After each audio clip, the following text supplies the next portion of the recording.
I had always appreciated the quiet predictability of my life in our little Russian apartment complex. Nestled discreetly at the edge of town, it was the kind of place where the walls carried whispers of decades past, where creaky floors told stories of the lives that had trod upon their worn surfaces. My daily rituals, though monotonous to some, were comforting to me. Watching as the sun filtered through my small west-facing window, painting silent pictures on my kitchen floor, listening to the gentle hum of the world outside, and occasionally exchanging nods with neighbors who seemed as content with their routines as I was with mine. Yet, normalcy, as I later discovered, is fragile. It was a Tuesday when the first disturbance occurred. I had returned from my evening walk around the complex, my mind still replaying the rhythm of my steps on the gravel path, when I noticed the door to my apartment sticking in an unusual way. It was as if the wood had swelled considerably overnight, protesting when I pushed it open. I dismissed it as part of the building's quirks, its old bones settling further into the earth. Inside, the air held a strange tension, a taut expectancy that I could not quite place. My cat, Mishka, typically a reclusive creature himself, skirted around my legs, his usual aloof demeanor replaced by an unusual clinginess. He had taken to watching the entryway with unblinking eyes, a low, constant growl rumbling from his throat whenever there was movement from the hall beyond. I chalked it up to a cat's hypersensitivity to the mundane and settled into my evening routine, though the sense of unease lingered, like the aftertaste of a bitter meal. The following day, the situation escalated. I awoke to the sound of heavy objects being dragged across the floor above me, an echoing scrape that tugged me from a restless sleep. My upstairs neighbors, the Kovalenkos, were an elderly couple who rarely moved their furniture. Concerned, I trudged up the stairs, knocking gently on their door. There was no answer, only the faint sound of something being clawed or scratched. Returning to my apartment, I noticed something strange about the hallways. The usual ambient noises, the hum of conversations, the distant laughter of children, were conspicuously absent. An unnatural silence shrouded the building, each apartment door shut tight, as if the inhabitants were collectively holding their breath. I felt a shiver creep up my spine, the growing awareness that something was distinctly wrong. As days turned into a week, the atmosphere inside our complex began shifting palpably.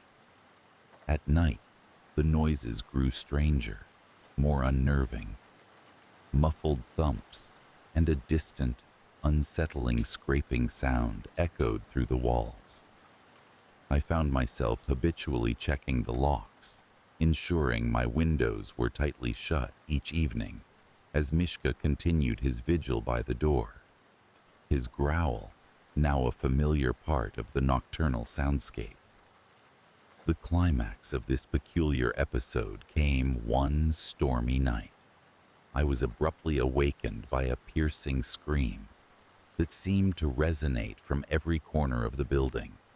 It was raw, primal, filled with an indescribable terror. I leapt from bed, heart pounding, instinctively grabbing my phone. As I fumbled to dial for help, the lights flickered ominously before plunging into darkness, my apartment swallowed by the shadows of the storm. I stood frozen for what felt like hours, listening intently, my breath held as if releasing it would draw unwanted attention. The scream had subsided into a haunting silence, one that wrapped around me like an oppressive fog. I could hear Mishka hissing at the door. His fur bristled with fear. Mustering courage, I moved cautiously toward the window, peering out through the rain-streaked glass into the building's courtyard.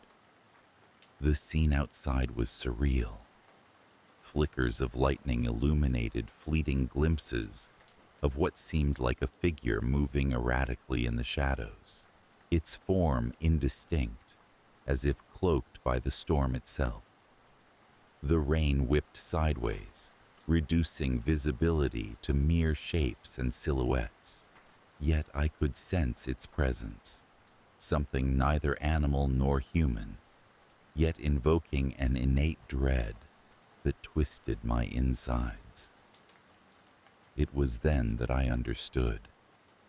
We were not locked inside with something dangerous. No, it was outside, lurking, prowling amidst the storm, its intentions as opaque as the darkness it inhabited. The building was our reluctant refuge, the thin walls our only shield against whatever unseen entity prowled beyond. When morning came, the storm had passed, leaving a tangible stillness in its wake. The complex was unnaturally hushed, a collective silence shared by neighbors who avoided each other's eyes as they hurried past in the hall. I ventured to speak with Yuri, our building's handyman, hoping to glean some insight or perhaps reassurance that my imagination had simply gotten the better of me. "I don't know what's going on," Yuri admitted, his face drawn with sleeplessness. His eyes darted nervously towards the windows, as if expecting to see something peering back. "Strange things have been happening. People say they've seen something out there, moving in the shadows." His words offered no comfort, only confirmation of what I feared. As dusk fell once more, the tension ratcheted up to an almost unbearable degree. Locking the door felt like an inadequate measure, a futile gesture against a threat that was palpably real, yet maddeningly intangible. Unable to sleep, I found myself drawn to the window again, Mishka by my side. His constant low growl, a soundtrack to the night's silence. I watched, waiting for the first sign of movement, for whatever it was to reveal itself. Hours passed, the world outside obscured by the suffocating embrace of darkness. Then, as if on cue, the figure appeared once more. It moved with an erratic grace, slipping between the shadows with unsettling ease. It paused occasionally, as though sensing my gaze, turning its indistinct form toward my window. And though I could see no eyes, I felt its awareness. The connection was electric, a charge that made the hair on my arms stand on end. I should have felt safe behind my walls, locked away from the danger outside. Yet the knowledge of its presence was a whispering menace, creeping into the edges of my consciousness. I could not look away, trapped in a morbid fascination with whatever it was that held us captive within our own homes. We were prisoners of our own refuge, the unseen creature outside dictating our lives through fear and uncertainty. Each night became a vigil, a test of endurance as we waited for the thing to move on, to release us from its shadowed grip. But it lingered, a permanent stain on our once serene existence, an enigma that defied understanding. As the days wore on, the thought that it might never leave, that it might forever haunt the perimeter of our lives, settled heavily upon me. I found myself scanning the headlines, searching for any mention of our peculiar plight. But there was nothing. Whatever haunted us was our own secret, a silent nightmare we bore alone. And so, life continued under this oppressive veil. The world outside our complex carried on, unaware of the quiet terror that had taken root within our walls. Yet, I could not shake the feeling that we were forever changed, that the unseen creature with its inscrutable watch had left a mark upon us, an indelible scar that would never fade. Each night, as darkness fell and the shadows crept once more, I would sit beside the window, Mishka at my side, waiting with breathless anticipation for a resolution that never came. The lingering fear was our new normal, an unwelcome companion that clung to us like a shadow, whispering its presence in the stillness of the night. Please let me out, I found myself thinking, though I knew better than to voice the thought. For outside, something listened, something waited, something whose intentions remained shrouded in the enigma of its existence. The incident began quietly, almost imperceptibly, like the distant rattle of thunder on a clear day. Our apartment building stood like a stoic monolith on the outskirts of a city that thrived on chaos and constant movement. The residents lived their lives with a sense of detached camaraderie. We exchanged polite nods in the elevator, shared muffled greetings in the hallways. But mostly, we kept to ourselves, each apartment a sealed vault of personal history and routine. My apartment was on the 5th floor, overlooking a small park that the city planners had mercifully spared from development. I often sat by the window, allowing the gentle rustle of leaves to punctuate my evening solitude. Life within these walls was predictable, if not slightly mundane. I took comfort in the repetitive rhythms: early morning coffee, work, dinner, and an occasional book before bed. The building was old, perhaps too old, and it groaned with the wind, its walls whispering stories of past tenants. Then, without warning, the first disturbance occurred. It began with the elevators. One morning, as I prepared for work, I waited for the usual metallic clank announcing its arrival, but it never came. Instead, the lights above the doors flickered erratically, settling on a number that didn't exist. I opted for the stairs, descending past floors lined with dingy carpet and faded wallpaper. As I reached the lobby, our building manager, a kindly but frazzled woman named Mrs. Gibbons, stood by the maintenance room, her brow furrowed with concern. "Elevators out again?" I inquired, trying to keep my tone light. Mrs. Gibbons sighed deeply. "Yes, and there seems to be more to it, some kind of electrical issue. I've called someone, but it might take a while." I nodded, the inconvenience only a mild perturbation in my day. But as I stepped into the world outside, I felt a strange pull to look back at the building.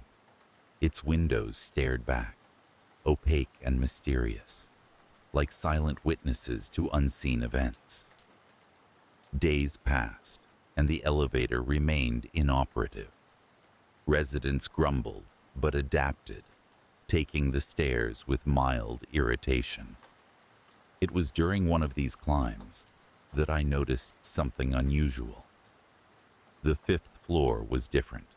The lighting was dimmer, and the air felt thicker, laden with a musty scent that wasn't there before. I dismissed it as an overactive imagination or poor ventilation, but a seed of unease had been planted. The building's quirks soon escalated.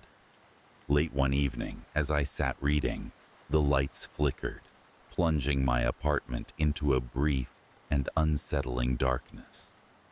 When illumination returned, the clock on the wall displayed a time that made no sense. I reset it, attributing the glitch to the electrical problems Mrs. Gibbons had mentioned. Yet, the sense of normalcy was slipping, like sand through a sieve. Neighborly chatter in the hallways grew hushed, and a pervasive tension settled over us, an unspoken acknowledgement that something was off. Mrs. Gibbons posted a notice in the lobby, advising residents to report any further anomalies. Her usual cheery demeanor was replaced by a guardedness that mirrored our own growing discomfort. As the days wore on, the disturbances became more pronounced. I awoke one night to a sound that defied description, a low, resonant hum that seemed to emanate from the very walls themselves. It was as if the building was breathing, exhaling a slow, mournful sigh. I lay still, heart pounding in the oppressive silence that followed. The next morning, the rumors began. An elderly resident had gone missing, his apartment empty, his belongings untouched. Mrs. Gibbons assured us that it was likely a misunderstanding, but her voice lacked conviction. The police were called, their formal inquiries echoing through the corridors like a portentous refrain. It was then that the quarantine was imposed. We were instructed to remain in our apartments, a precautionary measure, they said, due to a potential health hazard. Confined within our walls, the building's atmosphere grew dense with unspoken fear. The normalcy of our lives had been irrevocably altered, boundaries imposed by an unseen menace. From my window, I watched the park, now fenced off and desolate, a stark contrast to the vibrancy it once held. We were isolated, cut off from the world beyond, our only connection. The sporadic updates from Mrs. Gibbons, delivered through slips of paper, slid beneath our doors. We were told to remain calm, to trust that the situation was being handled. But trust was a fragile thing, easily eroded by uncertainty. The building seemed to pulsate with an energy of its own, a malevolent awareness that kept us on edge. Neighbors we barely knew became specters, their presence a reminder of our shared predicament. Occasionally, we would hear footsteps in the hall, shadows passing beneath the threshold, and the inevitable creak of doors closing, each sound a reminder that we were not alone in our unease. Time lost its meaning. Days blurred into nights, and the rhythm of life within the building took on a surreal quality. I found myself drawn to the window, gazing at the park, yearning for the freedom it symbolized. But even as I longed for escape, I couldn't shake the feeling that the outside world was no longer the haven it once seemed. The climax came without warning. It was a night like any other, the oppressive stillness of the apartment, occasionally disrupted by the hum that now seemed to permeate every corner. I lay awake, my mind a turbulent sea of thoughts, when the silence was shattered by a cacophony of noise, shouts, the crash of glass, and a deep, resonant groan that reverberated through the building like a death knell. I leapt from my bed, heart hammering, and rushed to the door. The hallway was a tableau of chaos. A group of residents stood clustered, their faces masks of fear and confusion. From the end of the corridor, I could see Mrs. Gibbons, her hands raised in a futile attempt to restore order. Her voice, usually a beacon of reassurance, was lost amidst the clamor. "What's happening?" I called, my voice joining the discordant chorus. One of the residents, a young man from the floor below, turned, his eyes wide with a terror that mirrored my own. "The walls," he said, his voice a choked whisper. "Something's in the walls." I felt a chill wash over me, a cold dread that settled in my bones. The building seemed alive, a living organism enveloping us in its dark embrace. The lights flickered, casting grotesque shadows that danced mockingly across the walls. Suddenly, the groaning intensified, a deep, resonant sound that seemed to vibrate through the very air we breathed. I backed away, instinct driving me toward the safety of my apartment.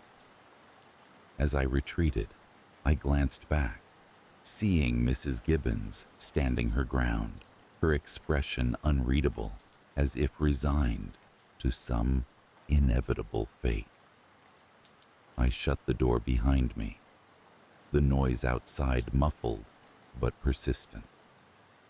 My heart raced, muscles taut with the instinct to flee, yet there was nowhere to run.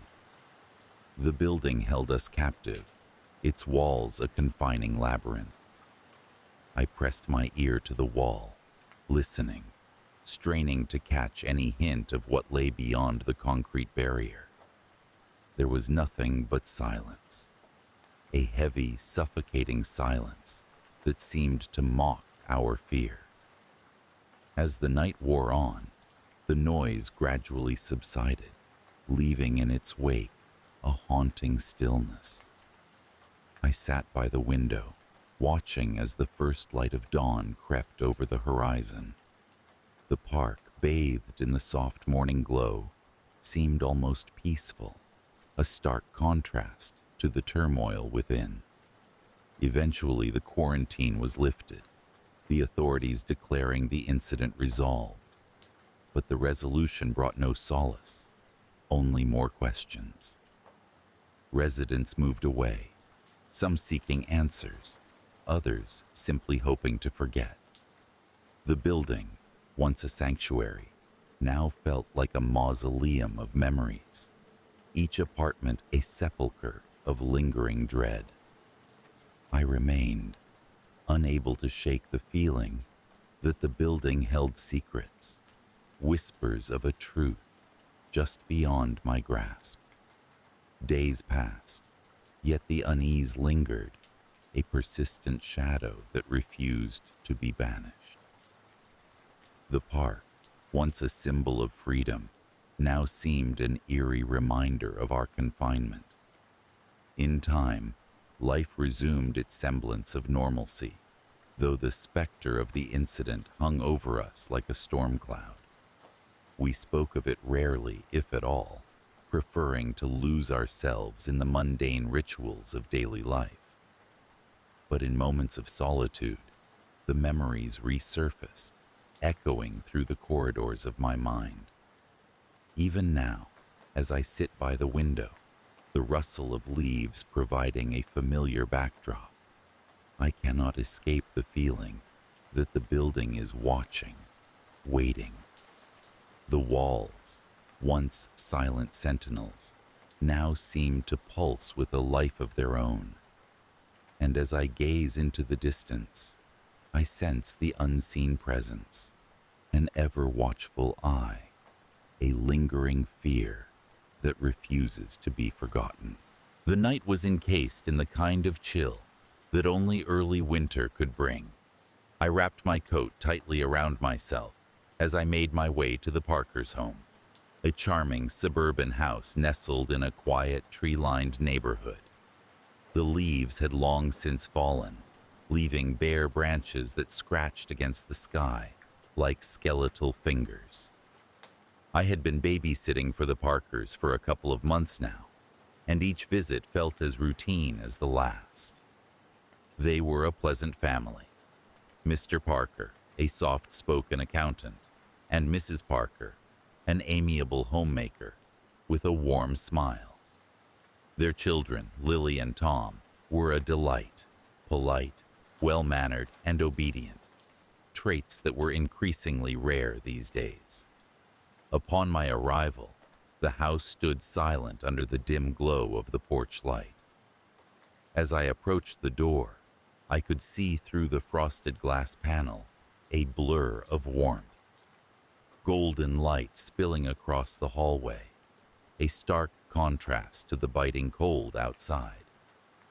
Mrs. Parker greeted me with her usual cheerfulness, her eyes crinkling at the corners as she pulled the door wide open. "Thank you for coming, Anna," she said, ushering me inside. "We shouldn't be too late tonight. There's dinner in the fridge if you get hungry, and the kids should be in bed by 9. "Of course, no problem at all," I replied, smiling at her before looking around for the kids. They were just at the foot of the stairs, peering at me with eager anticipation. "Hi, Anna," chimed Lily, a bright-eyed 7-year-old with an infectious energy that could light up the room. "Anna," echoed Tom, her 5-year-old brother, who always seemed to be in a world of his own, but with an innocence that was endearing. After a brief exchange with their parents, who departed with promises to return by midnight, I settled into the familiar routine. Dinner was uneventful, the children chattering about their day at school and the new games they'd invented on the playground. I listened, nodding and laughing in all the right places, feeling comfort in the rhythm of their voices. Bedtime arrived without fuss, and soon the house was enveloped in a quietude that was both peaceful and slightly unsettling. I found myself in the living room, curled up on the couch with a book in hand, the soft ticking of the clock, a gentle reminder of time's passage. It was around 10 o'clock when the first disturbance occurred. A faint but noticeable noise echoed from upstairs, like the creak of floorboards under a cautious step. My immediate thought was that one of the kids had gotten out of bed, perhaps to fetch a glass of water or to find a lost toy. I set the book aside and made my way up the stairs, each step deliberate and cautious. The hallway was dimly lit by the nightlight plugged into the socket, casting eerie shadows that seemed to dance along the walls. I peered into Tom's room first, noting how he lay undisturbed, his small form cocooned beneath the covers. Turning my attention to Lily's room, I found her similarly at peace, the gentle rise and fall of her chest, a testament to her slumber. Perplexed, I retreated to the hallway, dismissing the noise as perhaps the house settling or the wind outside playing tricks on my ears. Returning to the living room, I resumed my place on the couch, though with a slight unease now sitting in the pit of my stomach. The next hour passed without incident, and I began to relax once more. However, as the clock edged towards midnight, an inexplicable stillness descended, as though the very air in the house had thickened. I felt an odd sensation, like being watched, though I was alone in the room. Brushing it off as paranoia, I was soon confronted by the sound again, soft, deliberate steps emanating from the upper floor, accompanied this time by a faint whispering that sent chills racing down my spine. Gathering my courage, I ascended the stairs once more, this time with a sense of urgency. The whispering continued, and as I reached the top, it seemed to morph into muted giggles, like a child's mischievous laugh. I followed the sound to the end of the hallway, where a door stood slightly ajar, leading into a room I had never entered before during any of my previous visits. Pushing the door open, I found myself in a small, sparsely furnished room. It was clearly a guest room, with an unremarkable bed, a dresser, and a window that overlooked the backyard. Yet, there was something distinctly off about it, a feeling that the very room was observing me. The whispering had ceased the moment I entered, leaving behind an oppressive silence. I lingered for a moment, scanning the room for any signs of the source, but found nothing out of the ordinary. As I turned to leave, a sudden draft swept through the room, chilling me to the bone. I hurriedly closed the door, retreating back to the relative safety of the hallway. Despite my attempts to return to a state of calm, I found myself on edge, every little noise magnified in the stillness of the night. At last, the Parkers returned home, dispelling the uneasy atmosphere with their presence. I exchanged pleasantries, shared the evening's uneventful highlights, and left with a polite farewell, though the feeling of unease lingered long after I had departed. In the following days, the memory of that night haunted me. The whispers, the footsteps, the inexplicable chill of the guest room. I found myself pondering over it repeatedly, unable to shake the feeling that something was amiss in the Parker household. My curiosity, mingled with an irrational fear, compelled me to return the following week, eager to uncover whatever mystery lurked in the shadows. The next visit began as routinely as the last. The children were their usual lively selves, and the Parkers, as always, were gracious and welcoming.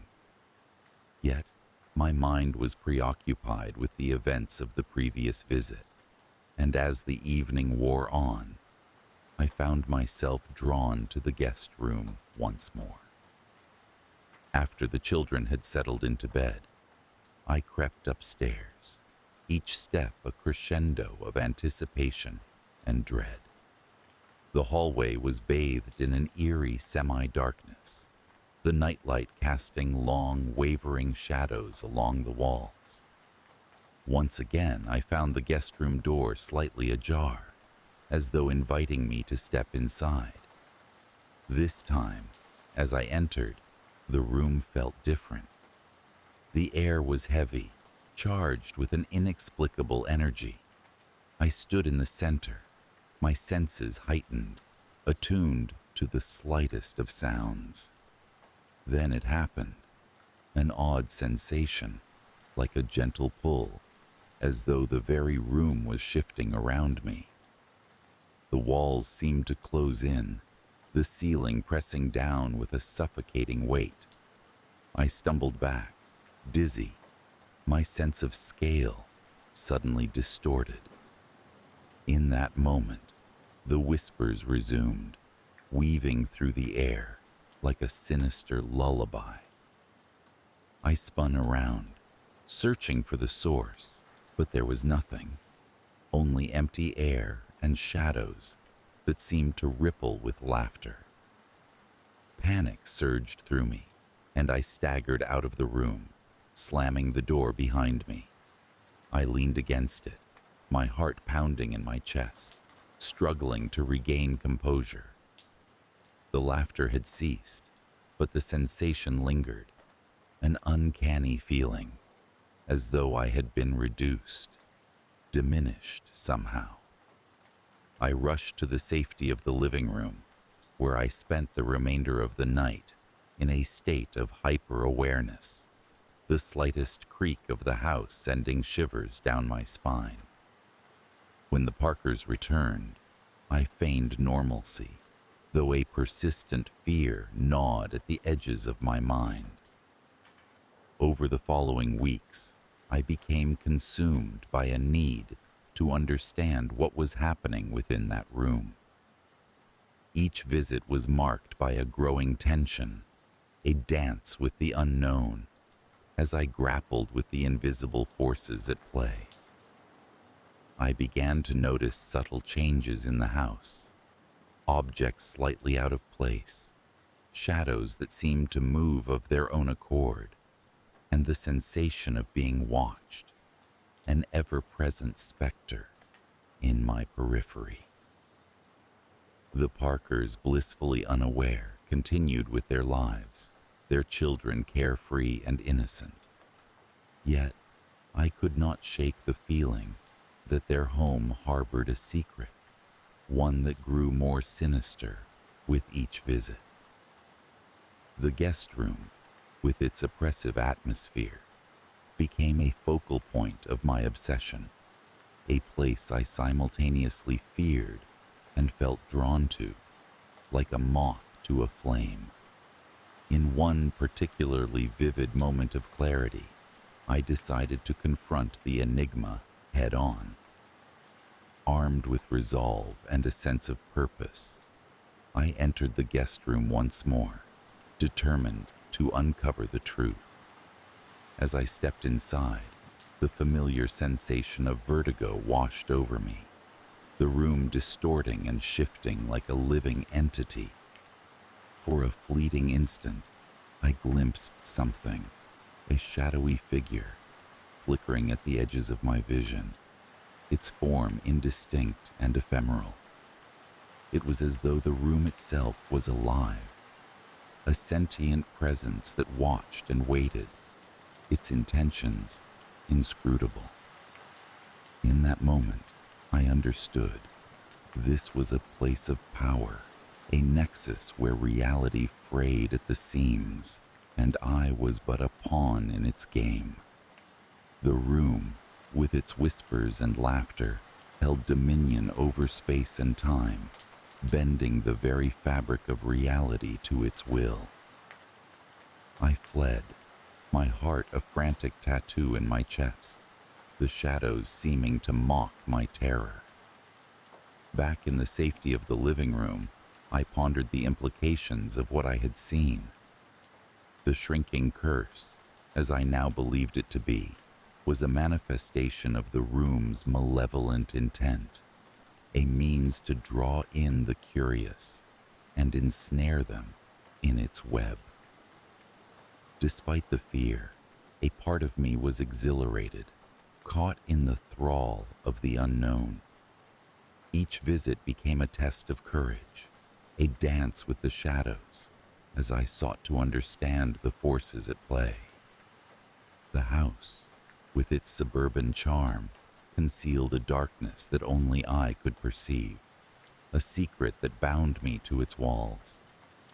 The Parkers never suspected, their lives untouched by the sinister undercurrent that flowed beneath the surface.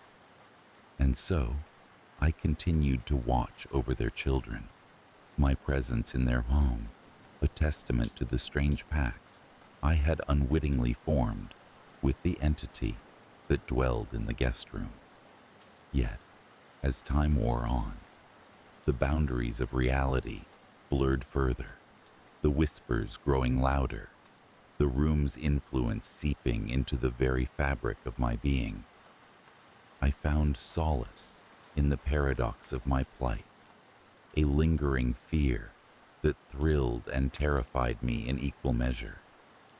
In the end, the house remained a mystery, its secrets locked away in the shadows, waiting to ensnare the next unwary soul who dared to venture too close.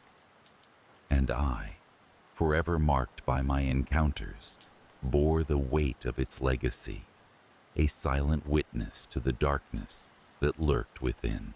Living in an unnamed town that appeared so ordinary, with its rows of quaint houses and quiet streets, one could easily be lulled into a sense of security. I was no different, having moved here for a fresh start after years of restless wandering. The town welcomed me with open arms, its inhabitants friendly, its environment serene. It seemed like the perfect place to finally settle down. My new home was a modest two-story house at the end of Maple Street. It had a charming, slightly outdated feel, with creaky wooden floors and a fireplace that had seen better days. I found comfort in its imperfection, the kind only an older house could provide. As the days turned into weeks, I fell into a soothing routine, often spending my evenings by the fire with a good book, or taking leisurely walks through the town's picturesque parks. One evening, as the golden hues of sunset gave way to the deep blues of twilight, I was curled up in my favorite armchair when my phone buzzed. A message from an unknown number appeared on the screen, reading simply, "Hello." I dismissed it as a wrong number and returned to my reading, thinking nothing more of it. The messages continued over the next few days, each one more cryptic than the last. They came at different times, morning, noon, and night, always from the same unknown number. They varied in length, sometimes just a single word like stop or listen, other times longer, more puzzling phrases. The walls hear you, or voices in the silence. Despite their oddness, I didn't feel threatened, only mildly annoyed at the persistent intrusion into my otherwise peaceful life. It was during a particularly quiet afternoon, with rain tapping gently against the window panes, that the tone of the messages shifted. "Inside your walls," it said. My eyes darted around the room, tracing the old wallpaper and the shadows it cast. Then another message arrived. "In the house with you." A chill ran down my spine. The notion that someone might be watching me from within my own home was absurd, yet I couldn't shake the feeling of unease. For the first time, I considered contacting the authorities, but what would I tell them? That I was receiving strange text messages? I could imagine their skepticism. Determined to dismiss my rising paranoia, I conducted a thorough search of the house. Room by room, I checked every nook and cranny, even crawling into the attic and the cramped basement. There was nothing unusual, no signs of anyone else being there except for me. The messages continued, each one more insistent. "They can hear you," one read. Another, "Beneath the floorboards." My nights were now restless, filled with dreams that left a lingering sense of dread upon waking. I would lie in bed, listening to the soft creaks of the house settling, each sound amplified in the oppressive silence. One night, just as I was about to drift off, my phone buzzed again. This time, the message was a string of seemingly random numbers. My curiosity piqued. I decided to investigate further. I copied the numbers onto a piece of paper and spent the next few hours trying to decipher them. After several failed attempts, I realized they were coordinates. Intrigued and slightly unnerved, I entered the coordinates into an online map. They pointed to my location, my house. A sense of urgency gripped me. I could no longer ignore the possibility that something was amiss. Delving into local history, I discovered that my house had once belonged to a reclusive inventor named Elias Gage, who had disappeared under mysterious circumstances nearly a century ago. Rumors of strange experiments and unexplained phenomena swirled around him, but official records were scarce. Armed with this knowledge, I decided to explore my house once more, this time with a focus on the areas that might have been altered or hidden by Gage. My search led me to a small closet on the second floor, its back wall covered by weathered wooden planks. It seemed out of place, and my instincts urged me to investigate further. With some effort, I pried the planks loose, revealing a narrow passage that descended into darkness. A tingling sensation coursed through me, part fear, part anticipation. I hesitated for a moment, then steeled myself and stepped inside. The passage was cramped and dusty, the air thick with the scent of decay. As I descended, the light from my phone flickered, casting eerie shadows on the walls. After what felt like an eternity, I reached a small, hidden room. In the center stood an old, dust-covered desk. On it lay a collection of papers, notes scrawled in a hurried hand, and a peculiar device that resembled a radio. As I sifted through the papers, a pattern began to emerge. They spoke of experiments with sound waves and energy fields, attempts to communicate with entities beyond our realm. My heart raced as I realized the implications. What if Elias Gage had succeeded? What if his experiments had opened a doorway to another dimension? My thoughts were interrupted by a low hum. The peculiar device on the desk had sprung to life, its dials glowing faintly. Transfixed, I watched as the hum grew into a cacophony of whispers, overlapping voices that seemed to echo from the walls themselves. I staggered back, my mind reeling. In that moment, the world seemed to tilt, and I was caught in a whirlwind of sound and light. The whispers grew louder, more insistent, as if pleading for release. I could feel their desperation, their longing to be heard. Suddenly, the realization dawned upon me. The messages were not a threat, but a warning. The voices were trapped, unable to find peace, and they were reaching out to me, the current inhabitant of this house, to set them free. Driven by a newfound resolve, I returned to the surface, emerging from the passage with a sense of purpose. I knew what I had to do. Over the next few days, I carefully dismantled the device, piece by piece, and buried it in the garden, along with Elias Gage's notes. As the weeks passed, the messages ceased, and the oppressive atmosphere that had settled over the house began to lift. I could feel the change, subtle yet profound, as if the house itself had released a long-held breath. Life returned to normal, the echoes of the past fading into memory. Yet, a lingering fear remained, a reminder of how thin the veil between our world and the unknown truly was.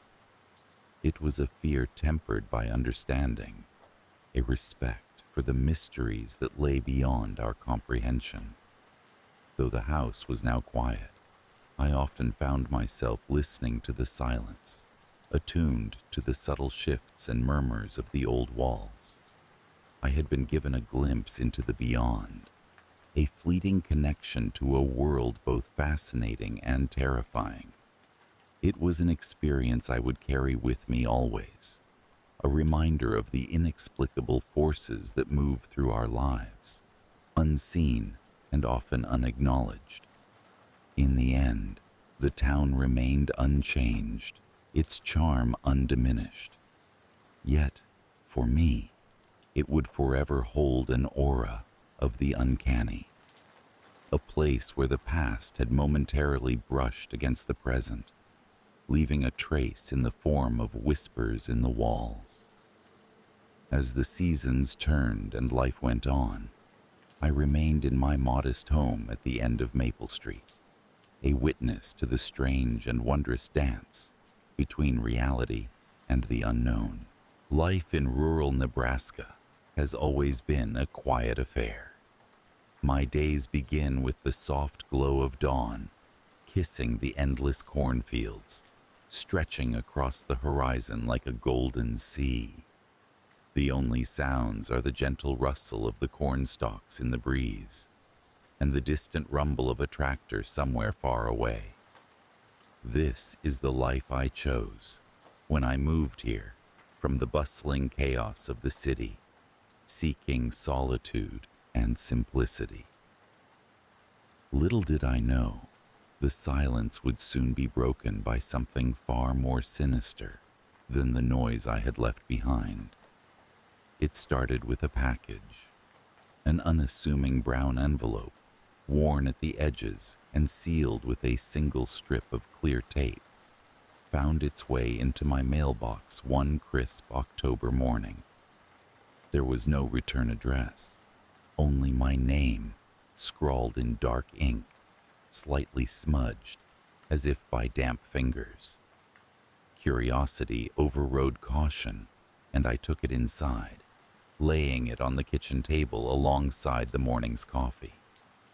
Inside the package, wrapped in layers of old newspaper, was a videotape, a relic from the past, a black VHS cassette that felt oddly heavy in my hand. The handwriting on the label simply read, "Watch me." I couldn't recall the last time I had seen a VHS tape, let alone owned a player for one. It took some rummaging through the attic to find the dusty old VCR my grandmother had given me years ago, a relic I had kept more for sentiment than utility.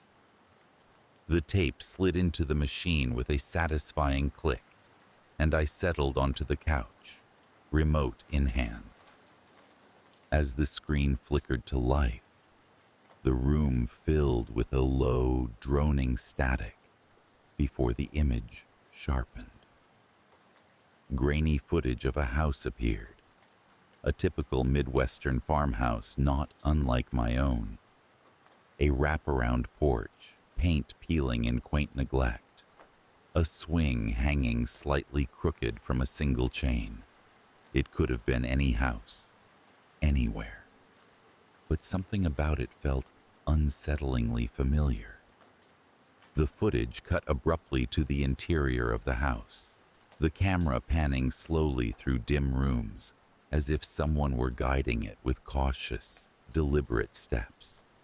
Shadows clung to the corners like living things, and an oppressive silence hung heavy in the air.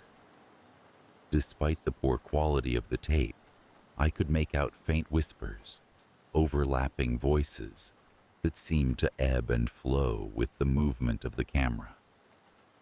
And then, just as suddenly as it began, the tape ended. The VCR clicked off, the screen went black, and the room was silent once more.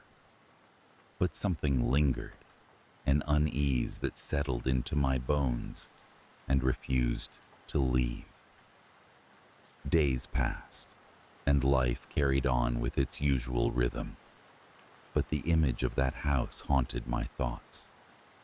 I would find myself staring out over the cornfields, expecting to see its shadow looming on the horizon. I couldn't shake the feeling that it was calling to me, beckoning with a promise of answers, or perhaps questions I was not ready to ask. Driven by a compulsion I couldn't understand, I decided to find the house. I spent hours poring over maps, scouring online databases, and flipping through local records. My search yielded nothing until a chance remark at the local diner, the kind of place where news travels faster than the speed of sound, led me to the old Donovan place. An abandoned farmhouse on the outskirts of town, shrouded in stories and suspicion. The drive out to the Donovan house felt longer than it should have. The sky hung low and gray, a storm threatening on the horizon, casting the landscape in a monochrome gloom. The road narrowed as I approached, twin dirt tracks that carved a path through the fields, leading me to the house that seemed to have emerged from the very soil itself. Standing before it, I felt an odd sense of déjà vu. It was the same house from the tape, down to the last detail. The crooked swing, the peeling paint, the aura of neglect. I stepped out of the car, gravel crunching underfoot, and made my way to the porch, the wood creaking ominously with each step. Inside, the air was stale, thick with dust and echoes of the past. My footsteps disturbed the silence, sending faint whispers spiraling through the shadows. I moved from room to room, each one a reflection of the last, until I reached a door at the end of the hallway. It was slightly ajar, revealing a sliver of darkness beyond. Pushing it open, I found a small room, empty save for a single chair and a television set, its screen dark and unyielding. On the floor beside the chair was a box of tapes, each labeled in the same smudged handwriting as the one I had received. My fingers hovered over them briefly before selecting one at random, sliding it into the player with a sense of inevitability. The screen flickered to life once more, and this time, the footage was different. The camera was stationary, fixed on a room I recognized as the one I stood in, but the house was alive with activity. People moved in and out of view, their faces blurred and indistinct, their movements stilted and strange. As I watched, one figure paused, turning directly towards the camera, and though the face was blurred, I felt the weight of their gaze settle on me, cold and knowing. A chill ran down my spine, and I turned away from the screen, instinctively reaching for the remote. But as I did, the whispers began again, louder now, a cacophony of voices that filled the room and my mind. They spoke over one another, an indecipherable tangle of words, until one voice rose above the rest, clear and commanding.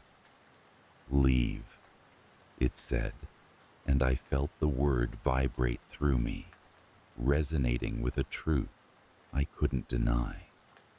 I stumbled back, the room closing in around me. The whispers grew louder, the words repeating until they were an unbearable roar. I fled, my feet carrying me out of the house and into the dull afternoon light, my heart pounding in time with the thunder that rolled across the fields. Back home, I tried to put the experience behind me, to chalk it up to nerves and an overactive imagination. But the whispers followed me, haunting the corners of my mind, persistent as the autumn wind. I couldn't escape them, and as the days wore on, they grew stronger, their voices more distinct. Desperate for answers, I reached out to a psychic medium, a woman named Eleanor, who had a reputation for uncovering the hidden and the haunted. Her presence was a balm the moment she stepped into my home, her calm demeanor a stark contrast to the chaos in my mind. We sat together in my living room, the air thick with the scent of sage and the promise of revelation. Eleanor closed her eyes, her hands resting lightly on the table between us, and the room seemed to hold its breath. "The house calls to you," she said, her voice barely above a whisper.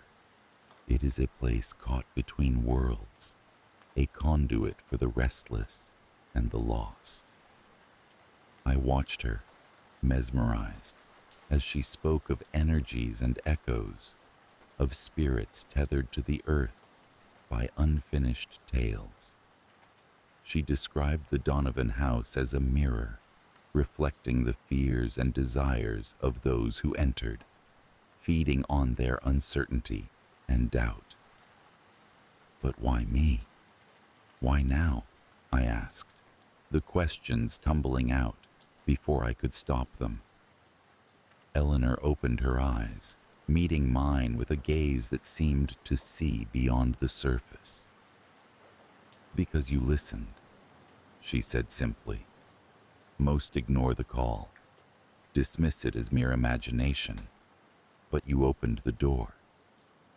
Her words settled heavily in the room, and I felt a shift within myself, a dawning realization that what I had thought was a curse might, in fact, be an invitation, an opportunity to confront the shadows I had long avoided, to bring light to the darkness that clung to the edges of my life. With Eleanor's guidance, I returned to the house.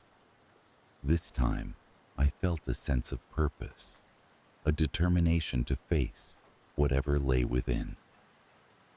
The air was thick with anticipation as I stepped inside, the whispers rising to meet me. But this time, they were clearer, a chorus of voices that guided my steps. In the room with the tapes, I stood before the television, the tapes laid out around me like offerings. Eleanor began to speak, her voice weaving through the whispers, a gentle counterpoint to their urgency. She called to the spirits, inviting them to share their stories, to release their hold on the house and find peace.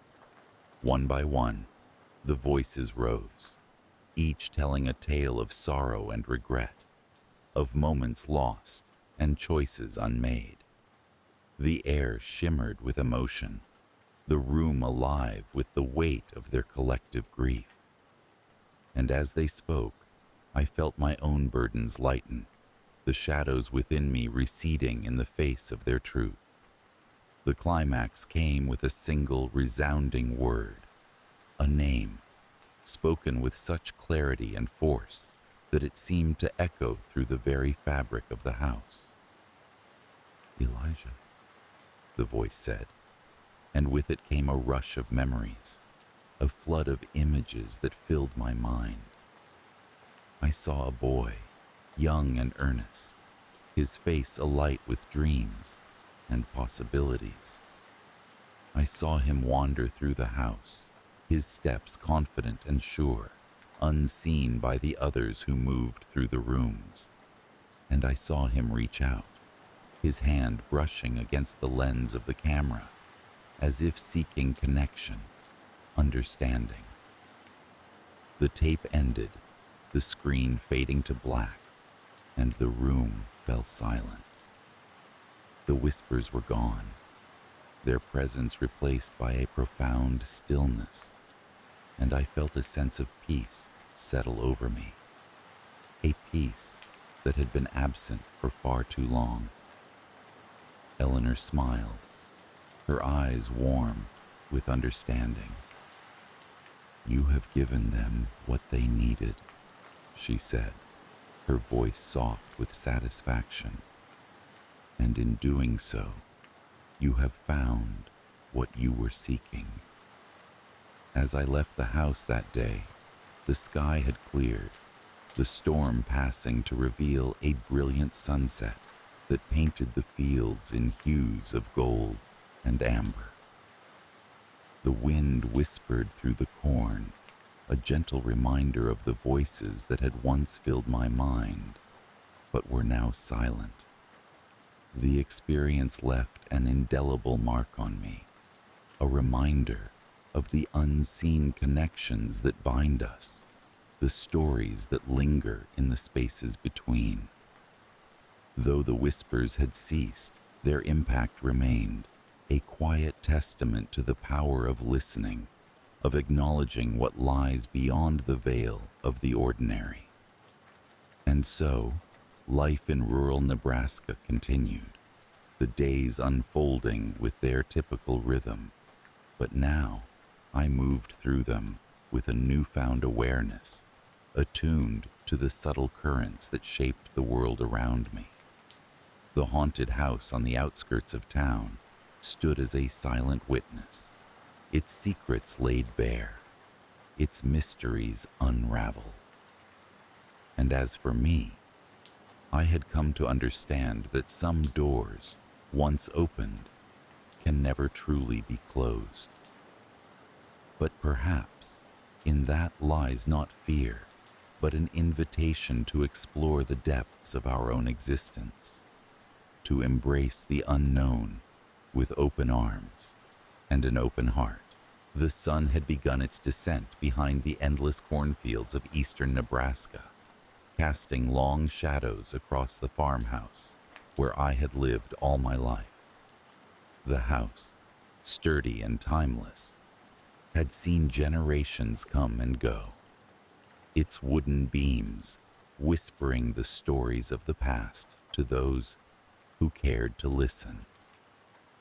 As the evening light bathed the land in a golden hue, I sat on the porch, nursing a mug of lukewarm coffee, reflecting on the uneventful days that made up the tapestry of my life. It was a life marked by routine and simplicity, where each day melded seamlessly into the next.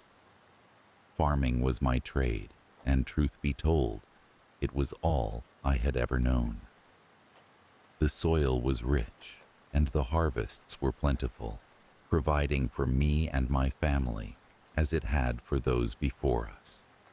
The town, a small cluster of buildings a few miles down the road, was a quiet place, its people unassuming and content in their ways. Until recently, I had never imagined anything could disrupt the tranquility of our existence. The first sign of disturbance came in the form of an old VHS tape.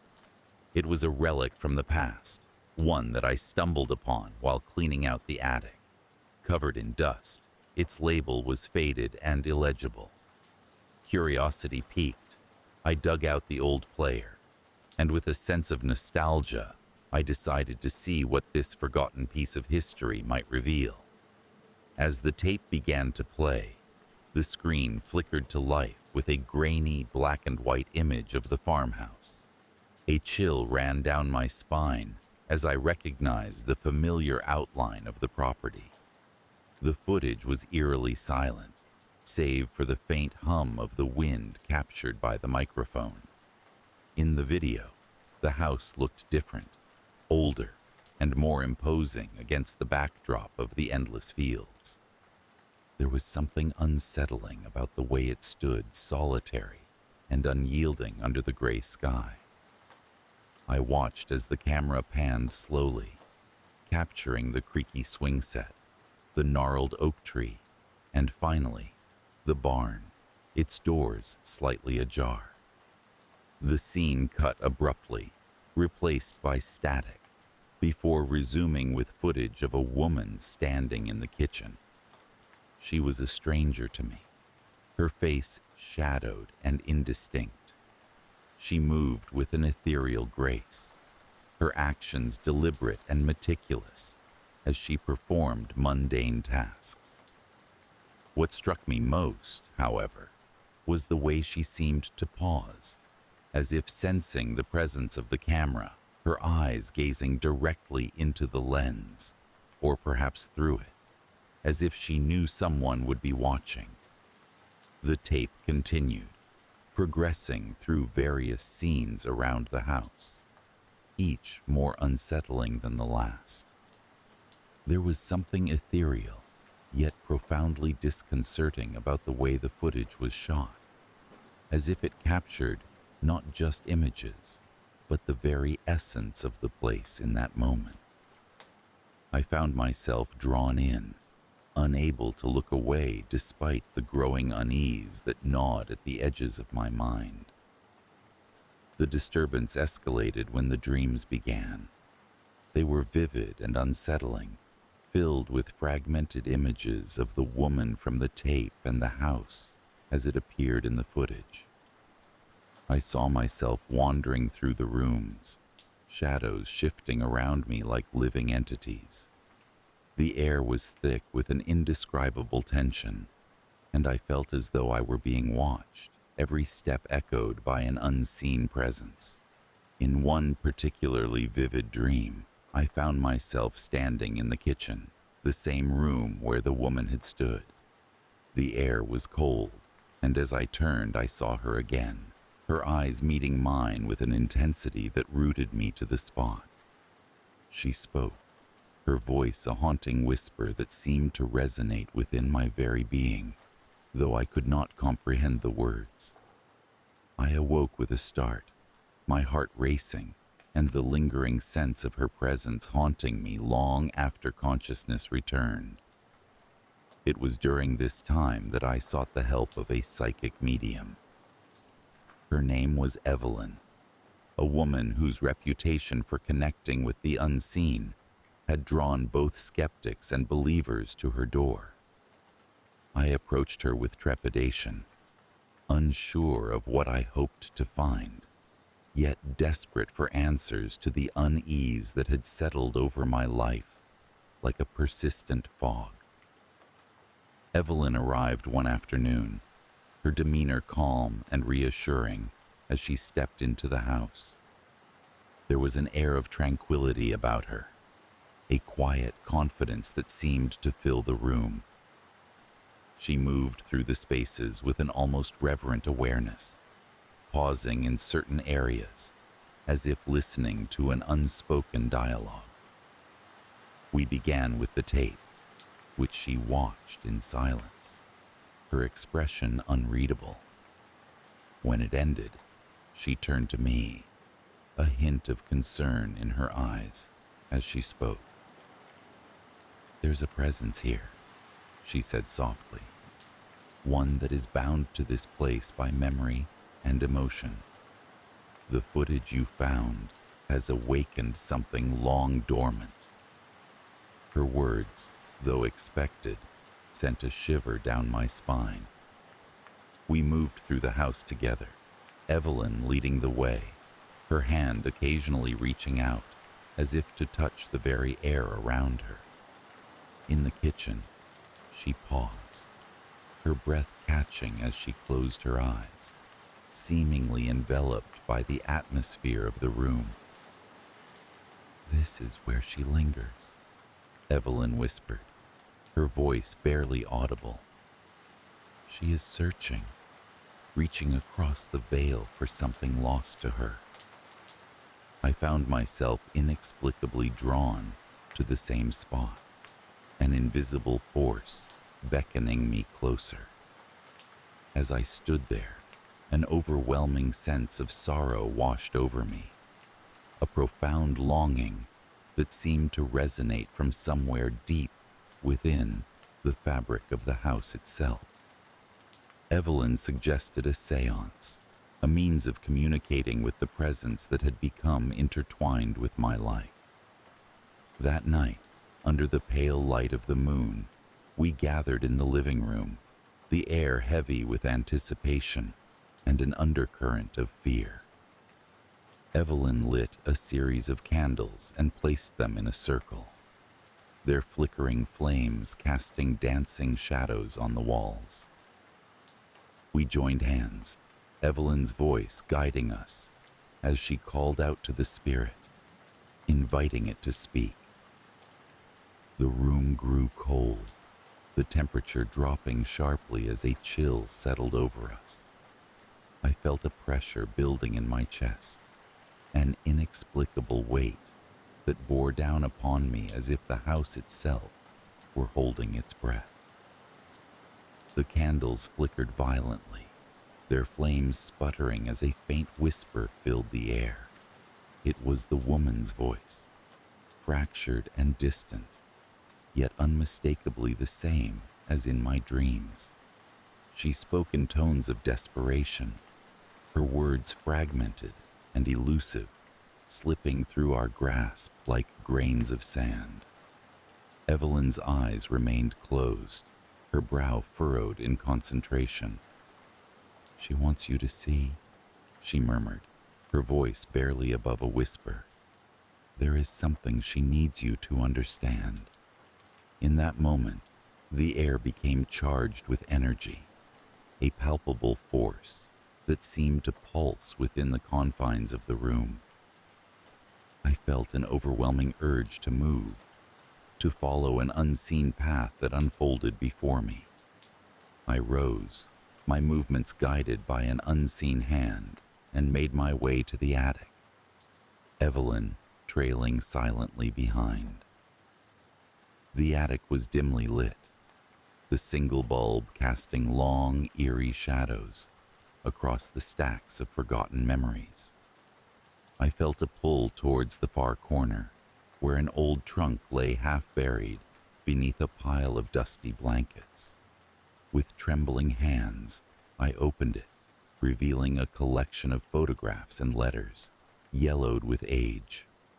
As I sifted through them, a story began to unfold, one of love and loss, of a family torn apart by tragedy. The woman in the tape was there, her face, now clear and familiar, captured in moments of joy and sorrow. Each photograph, each letter, seemed to pulse with the weight of her emotions, the lines between past and present blurring as I delved deeper into the narrative. It was then that I understood. The woman from the tape, the presence that had haunted my dreams, and the very walls of the house, was a part of this place. Her spirit bound by a need for closure, for recognition of a life once lived and a pain never reconciled.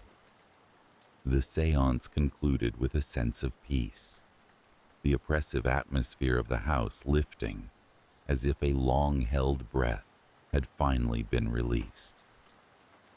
Evelyn left the next day, her work done, though she cautioned that the presence would remain, a silent witness to the passage of time.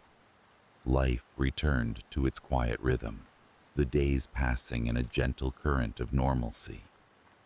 Yet, a part of me was forever changed by the experience, an awareness of the unseen lingering like a shadow at the edge of my consciousness. The tape remained in its place in the attic, a reminder of the past that had reached out across the years to touch my life. Even now, as I sit on the porch in the fading light of the day, I find myself reflecting on the events that unfolded in the quiet corners of my home.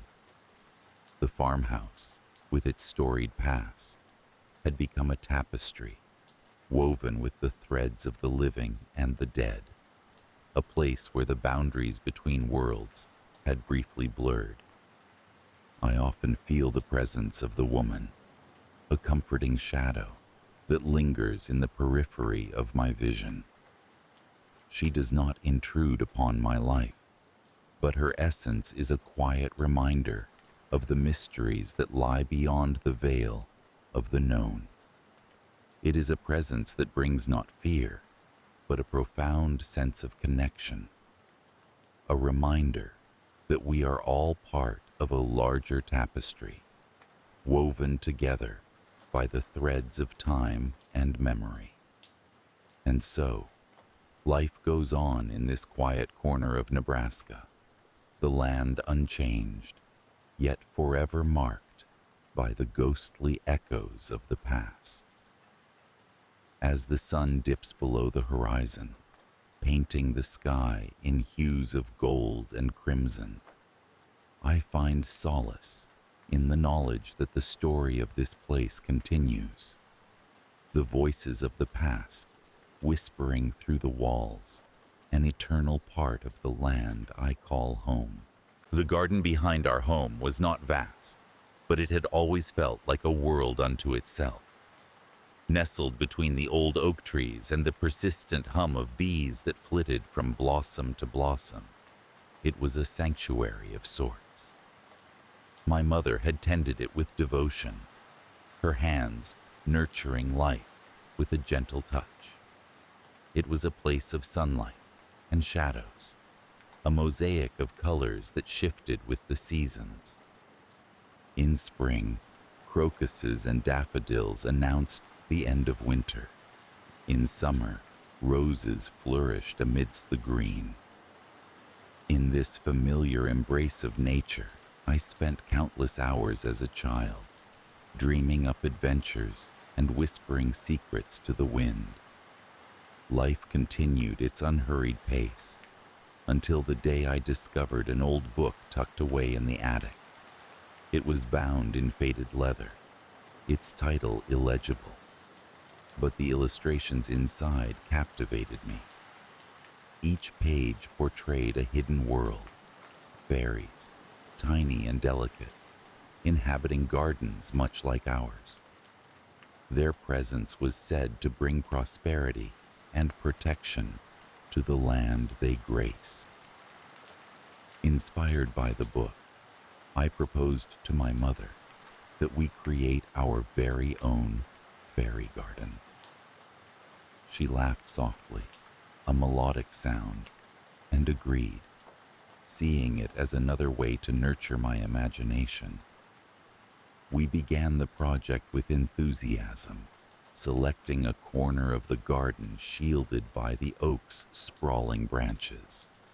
It was a patch of earth that rarely drew attention, its soil fertile and dark, promising new beginnings.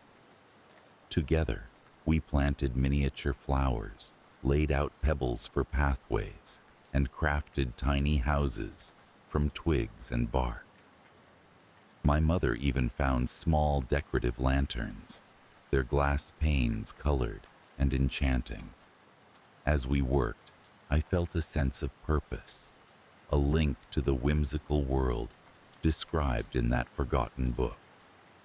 The first sign of something amiss came with the chill of autumn, a season that draped the garden in russet and gold. I noticed it one afternoon while I sat reading by the fairy garden.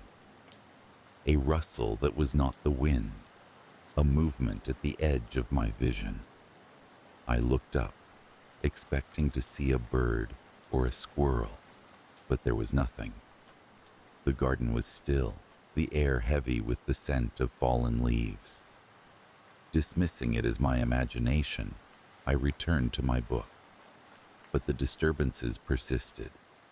At night, as I lay in bed, I heard sounds carried on the breeze, a whispering that seemed to rise from the shadows of the garden. It was a faint murmur, like voices carried over a great distance. I strained to hear, but the words were elusive, slipping away before I could grasp them. I told myself it was nothing, a quirk of the house settling or the wind playing tricks. Yet, doubt lingered, a shadow at the edge of reason. With each passing day, the garden grew quieter. The bees seemed to avoid the corner where the fairy garden lay, and even the birds that had once nested in the oak's branches kept their distance. I mentioned it to my mother, but she dismissed my concerns with a wave of her hand, attributing it to the changing seasons. Her assurances did little to quell the unease that curled in my stomach like smoke. The escalation was subtle, creeping in like the fog that sometimes blanketed the garden at dawn. It was the small things at first, objects in the fairy garden rearranging themselves, as if the figures had come alive while we slept. A twig house that faced east one day pointed north the next. The tiny lanterns flickered with an internal luminescence, even when unlit. My mother saw these things too, her brow furrowing with confusion. She accused me of playing tricks, but I could see the uncertainty in her eyes. One night, unable to sleep, I found myself drawn to the window overlooking the garden. The moon hung low in the sky, its light pale and ethereal. As I peered into the gloom, I saw movement, a gentle, swaying rhythm that seemed to pulse with the heartbeat of the earth. I rubbed my eyes, convinced it was a trick of the light, but the movement persisted. Shapes, indistinct and wavering, danced among the shadows. Shapes that should not have been there. Driven by curiosity and a mounting sense of dread, I ventured outside, the cold air biting at my skin. The garden was still, the silence so profound it pressed against my ears. As I approached the fairy garden, I felt a peculiar shift in the air, a tingling that crawled across my skin. I hesitated, my breath visible in the moonlight, before crouching beside the twig houses. The world seemed to hold its breath, the moment suspended in an unnatural silence. And then I heard it, the whispering. No longer distant and indistinct, it was a chorus of voices, soft and melodic, yet filled with an urgency that sent shivers down my spine. They spoke in a language I could not understand, yet their tone was pleading, imploring. I strained to listen, but the more I focused, the more elusive the words became, slipping through my grasp like water through fingers. I retreated to the house, my heart pounding in my chest. Sleep was elusive, haunted by dreams of eyes watching from the darkness, of hands reaching from the earth. For the first time, the garden felt like a stranger, its familiarity tainted by an undercurrent of menace. The climax came one stormy night, the wind howling around the eaves and rain lashing against the windows. I lay awake, the house creaking and groaning with each gust. I felt a pull, an irresistible urge to check on the garden.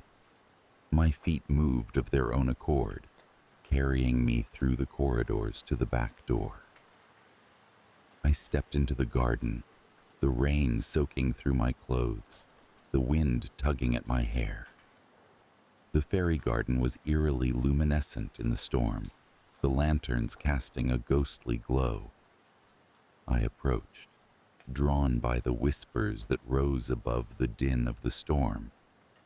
They were louder now, clearer, a cacophony of voices entwined in a mournful lament. As I reached the fairy garden, the ground seemed to shimmer, the soil shifting and undulating like the surface of a disturbed pond. Panic flared in my chest, but I could not move, rooted to the spot by a force beyond my understanding. The lanterns flickered wildly, casting shadows that danced and writhed across the ground. And then the earth opened. It was not a violent rupture, but a quiet, deliberate parting, as if the garden itself was breathing. From the depths emerged figures, small and slender, their skin the color of moonlight. They moved with a grace that was both beautiful and terrifying, their eyes reflecting the storm's fury. They surrounded the garden, their presence commanding and ancient. I stood frozen, the rain mingling with tears as they began to sing. It was a song of sorrow and longing, a melody that resonated with the very essence of the garden. In that moment, I understood. They were not the benevolent creatures of fairy tales, but guardians of something older, something bound to the earth and the elements. The song grew in intensity, the air vibrating with its power. I felt it resonate in my bones, a primal call that demanded acknowledgement, and then, as quickly as it had begun, it was over. The figures retreated into the earth, the soil closing above them with a finality that echoed in the silence that followed. The storm abated, the wind dying to a whisper. I stood alone in the garden, my heart heavy with the weight of what I had witnessed. The fairy garden remained, unchanged, and yet irrevocably different, its innocence lost beneath the veil of night. In the days that followed, the garden returned to its tranquil state, the disturbances fading like the memory of a dream. My mother and I never spoke of the incident, an unspoken agreement to bury it as deeply as the secrets of the earth. Yet the experience lingered, a shadow that haunted the edges of my mind. Even now, as I wander through the garden, I feel their presence, the guardians of the fairy garden, watching from the shadows. Their whispers are gone, but their song remains, a haunting melody that plays in the stillness, a reminder of the forces that weave through the fabric of our world. I tread carefully, respectful of their domain, knowing that some mysteries are best left undisturbed, their secrets buried beneath the surface where they belong. The garden behind our family home was a place of unusual stillness. It lay nestled like a well-guarded secret at the end of our yard, where the chaos of the world seemed an echo from a distant realm. This was where my childhood and most of my waking thoughts converged, a place where ordinary days unfurled with the predictability of familiar rituals. The early mornings were spent watching sunlight ripple through leaves like whispers in a forgotten language, while the afternoons stretched lazily beneath the shade of ancient oak trees that stood sentinel around the garden's periphery. My parents had long ago nurtured this corner of our home into a haven lush with peonies and foxgloves, their floral perfume mingling with the loamy scent of the earth. In the beginning, the garden was simply a backdrop to endless summers of discovery. It was where my younger sister, Lily, and I would play hide and seek, her laughter a bright thread woven into the fabric of the garden's quietude.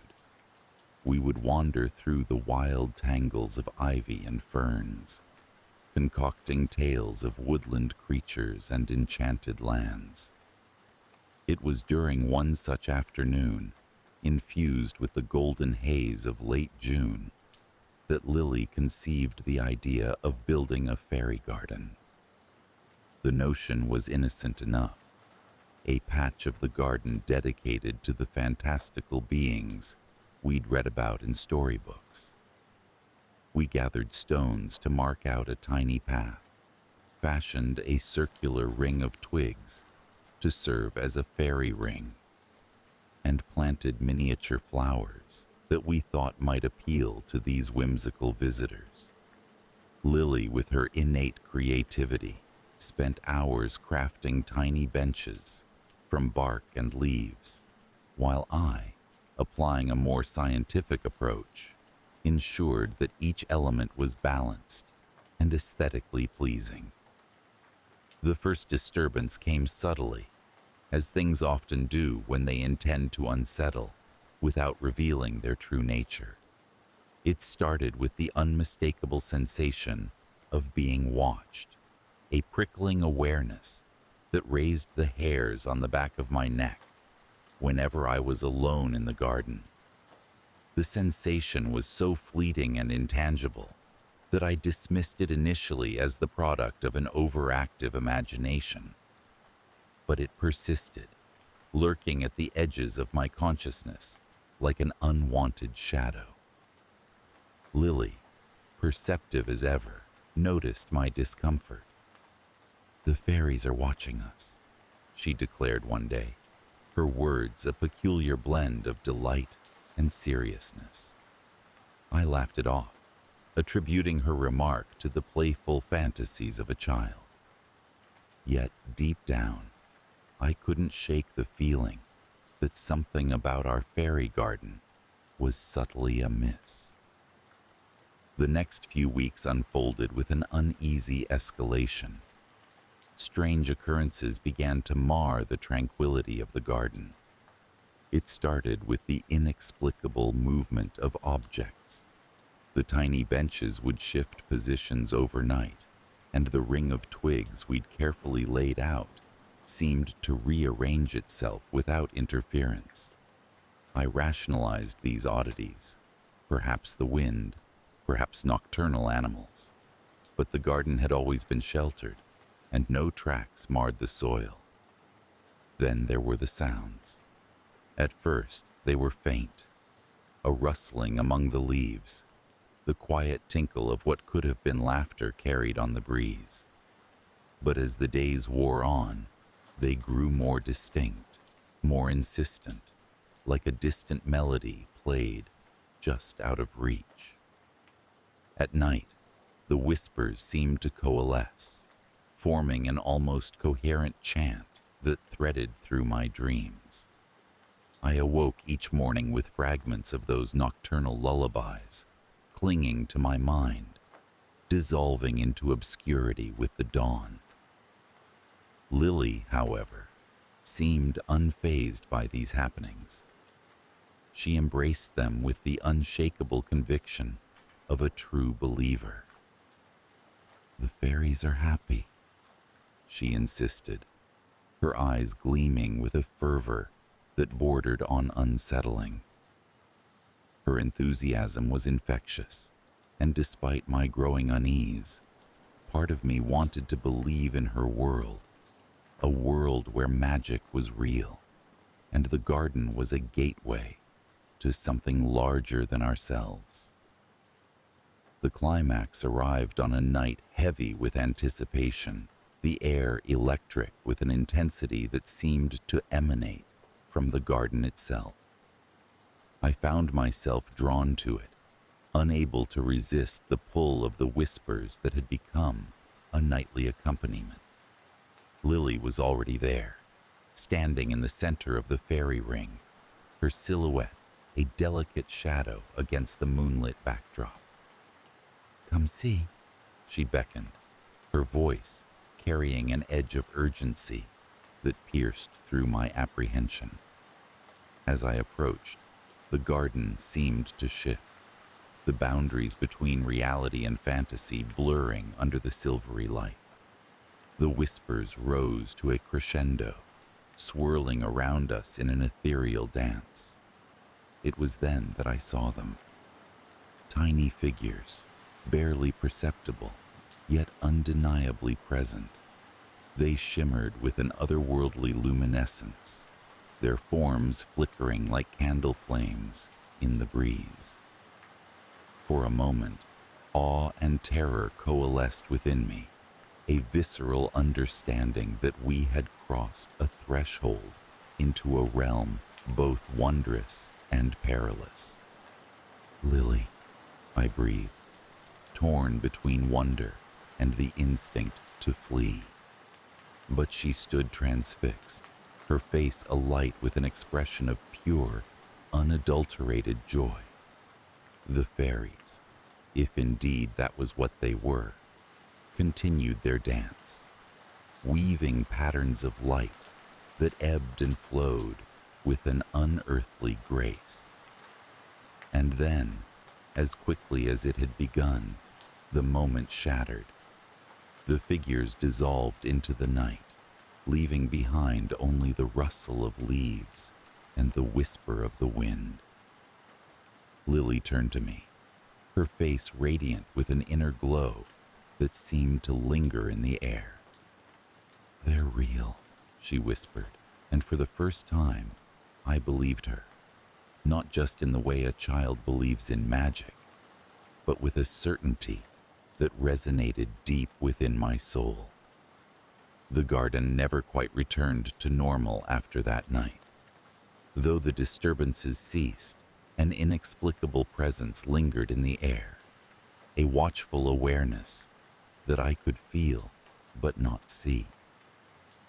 It was as if the garden itself had absorbed the essence of that evening, transforming into a liminal space where the mundane and the mystical coexisted. Lily continued to visit the fairy garden, her faith unshaken, her laughter ringing out like a bell in the twilight. I, however, found myself avoiding it, haunted by the memory of what we had glimpsed. The garden had become a place of both enchantment and unease, a reminder of the fragile boundary between reality and the unknown. Even now, years later, the garden remains, its secrets tucked away beneath the canopy of leaves that rustle with every whisper of the breeze. I visit occasionally, drawn by a nostalgia tinged with apprehension, always aware of the unseen eyes that watch from the shadows. I've come to accept that the garden is a place of mystery, a testament to the enduring power of belief and the enchanting allure of the unseen. The fairy garden serves as a reminder that beneath the veneer of normalcy, the world is filled with wonders and horrors, coiled like a serpent beneath the leaves, waiting to be discovered by those willing to look beyond the ordinary. As I stand on the threshold of the garden, the sun dipping below the horizon, I hear once more the faint tinkle of laughter, the whispers that sing on the edge of hearing. And though I cannot see them, I feel their presence, a lingering fear entwined with a strange sense of wonder, a testament to the magic that, once glimpsed, can never be entirely forgotten. The first time I saw her, she was playing in the garden, her back to the sun-drenched house that we had moved into only a week prior. Lillian was my wife, my companion through thick and thin, but lately she had become something else. The move to this isolated suburban neighborhood was meant to be a fresh start, an opportunity to leave behind the chaos of city life and settle into a simpler rhythm.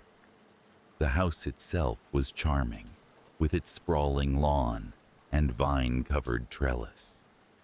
It was the kind of place where you could imagine children playing pretend games, crafting entire worlds out of imagination and whispers. Lillian had taken to the garden immediately. She spent hours kneeling in the dirt, her hands stained with soil, planting flowers I couldn't name. She said it was therapeutic, a way to connect with the earth, to let go of the stress that had been clawing at her insides for years. As I watched her from the kitchen window, I couldn't help but smile. She seemed so at peace, so content in her own little world. But then, things began to change. At first, it was subtle, so subtle that I almost didn't notice. Lillian started talking to herself as she worked in the garden. Not just the occasional mutter or hum, but full conversations. I dismissed it as nothing more than a simple eccentricity, a harmless quirk. After all, wasn't this what she had been yearning for? A chance to let her mind wander freely? Yet, as the days passed, her behavior grew more concerning. She'd wake in the middle of the night, her eyes wide and unseeing, mumbling about voices in the garden. During the day, she seemed distracted, her gaze often drifting toward the windows, as if drawn by an invisible force. At night, she would slip out of bed and stand at the window, staring into the darkness, listening. It was during one of these nocturnal vigils that I first heard it, a soft, almost musical chime that seemed to come from somewhere beyond the garden. It was a sound both alien and alluring, a melody that lingered in the air long after it had ceased. Lillian had heard it too. Her eyes took on a distant look, her lips curving into a secretive smile. "Can you hear them?" she whispered, her voice laced with wonder and fear. I tried to rationalize it, telling myself that it was the wind, or perhaps a distant wind chime swaying in the breeze. But deep down, I knew there was something unnatural about it. The unease that had begun to coil inside me tightened its grip. Over time, Lillian became more and more absorbed by the garden. She would spend entire afternoons crouched among the flowers, her hands moving with a delicate precision that was almost reverent. I would stand at the window, watching her, a part of me wanting to join her, but another part holding me back, tethered by an inexplicable dread. One evening, as I walked into the garden to call her in for dinner, I stopped short. The garden had transformed. The flowers were unnaturally vibrant, their colors almost too vivid to be real. They seemed to pulse with an inner light, casting strange shadows that danced across the ground. Lillian was sitting among them, her face serene, her eyes closed as she swayed gently to a rhythm only she could hear. "Lillian," I called softly, but she didn't respond. She simply sat there, a statue amidst the surreal beauty of the garden. I reached out to touch her shoulder, but the moment my fingers brushed against her skin, she gasped, eyes snapping open with a start. "What are you doing?" she asked, her voice sharp and accusing. You seemed lost," I replied, taken aback by the hostility in her tone. "I'm not lost," she said, standing up abruptly. "I'm exactly where I need to be." Her words lingered in my mind long after we had returned to the house. That night, as we lay in bed, she turned to me, her eyes wide and earnest. "You have to let me go," she murmured, her voice a fragile whisper. "Go where?" I asked, confused. "Into the garden," she replied. "There's something there, something wonderful waiting for me."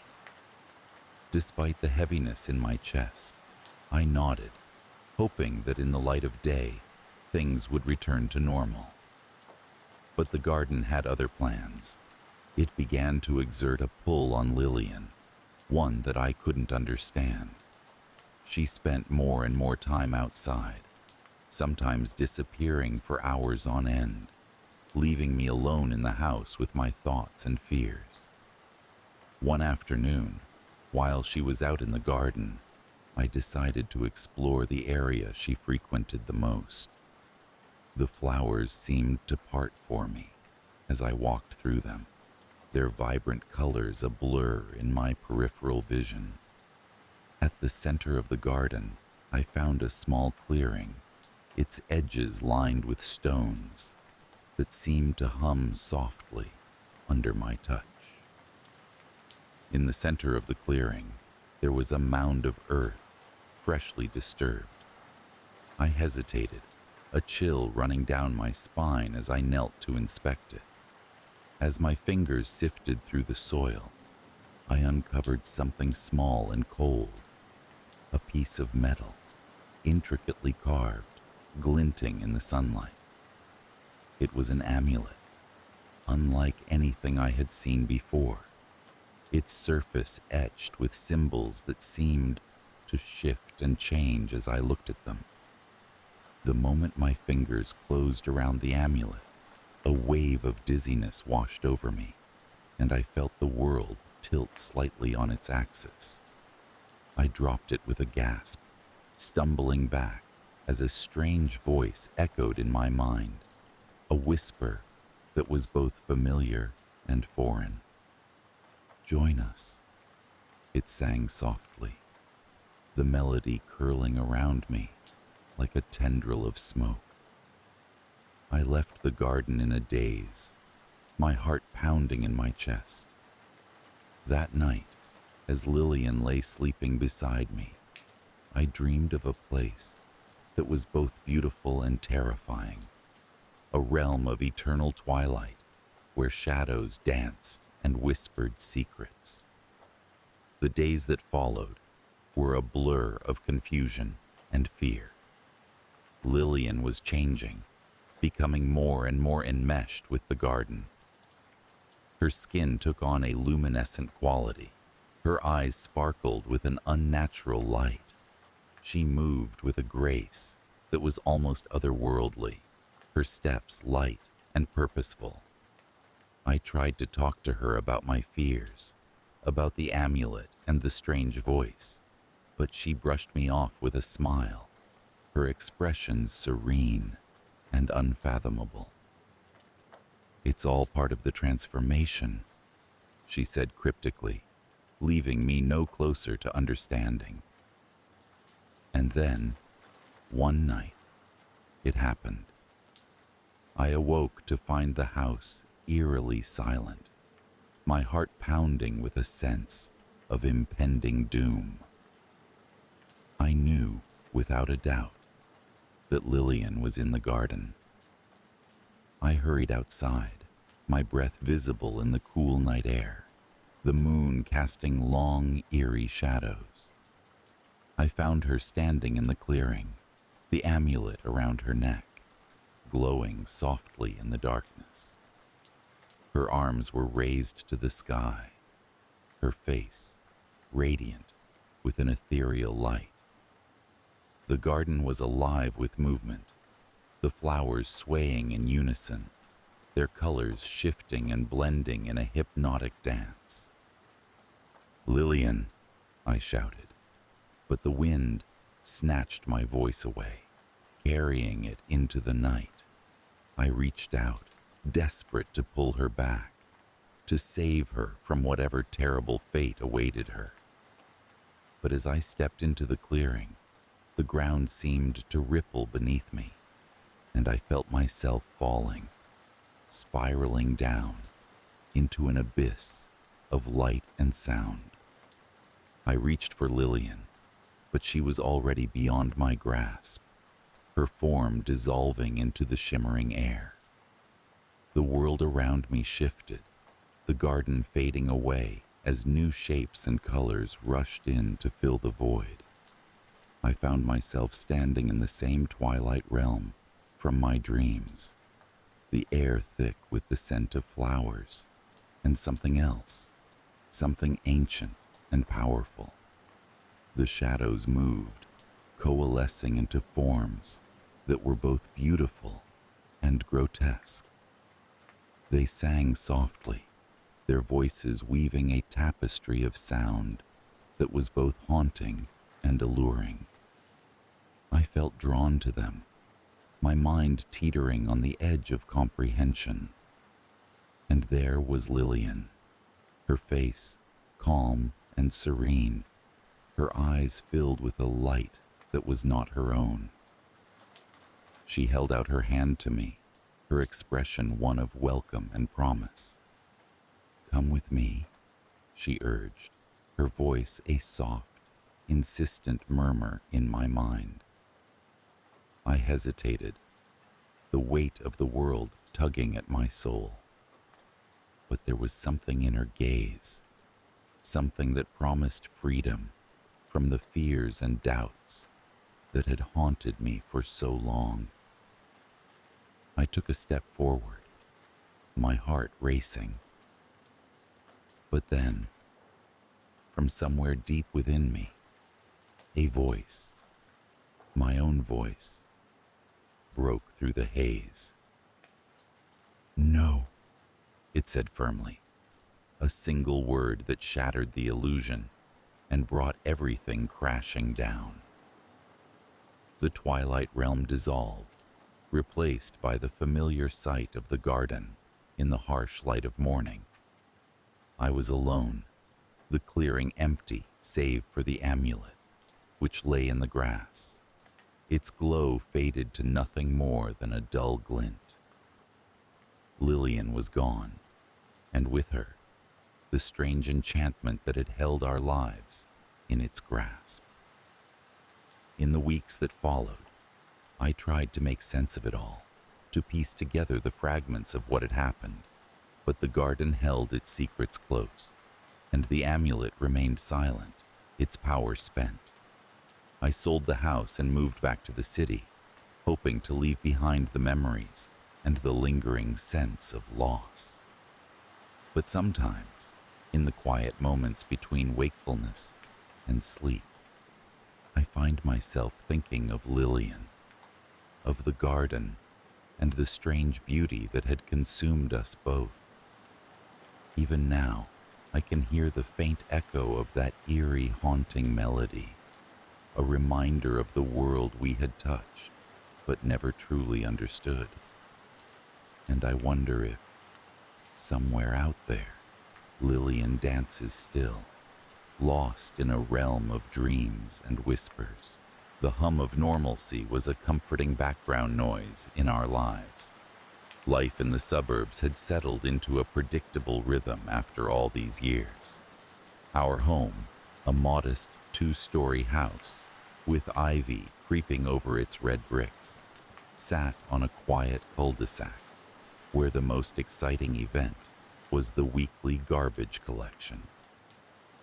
The house had seen better days, perhaps, but it was ours, a testament to the years spent together, raising our daughter, Emily, who had recently left for college.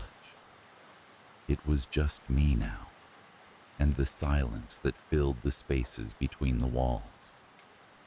My days were spent tending to the garden or fixing whatever odd job needed my attention. It was in these activities that I found peace, a meditative escape from the memories that sometimes threatened to surface. Sarah, my wife, had left 5 years ago. Her departure was abrupt, a sudden fracture in the otherwise undisturbed fabric of our lives. She had walked out one evening, leaving only a terse note on the kitchen table. Not a word since then. The house, once filled with her presence, now felt like a hollow shell, echoing with the absence of her laughter and warmth. My evenings were quieter still. I would sit by the window, nursing a cup of tea and watching the neighborhood settle into night. The street lamp outside flickered occasionally, casting long shadows across the pavement, a metronome for the nocturnal creatures that stirred beyond its light. It was one such evening, as I sat enveloped in the glow of the dying sun, that I noticed something out of the ordinary. A silhouette stood at the end of the street, scarcely visible in the encroaching dusk. It was a woman, her form obscured by the twilight, but there was something familiar in her stance, a peculiar tilt of the head that sent a shiver down my spine. I rose, my heart inexplicably racing, and moved closer to the window. The figure remained unmoved, standing in silent vigil like a sentinel marking the boundary between light and shadow. There was an uncanny stillness to her presence, as if she were waiting for something or someone. I wanted to look away, to dismiss it as a trick of the failing light. But my gaze was fixed, drawn inexorably to the woman at the end of the street. The next morning, the figure was gone, but a single white lily lay on the sidewalk where she had stood, its petals glistening with dew in the morning light. A chill crept up my spine as I stooped to pick it up. The flower was fresh, too fresh, untouched by the dirt and grime of the street. I brought it inside, placing it in a vase on the kitchen table, a ghostly reminder of the previous night's encounter. Days passed, yet the image of the woman lingered in my mind like an unsolved puzzle. Who was she? And why did she feel so hauntingly familiar? I went about my routine, trying to shake the sense of unease that had settled over me like a shroud. Each evening, I found myself glancing towards the end of the street, half expecting her to return. Then, one night, as I was locking up, I heard a soft knock at the door. My heart stuttered in my chest, a discordant beat against the rhythm of the clock ticking on the mantel. I hesitated, the familiar dread prickling at the edge of my awareness. Slowly, I made my way to the door, half hoping, half dreading what I might find. I opened it to find Sarah standing there, her face illuminated by the dim porch light. She looked older than I remembered, wearier, but there was no mistaking those eyes, the same deep-set eyes that had once been my world. Her clothes hung loose on her frame, as though she had shrunk into herself, her skin pale and almost translucent under the light. "Sarah," I breathed, a mix of disbelief and the sudden, overwhelming rush of old emotions. She looked at me with an intensity that seemed to pierce through to my very soul. Before I could speak again, she stepped forward, crossing the threshold with a familiarity that was both comforting and unsettling. "I'm back," she said simply, her voice a ghostly whisper of its former vibrancy. Her return was like a stone dropped into still waters, sending ripples through the stagnant calm of my life. I wanted to ask where she had been, why she had left, but the words stuck in my throat.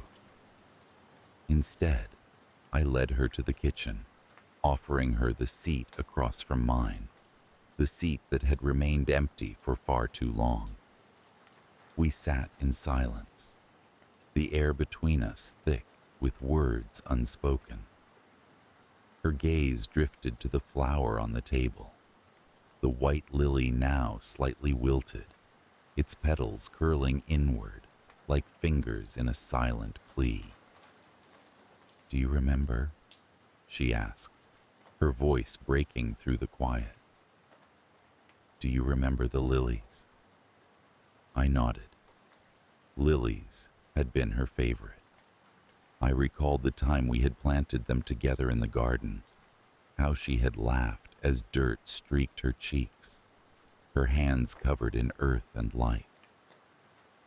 But there was something different now, a weight to her question that I couldn't quite grasp. Her presence in the house changed everything. I found myself watching her constantly, as if afraid she might vanish if I looked away for too long.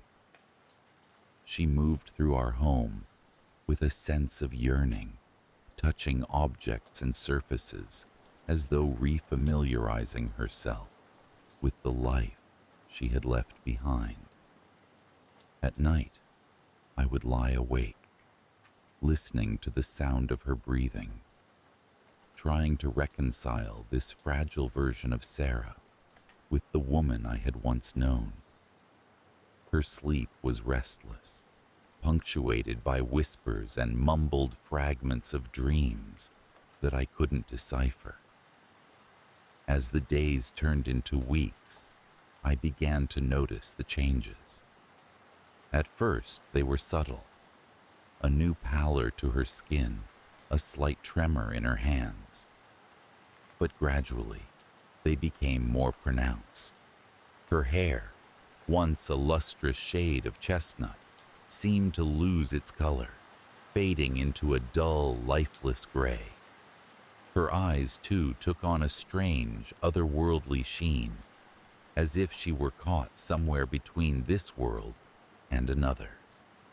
She spent more time in the garden, tending to the lilies with an almost obsessive devotion. I would watch her from the window, my heart heavy with a mixture of love and unease. She would kneel among the flowers, her fingers caressing their delicate petals with an almost reverent care. One evening, as the sun dipped below the horizon, I joined her in the garden. The air was cool, carrying the scent of earth and blooming flowers. She was sitting among the lilies, her eyes closed, bathed in the soft glow of twilight. "Are you all right?" I asked, my voice sounding unnaturally loud in the stillness. She opened her eyes slowly, turning her gaze towards me. For a moment, I glimpsed something behind her eyes, a flicker of fear, or perhaps pain. But then it was gone, replaced by a serene calm that seemed almost unnatural.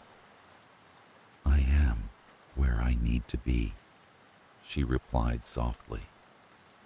Her words lingered in my mind long after the night had swallowed the day. I wanted to believe her, to accept her return without question, but a nagging doubt gnawed at the edges of my consciousness. There was something she wasn't telling me, some unspoken truth that cast a shadow over her presence. The house, too, seemed to change. Shadows lengthened in the corners, and the air felt heavier, as if the walls themselves were drawing closer. I would catch glimpses of movement in my peripheral vision, shadows that danced just beyond the edge of sight. The familiar creaks and groans of the house at night took on a new, sinister quality, like whispers in a language I couldn't understand. One night, I awoke to find Sarah standing by the window, her silhouette framed against the moonlit sky. Her posture was rigid, her gaze fixed on something beyond the glass. "Sarah," I called softly, moving to stand beside her. She didn't respond, her eyes locked on the garden below. The lilies swayed gently in the breeze, their white blooms luminous in the darkness. I followed her gaze, searching for what held her attention, but saw nothing unusual. When she finally turned to me, her expression was one of profound sadness. "It's calling," she murmured, her voice barely audible. "What's calling?" I asked, my heart pounding in my chest. She shook her head, as if trying to dispel a thought she couldn't quite grasp. "The cradle," she said, her voice a fragile thread of sound. I didn't understand, but her words sent a shiver through me, a primal fear that settled deep in my bones. I wanted to hold her, to protect her from whatever haunted her, but she slipped from my grasp, retreating into the shadows.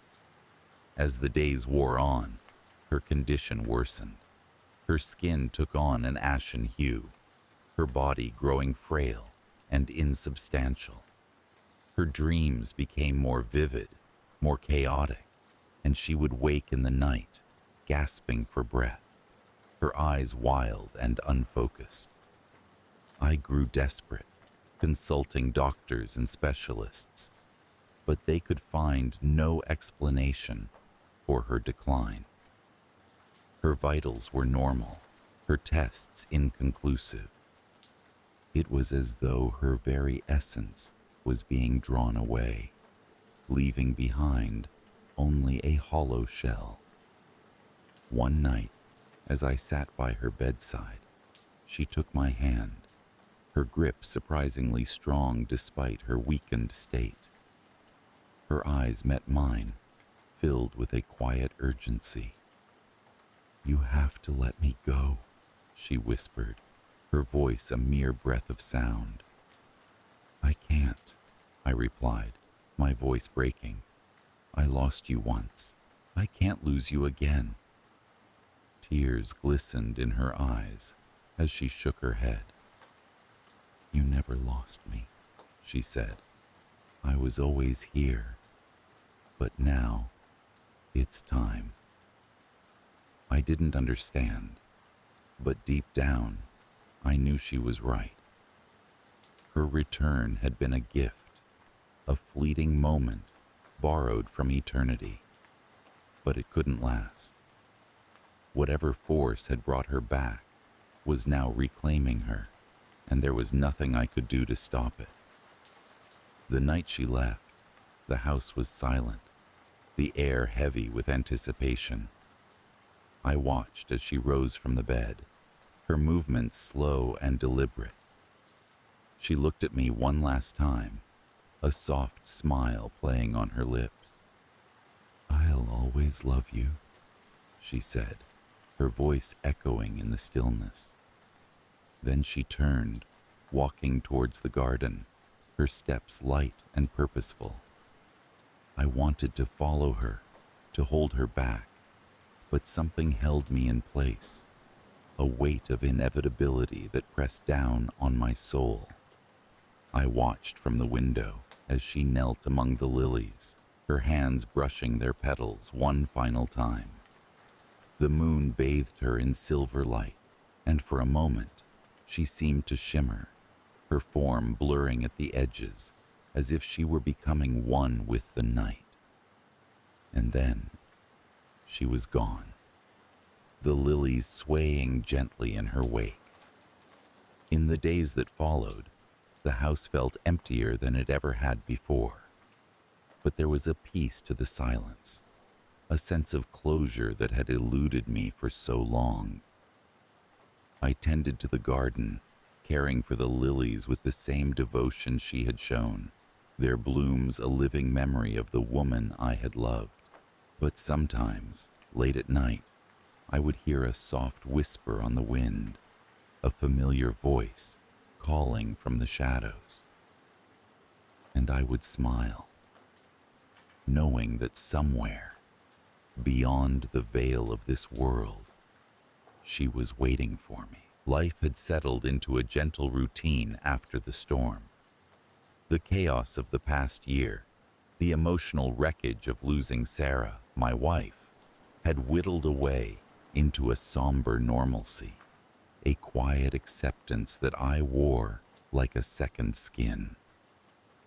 Our home, the quaint little house on Sycamore Lane, was filled with echoes of memories that I had learned to live with. Each room whispered her name in soft breaths, while the garden she loved so dearly flourished with an unyielding vitality as if to spite her absence. I carried on, swept through the days by the relentless current of time until they blurred into a long streak of muted colors and indistinct shapes. It was a crisp autumn morning when the first disturbance shattered the fragile peace I had constructed. I was raking leaves in the backyard, a task that was once hers, when I noticed something peculiar. The garden, vibrant and lush, seemed to have changed overnight. The roses, which should have been wilting as the season turned, were in full bloom, their petals rich and red against the backdrop of fallen golden leaves. I paused, a shiver running down my spine, as if someone had walked over my grave. At first, I dismissed it as a trick of the light, or perhaps an oversight, something I hadn't really noticed before. But then, other things began to happen. Little things. The front gate, which I always locked, was sometimes found swinging gently on its hinges in the morning. The scent of Sarah's favorite perfume, a subtle fragrance of lavender and vanilla, lingered in the air of the sitting room, though I had packed away her belongings months ago. And then, There were the soft footfalls I sometimes heard at night, a familiar rhythm that matched the cadence of Sarah's steps. I tried to rationalize every event, attributing them to my mind's penchant for cruelty, a desperate longing manifesting in illusions. Yet, the garden remained the most tangible evidence of something unusual. Its unnatural bloom, untouched by the encroaching cold, seemed to whisper secrets in the rustling of leaves and the hum of bees. It was as if Sarah's presence had sunk deep into the soil, nurturing life with a lover's tender care. As days passed, my unease grew, curling around me like a second shadow. The disturbances were escalating. I would find the kitchen door ajar in the mornings, though I was certain I had closed it the night before. Sometimes, I would wake to find the bed covers pulled up to my chin, snug the way Sarah used to tuck me in on cold nights. It was comforting and unnerving in equal measure. One evening, as I sat in the living room, the television casting its flickering light across the room, I felt the unmistakable sensation of someone watching me.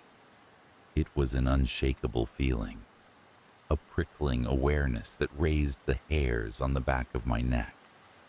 I glanced towards the window and saw a silhouette standing just beyond the edge of the light, in the garden where shadows pooled like ink. I stood abruptly, my heart a drumbeat in my ears. My pulse quickened, a rush of adrenaline urging me towards the window to confront the intruder in my sanctuary. But as I approached, the figure dissipated into the night, as though it had never existed. I was left alone, staring out into the garden where the roses swayed gently, their blossoms luminous in the moonlight. It was then that the truth began to seep into my consciousness, insidious and undeniable. Sarah was here. Somehow, impossibly, she was here. An echo of the love we shared, an imprint left behind like a footprint in wet sand. The realization filled me with dread, a fear that seeped into my bones and settled there, heavy as granite. The climax of my ordeal came one stormy night. The wind howled around the house, rattling windows and doors with a fury that matched the turmoil inside me. I was in bed, the sheets cool against my skin, when I felt the bed shift. The mattress dipped as if someone had climbed in beside me. My breath caught in my throat, terror constricting my chest as I lay motionless, unable to move. I felt a hand, soft and familiar, glide over mine. It was a caress, a touch so intimate and gentle that tears sprang to my eyes. "Sarah?" I whispered into the darkness, my voice barely a breath. There was no reply, only the relentless drone of the storm and the warmth of her touch, a bittersweet reminder of what I had lost. The sensation lingered for what felt like hours, until exhaustion took me into a dreamless sleep. When I awoke, the house was silent. The storm had passed, leaving only a quiet, suffused with the scent of wet earth and roses. The garden was still vibrant, the roses standing as sentinels, guardians of a love that defied the grave. In the days that followed, I found a peculiar solace in the knowledge that Sarah was near, that she watched over the home we had built together. But with that solace came a lingering fear, a question question that gnawed at me with an insidious persistence. If Sarah was here, what did that mean for her soul? Was she at peace, or had she been trapped in a liminal space, tethered to me by bonds neither of us could sever? My life continued in a semblance of normalcy, yet I moved through my days with a heightened awareness, attuned to the subtle shifts in the atmosphere, the signs that pointed to her presence. And each night, as I lay in bed, I waited for the familiar dip in the mattress, the gentle touch that would remind me I was not alone. In the quiet moments, when the world outside was still, I would speak to her. My voice a whisper in the darkness, I told her about my day, shared my thoughts as I once did when she was alive. And as I spoke, I could almost feel her listening, her presence a comforting weight in the room. The garden remained a testament to the love we shared, a vibrant living memory that flourished under her unseen care. It was both a comfort and a torment, a reminder of the life we had and the spectral echo that now haunted my existence. I tended to it with devotion, pruning the roses and keeping the beds free of weeds, as if by doing so, I was tending to Sarah herself. As time flowed on, my fear abated, replaced by a resigned acceptance.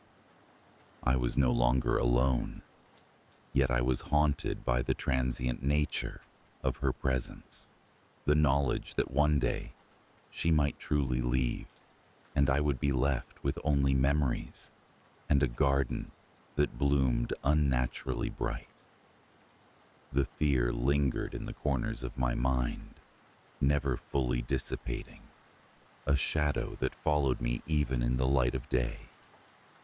It was the fear of loss, of being truly alone, severed from the spectral tether that bound us.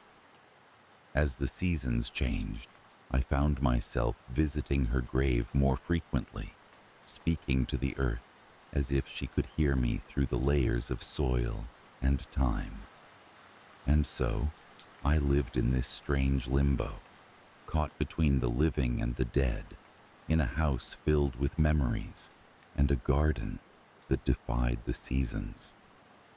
It was a life marked by the extraordinary, a shadowed reality where love transcended the boundaries of mortality and lingered like a ghost, whispering in the leaves of the roses, in the rustle of the wind through the trees. I knew I would never truly be free, that my heart would forever yearn for the touch that haunted my nights, the presence that filled my days with an eerie comfort. But in that haunting, I found a peculiar peace, a solace that came from knowing that love, once given, never truly dies. It merely changes form, becoming something ethereal and enduring, a ghostly echo that stays with us, even as we move through the veils of time. The streetlights cast a warm, amber glow on the quiet suburban road, like sentinels watching over a realm that seemed, at least on the surface, untouched by the creeping shadows of the evening. Our house, nestled at the end of this cul-de-sac, exuded a sense of calm and comfort. Its white picket fence and carefully tended garden were the epitome of suburban tranquility. Inside, photographs lined the hallway, chronicling the years of our family history, my parents on their wedding day, my brother's graduation, my own childhood smiles. Life moved at a gentle pace here. There was a rhythm to the days, a predictability that was both comforting and mundane. I worked from home as a freelance writer, crafting stories that never quite captured the essence of that perfect, peaceful normalcy I experienced daily. My husband, Robert, a diligent and kind man, commuted to the city, returning each evening with tales of office antics and commuter trials. Our daughter, Emily, was the light of our lives, filling the house with her laughter and occasional tantrums, as children are wont to do. It had been nearly 10 years since my mother had passed, taken suddenly by a heart condition we never knew existed. Her absence left a void that none of us could fill, though we never spoke of it openly. We were a family that preferred the unspoken connection, the silent acknowledgement of shared loss and healing. Her memory lingered in the corners of my mind, surfacing during quiet moments, or hidden in the scent of her favorite jasmine tea. I first noticed the disturbance one crisp autumn morning. The air was cool and fragrant with the scent of fallen leaves. Emily was at school, Robert at work. I had settled into my writing nook, an alcove near the kitchen, where the morning sun painted soft patterns on the walls. As my fingers danced over the keyboard, crafting a scene of suburban intrigue, a chill suddenly crept up my spine. It was a sensation I couldn't quite place, as though an unseen presence had brushed against my senses. Ignoring the chill, I returned to my work, brushing it off as a draft from an open window. The house was old after all, and prone to creaks and whispers when the wind picked up. But then, out of the corner of my eye, I thought I saw her. Just a flicker at first, a shadow that didn't belong, a movement that defied the stability of the room.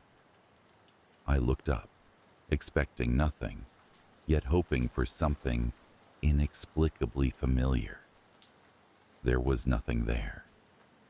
I shook my head, dispelling the notion of my mother's spirit haunting our home.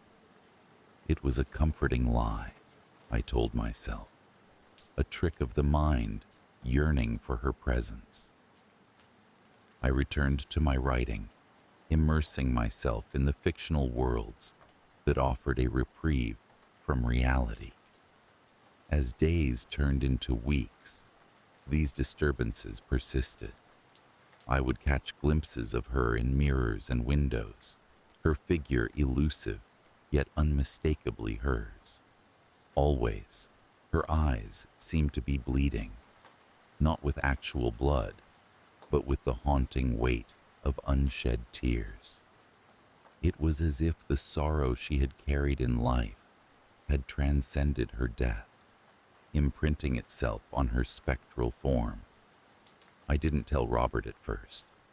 How could I explain it without sounding irrational, without invoking the skepticism that logical minds resort to when confronted by the supernatural? These experiences were mine alone, fragments of a shattered reality only I could piece together. They were moments of eerie reflection, a fusion of memory and imagination. But then, the disturbances escalated. The atmosphere in the house shifted, subtle at first, like a change in the wind. Doors creaked open when they should have been closed. Lights flickered as though in Morse code, signaling messages only I could interpret. It was as if the house itself had become a conduit, channeling messages from the beyond. It wasn't until one particularly restless night that I confided in Robert. We lay in bed, the room steeped in darkness, save for the gentle glow of the streetlights filtering through the curtains. "I've been seeing her," I whispered, my voice barely piercing the silence. "Who?" he asked, turning towards me, his eyes searching my face for answers. "My mother," I replied, feeling the words hang heavy in the air between us. But not as she was. Something's different. Her eyes, it's like they're bleeding. Robert was silent for a moment, processing my revelation. You've been under a lot of stress, he finally said, his voice gentle, yet pragmatically dismissive. Writing all day, being alone in the house, it's easy to let your imagination run wild.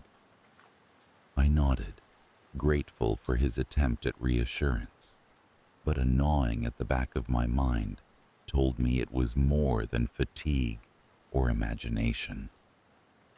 These visions were a call, a plea from the past that demanded acknowledgement. Then came the night of the storm.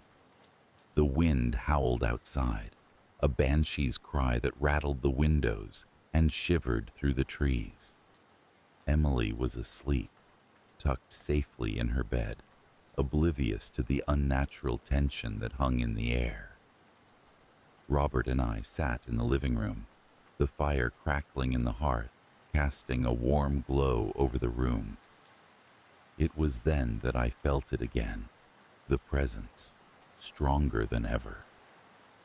The room dimmed, shadows lengthening on the walls, as if the very light had been siphoned away. My heart quickened, a drumbeat echoing in the silence. I turned to Robert, words poised on my lips, when a sudden chill enveloped me. A figure emerged from the shadows, her outline shimmering with an ethereal light. My mother stood before us, her gaze fixed on me. Her eyes were as I remembered, deep, expressive, but they wept phantom tears, an endless cascade that seemed to merge with the shadows. Her presence was both comforting and terrifying, a paradox I struggled to reconcile. Robert's expression shifted from confusion to disbelief, and then to something akin to fear. He saw her too, I realized. This was no mere hallucination. It was a shared reality, a bridge between worlds. Why? I asked, my voice trembling. Why are you here? Her lips moved, forming words I could not hear, a silent dialogue between the living and the dead. I stepped closer, the need to understand driving me forward, though my limbs felt heavy, as if wading through water. Her form flickered, the image disrupted like a faulty signal, but her eyes remained fixed on mine, imploring. Robert reached for me, pulling me back as a sudden gust of wind extinguished the fire, plunging the room into darkness. The shadows swirled around us, a maelstrom of memories and fears. My mother's figure dissolved, leaving only a void that seemed to echo with unvoiced sorrows. In the aftermath, silence reigned. The storm abated, the house settling into a tense stillness. Robert held me close, his presence an anchor in the tumult of emotions. We didn't speak of what we had seen, the experience too fresh, too fragile to dissect with words. In the days that followed, a lingering fear took root, a shadow that clung to the corners of my mind. I avoided mirrors, wary of the reflections they might hold. Even the comforting normalcy of our home felt strained, as if the structure itself had shifted, accommodating a reality I couldn't fully comprehend. But life continued, driven by the relentless march of time. Emily laughed and played, her innocence a balm to my frayed nerves. Robert and I resumed our routines, though a tacit understanding had formed between us, an acknowledgement of the unseen forces that intertwined our lives.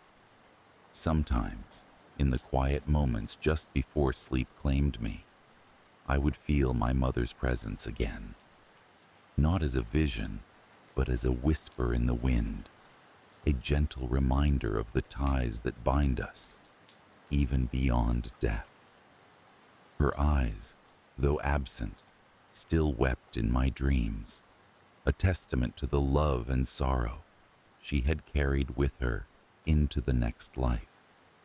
In those moments, I found a strange comfort in the fear, an understanding that some connections are too profound to be severed, that the past is never truly gone. And as I lay in the darkness, I held on to that thought, a beacon against the shadows that danced on the edges of my perception. It was a day much like any other at Willow Creek High School. The morning sun filtered through the tall windows of the classroom, casting a mosaic of light and shadow upon the rows of desks. I sat in my usual spot, third row from the front, trying to focus on the monotony of Mr. Connolly's history lecture. The faint hum of the overhead projector blended with the soft rustling of pages turning, creating a serene backdrop to our everyday routine. The hallways buzzed with the familiar chatter of students swapping stories from the weekend, their laughter echoing down the long corridors. Lockers slammed shut with a satisfying clunk as friends promised to meet up for lunch. It was an ordinary Monday, complete with the sleepy reluctance of returning to the grind after the freedom of 2 days' respite.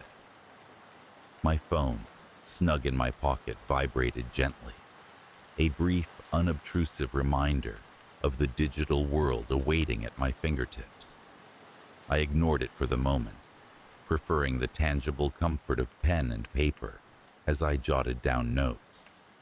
Still, a small part of me was curious, wondering if it was a message from Lily, my best friend, who sat a few rows behind me. The bell rang, and with it, the class dissolved into a symphony of shuffling feet and murmured conversations. In the hallway, I finally checked my phone. A message from Lily appeared on the screen. "Hey, meet me by the stairs after class. Need to talk." There was an urgency in her words that made my stomach twist slightly, but I dismissed it as typical teenage drama. We all had those moments where everything felt like the end of the world, only to realize it was just another passing storm. As the day wore on, a strange tension began to weave itself into the fabric of our school. It was subtle at first, an odd undercurrent that was easy to overlook. A teacher seemed unusually curt. A group of students huddled together, whispering feverishly whenever someone walked by. It was like a wave building far out at sea, still unseen but undeniably present, sending ripples toward the shore. I met Lily by the stairwell as promised, her face drawn with a gravity that deepened the lines of worry etched across her forehead. "What's going on?" I asked, leaning against the cool metal railing. Her eyes darted around the hall, scanning for eavesdroppers, before she leaned in close. "Have you heard?" she whispered, her voice barely above a breath. "There's talk of something happening today, something bad." I felt a chill slide down my spine. "What do you mean? What kind of bad?" She shrugged helplessly, her expression pained. "I don't know exactly. Just people are saying there's going to be a shooting here today." The world seemed to tilt on its axis, sending a jolt of fear racing through me. School was a place of learning, of safety, a bastion where we were free to grow and explore. The idea of violence intruding on that sanctuary was unthinkable, yet here it was, staring us in the face. "Who told you that?" I asked, trying to keep my voice steady. "Messages," she replied, pulling out her phone. "People have been getting these weird texts. I got one this morning. It doesn't say much, just be careful today." That's it. No number, no name. I took her phone, scrolling through the message in disbelief. It was short, but the ominous warning hung heavily in the air between us. Part of me wanted to dismiss it as a cruel prank, yet the anxiety that had taken root in my chest was difficult to shake. We returned to class, but the atmosphere had shifted. More students were on their phones, their eyes wide with the same haunted look I had seen in Lily's. Whispers filled the room, punctuated by the occasional nervous laugh or the snap of a binder being closed too hard. Our teachers tried to maintain the semblance of normalcy, but even they seemed rattled, their voices strained as they attempted to project calm. The morning dragged on, the minutes stretching interminably as we moved from one class to another.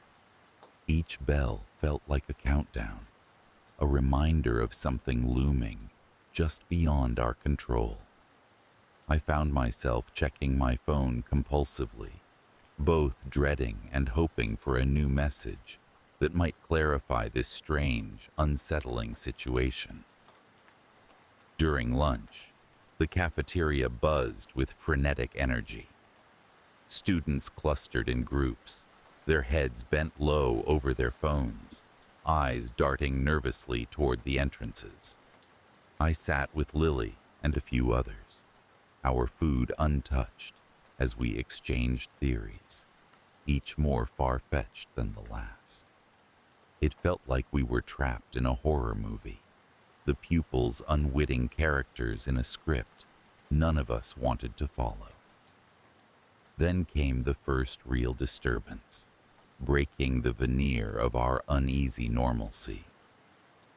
The school's PA system crackled to life, a voice unfamiliar and distorted by static, echoing through the speakers. "Attention, everyone," it began, monotone and devoid of emotion. "This is a message for all staff and students. Remain calm and stay in your classrooms. This is not a drill." Panic flared like wildfire, a collective gasp rippling through the cafeteria. Faces blanched, movements stilled, and a silence fell that was almost tangible in its weight. My heart thudded painfully, the sound loud in my ears. Around me, the world seemed to slow, each second stretching into eternity. Lily grabbed my arm, her grip fierce and reassuring. "We need to get to a classroom," she urged, pulling me toward the nearest door.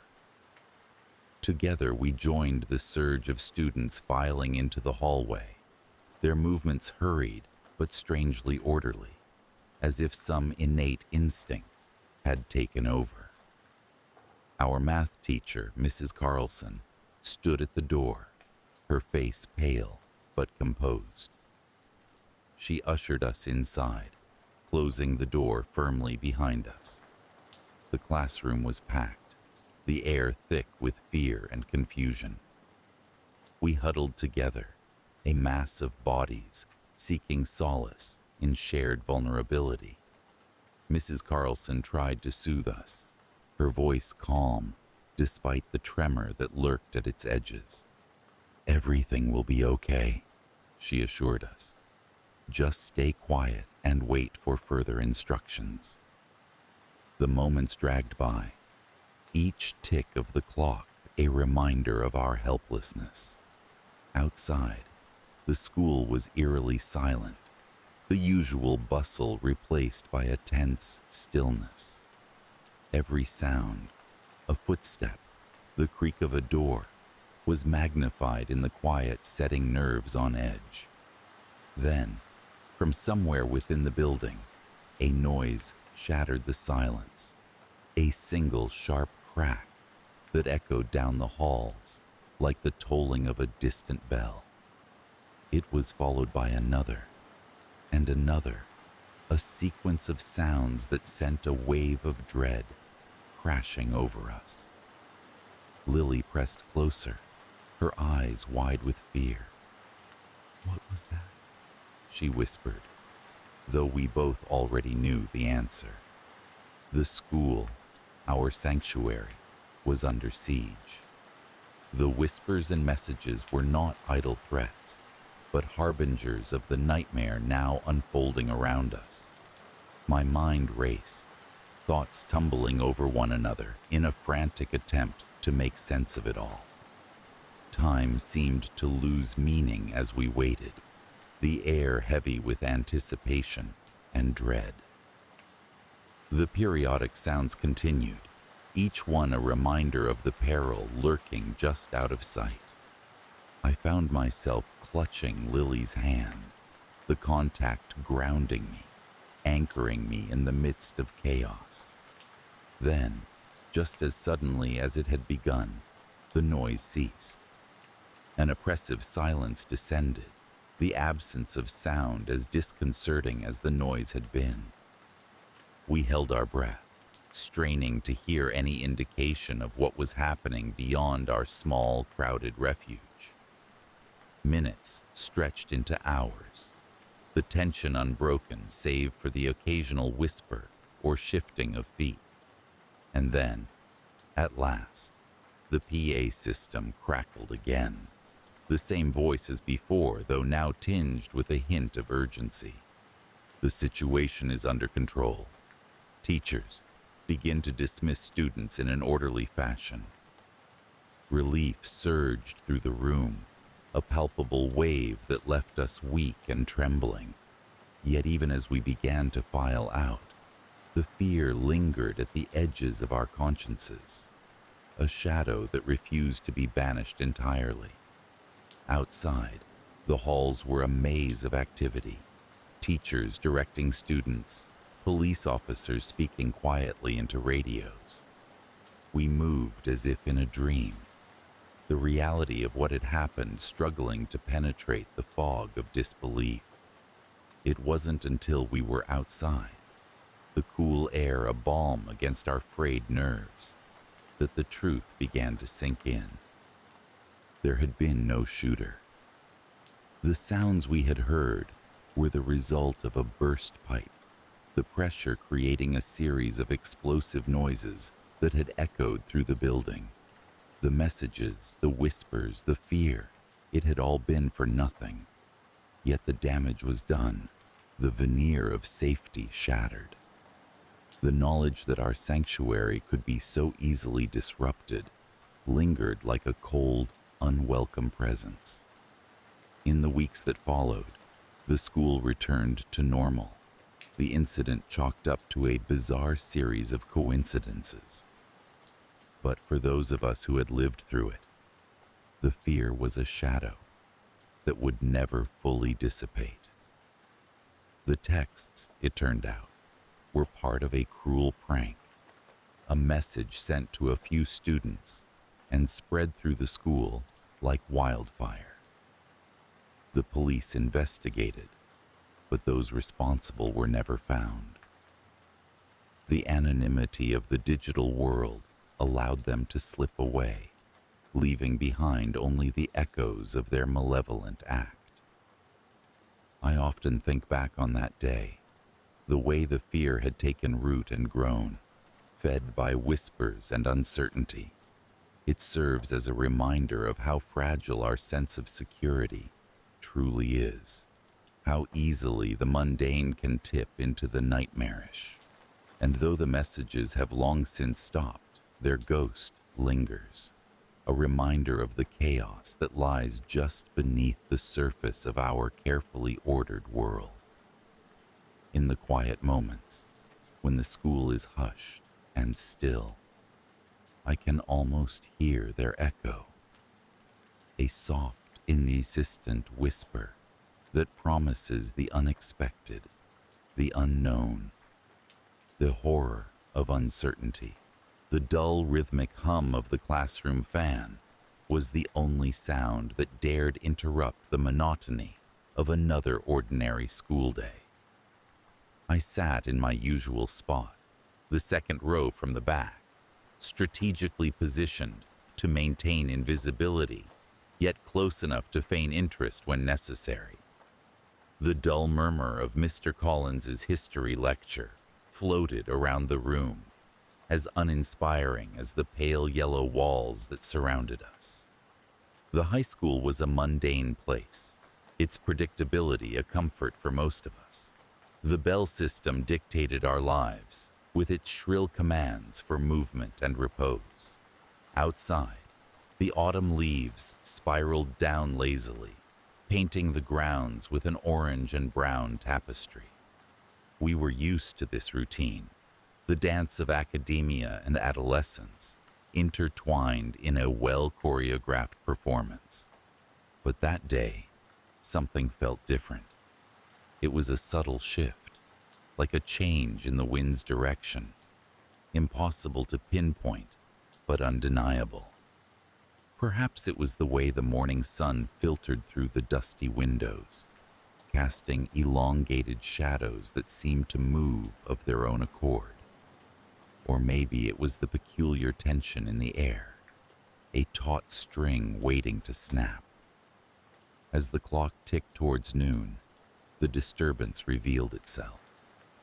An announcement crackled through the intercom, the voice of Principal Harris, drenched in an unsettling calm. "Attention students and faculty," it began, each word measured and deliberate. "We are initiating a lockdown procedure. Please remain calm and follow your teacher's instructions."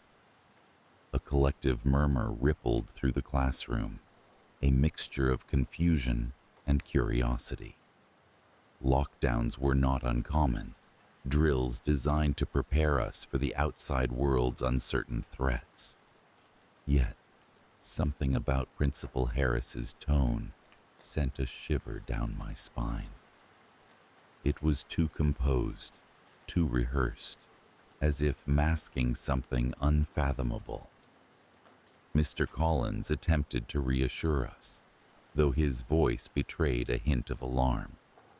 "All right, everyone. You know the drill. Please move to the designated corner and remain silent." Chairs scraped against linoleum as we shuffled to the corner, a cluster of anxiety and whispered questions. My heart drummed a frantic rhythm against my ribs, each beat a reminder of the unfamiliar fear settling in. As we huddled in the designated corner, the heavy silence was punctuated only by the occasional creak of the old building settling. Time seemed to stretch, minutes feeling like hours.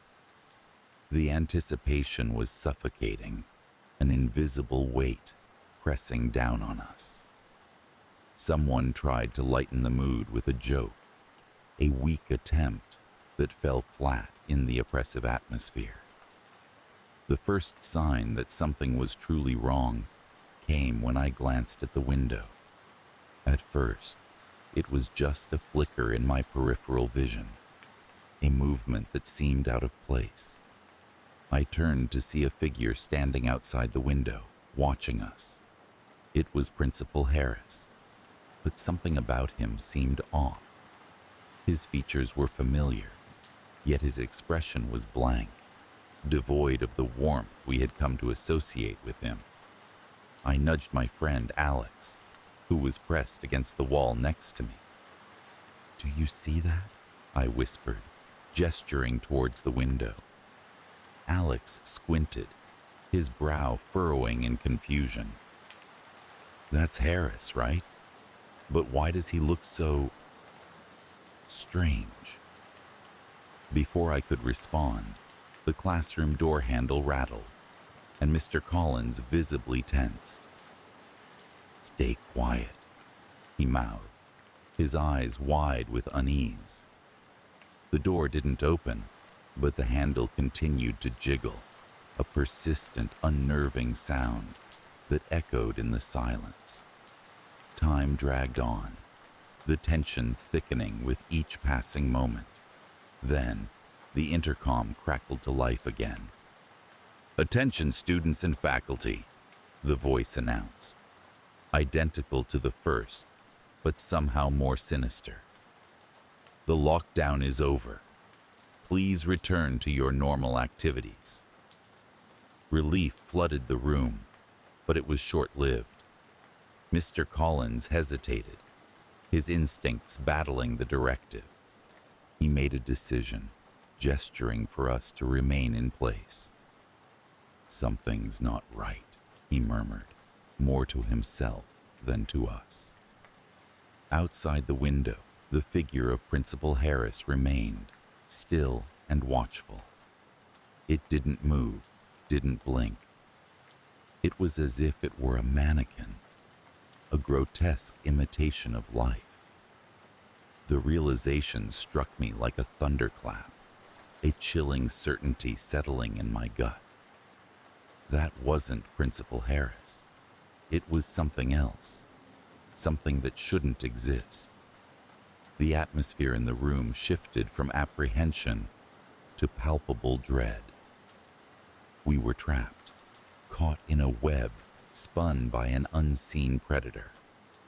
The mimic outside the window was patient, unconcerned by the passage of time. It simply watched, waiting for some invisible cue.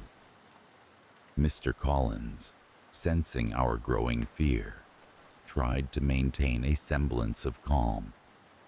"Stay where you are," he instructed, his voice steady but strained. "I'll contact the administration for confirmation." He moved towards the classroom phone, each step deliberate, while the rest of us remained frozen in the corner. The mimic outside shifted slightly, as if responding to his movements. I held my breath, my eyes fixed on the imposter that wore our principal's face. The minutes crawled by until Mr. Collins returned, his expression grave. "The office isn't answering," he said, a note of frustration creeping into his voice. "We're staying put until we know more."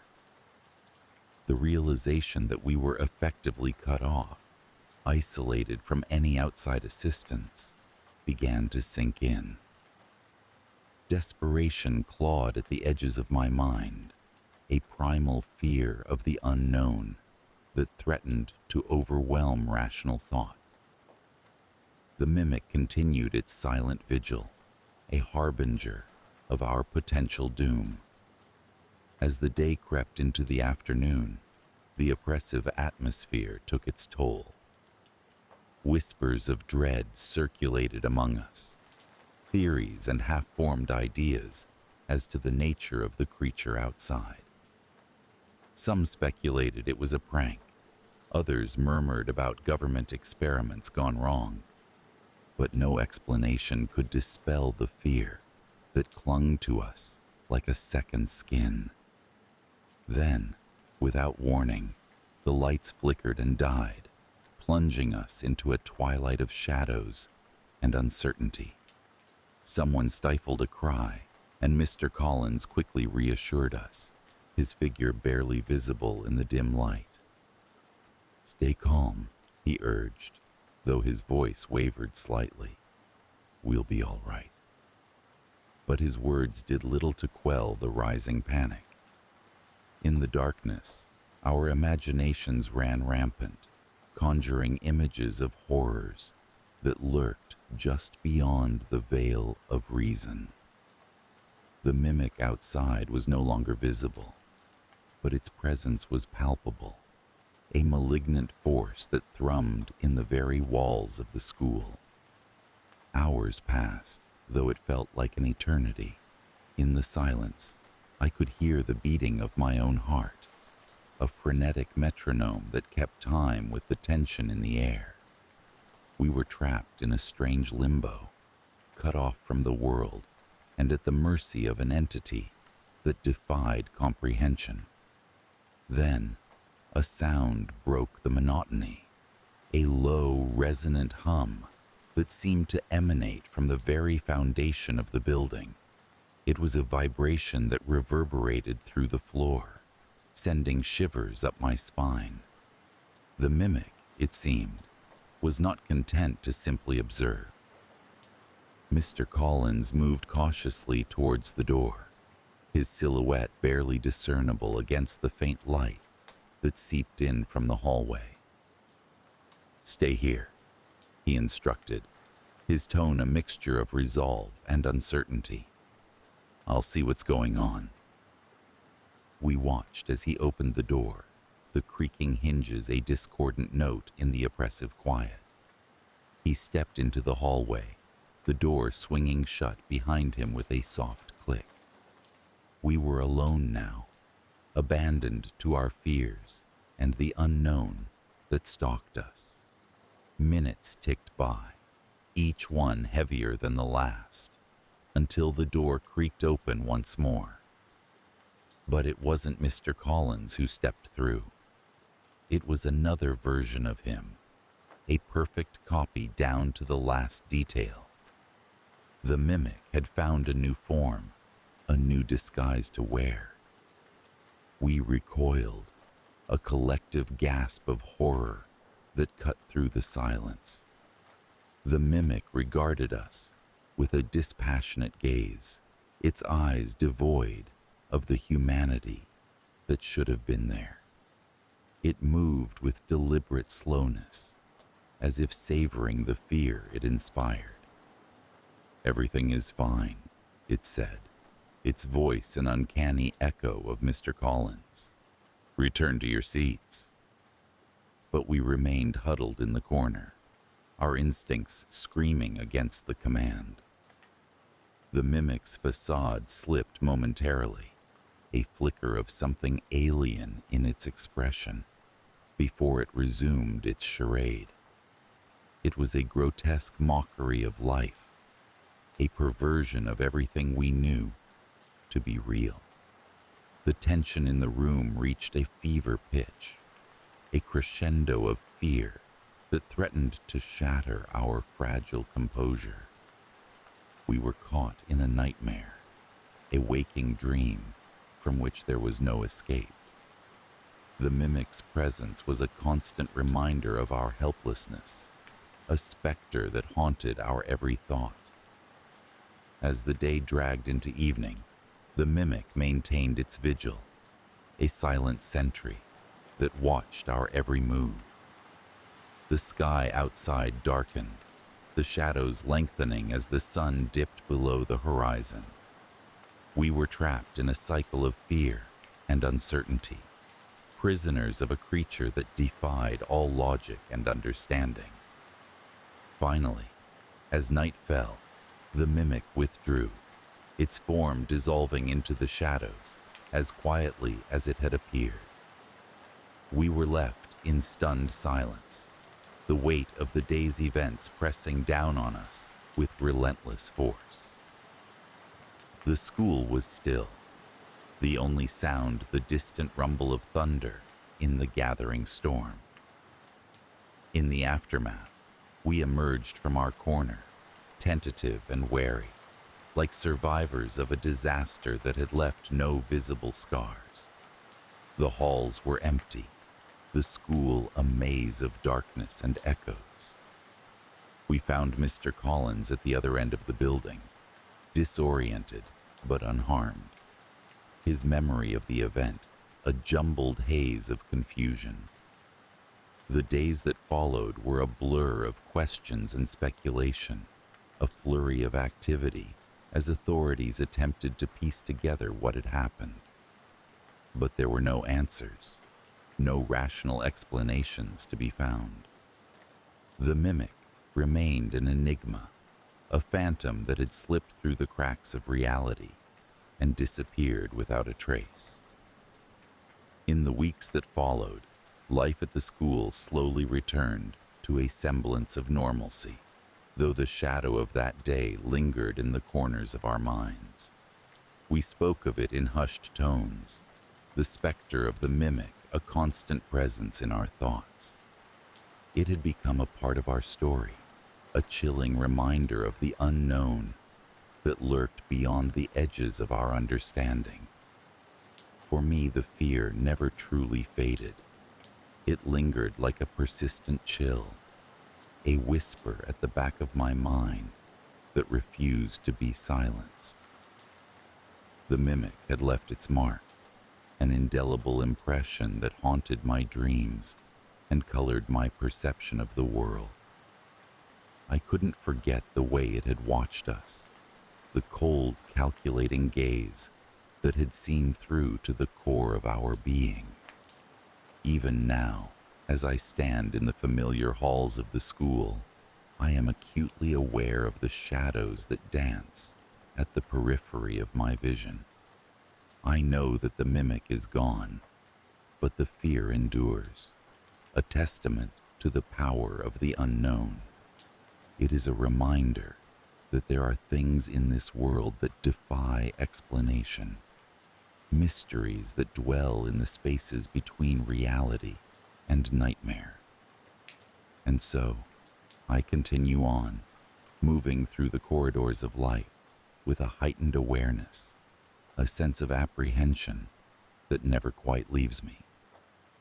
The mimic may have vanished, but its legacy remains, a chilling reminder of the fragility of normalcy and the ever-present threat of the unseen. I carry it with me, a silent companion that shadows my every step, a testament to a truth I cannot unsee. The world is not as it seems, and sometimes the monsters wear familiar faces. The corridors of Ashbourne Intermediate echoed with the familiar clatter of students bustling to their next class. Lockers slammed shut in hurried rhythm, while conversations overlapped, creating a cacophony that was both comforting and mundane. I walked these halls every day, a part of the routine yet apart from it, drifting like a ghost observing the world of the living. In many ways, I had grown accustomed to my invisibility, preferring the quiet over the chaotic social exchanges that seemed to exhaust me more than any physical activity ever could. For most, Ashbourne was an ordinary school, complete with its share of pranks, friendships, and adolescent dramas. Yet, beneath its veneer of normalcy, there lay an undercurrent of something else, something darker. I first heard whispers about the murder club during a dull history class. The name alone was enough to spark a curiosity I couldn't ignore, though I only half believed it was anything more than a rumor. Supposedly, it was a secret society within the school, elusive and enigmatic, comprised of members whose identities were closely guarded. Some claimed it was a creative writing group with a morbid name meant to shock, while others insisted it was something far more sinister. My first real encounter with the notion of the murder club occurred on a dreary Thursday afternoon. The weather outside mirrored my internal gloom, with the sky a uniform gray and rain tapping insistently against the windows. I was in the library, my refuge during lunch, when I overheard a hushed conversation between two students at the table behind me.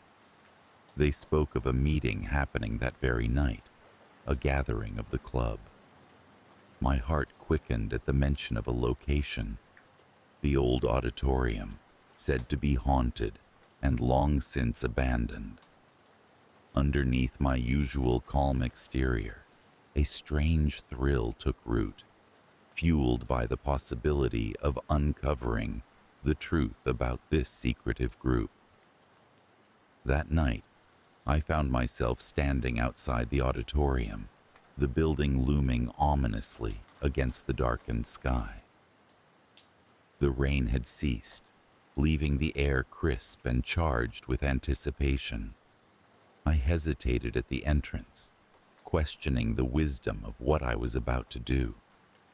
But something compelled me forward, a force beyond mere curiosity. Inside, the auditorium was bathed in shadows, the air thick with dust and time. I moved cautiously, the floorboards creaking beneath my weight, each sound magnified in the silence. Ahead, a faint glow spilled from beneath a door leading to the stage, and I followed it, drawn inexplicably toward the light. The room I entered was a far cry from the derelict state of the rest of the building. Candles lined the perimeter, their flames flickering and casting long shadows that danced along the walls. Seated in a semicircle were 6 students, their faces partially obscured by masks, save for one, who sat in the center without disguise. His gaze was intense, his presence commanding. It was Max, a senior known for his charisma and intelligence. "Welcome," he said, his voice calm yet resonant. "You found us."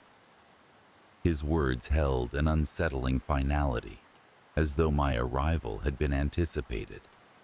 The others turned to regard me, their expressions unreadable behind their masks. I felt exposed under their scrutiny, a trespasser in their clandestine world. Max gestured for me to sit, and despite the uncertainty gnawing at me, I complied. As the meeting commenced, I learned that the Murder Club was indeed more than a writing group. They shared stories, elaborate, chilling narratives that blurred the line between fiction and reality.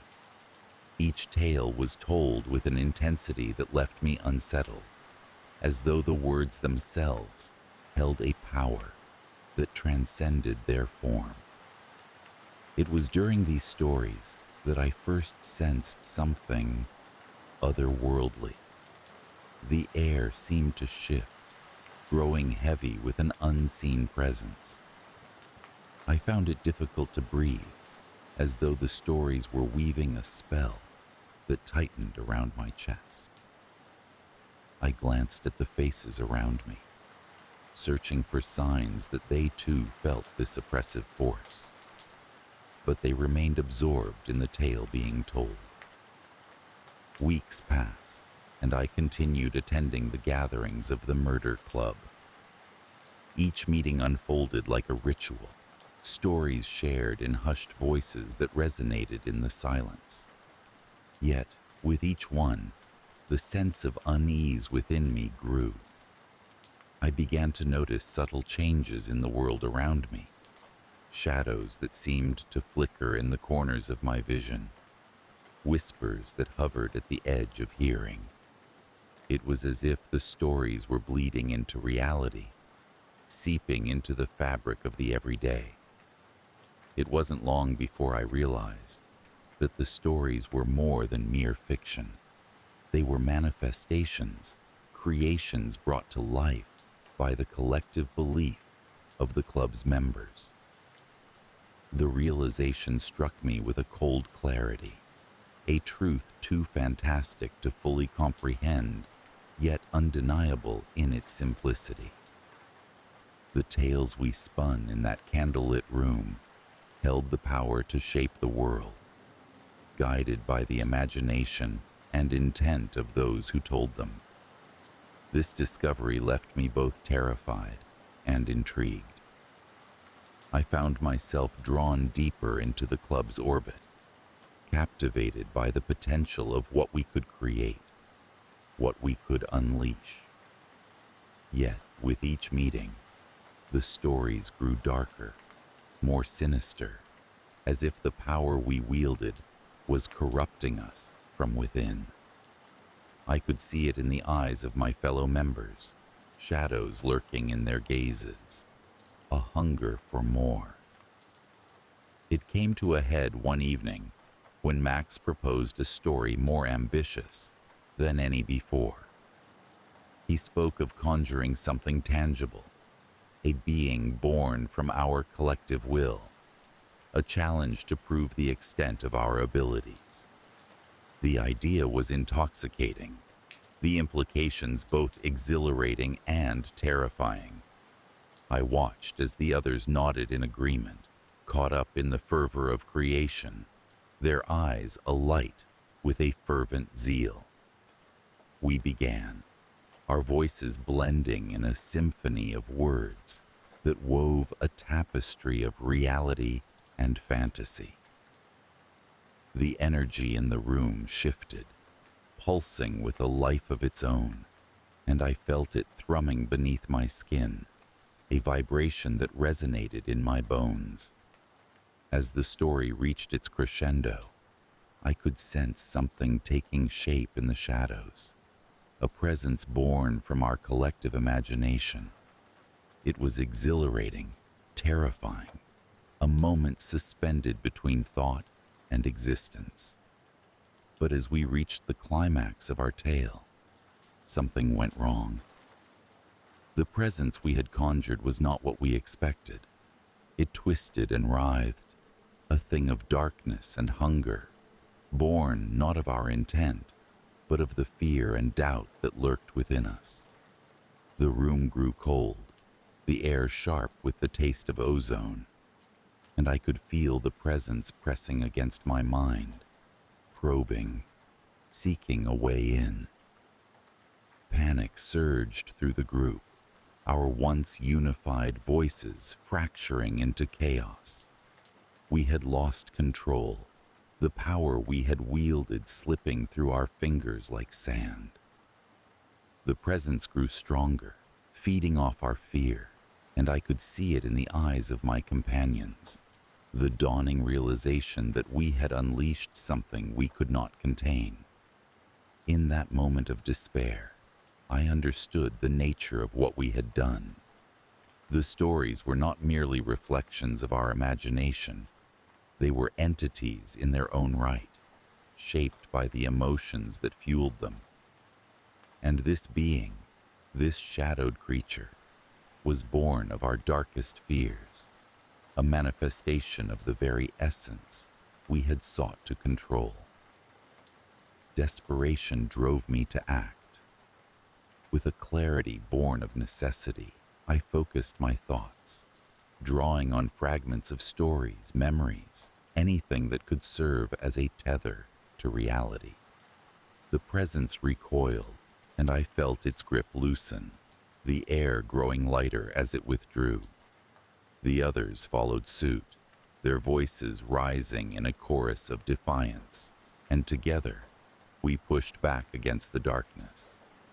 The room fell silent, the oppressive weight lifting as the presence dissipated. We sat in the aftermath, shaken and wary, the reality of our actions settling over us like a shroud.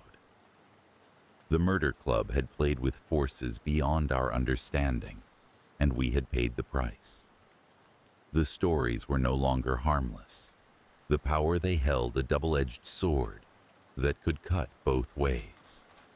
In the days that followed, the club disbanded, the once close-knit group scattered by fear and guilt. The auditorium returned to silence, its secrets locked away beneath layers of dust and time. Yet, the memory lingered, a reminder of the thin line between creation and destruction, of the power that lay within our words. I often find myself returning to that night, the echoes of our stories haunting the edges of my thoughts. I am reminded of the presence we summoned, the darkness born of our fears, and the indelible mark it left on the world. I walk the halls of Ashbourne, my steps more deliberate, my gaze more discerning, aware of the shadows that lurk just beyond sight. The murder club at Ashbourne Intermediate is a memory now, a cautionary tale whispered among students who never knew its true nature. But I carry the knowledge with me, a lingering fear that shadows my every step, a reminder that the world is far more malleable than it seems. And sometimes, late at night, when the world is quiet and the shadows stretch long and thin, I can almost hear the whispers of stories yet untold, waiting for someone brave or foolish enough to bring them to life once more. The bell echoed throughout the corridors of Ashbourne Intermediate, signaling the end of another school day. Students bustled with the exuberance of youth, their chatter and laughter a constant backdrop to the somberness of the aging building. The school had stood in its place for decades, a testament to the passage of time and the endless cycle of childhood that spun within its walls. The brick exterior was weathered, vines creeping up the sins as if attempting to reclaim the structure for nature. Inside, the linoleum floors gleamed under fluorescent lights, the lockers painted in bright, cheerful colors that belied the building's true age. It seemed like any ordinary day of learning and youthful antics. And for most, that was precisely what it was. However, I was not like most. My name is Eli, and that year I was a 10th grader, navigating the tumultuous waters of adolescence with a profound sense of unease. Ashbourne was my second home, and I had always appreciated its predictability. I took comfort in the routines, the sound of sneakers squeaking down the halls, and the occasional muffled announcements over the intercom. But beneath this veneer of normalcy lay something else, something I had only begun to sense. It all started with a whisper. At first, I thought it was just my imagination, the product of too many late nights reading horror stories under the covers. But the whisper was persistent, a voice that didn't belong to anyone I could see. It started in small moments, tucked into the corners of my mind when I was alone. It would call my name, soft and inviting, almost like a lullaby. Sometimes, it seemed to know things about me that I had never shared with anyone. It was unsettling, yet I found myself drawn to it. As if the voice held secrets I was compelled to uncover. One afternoon, while the rest of my classmates filed out to board the school buses, I lingered, pretending to have forgotten something in my locker. The hallway was nearly empty, and the light slanting through the windows cast long shadows on the floor. I paused, listening intently, anticipating the whisper. As if on cue, it began again, coaxing me to listen. But this time, the voice was accompanied by something else, a sense of presence, as though someone else was there with me. I turned quickly, half expecting to see a shadowy figure lurking behind me, but the hallway remained empty and silent. Disturbed but intrigued, I began staying after school more often, searching for clues. I combed through dusty corners of the library, leafed through forgotten yearbooks, and even ventured into the basement storage rooms, where the air was heavy with the scent of mildew and old paper. The whisper followed me, growing more insistent, leading me deeper into the mystery that Ashbourne Intermediate was hiding. It was during one of these excursions that I discovered the club. It was a rainy Thursday when I stumbled upon them. The usually muffled sounds of raindrops hitting the roof were amplified in the empty halls, echoing like distant drums. I had ventured to the third floor, rarely used except for storage and occasional classroom overflow. I had been drawn by the whisper, clearer than ever, urging me to explore. As I rounded a corner, I heard voices. Real ones this time, not the spectral echo that had been haunting me. Curiosity piqued. I crept closer. The voices were coming from a classroom at the end of the hall. The door was slightly ajar, and I could see the flickering light of candles casting soft shadows inside. I held my breath, straining to listen without being detected.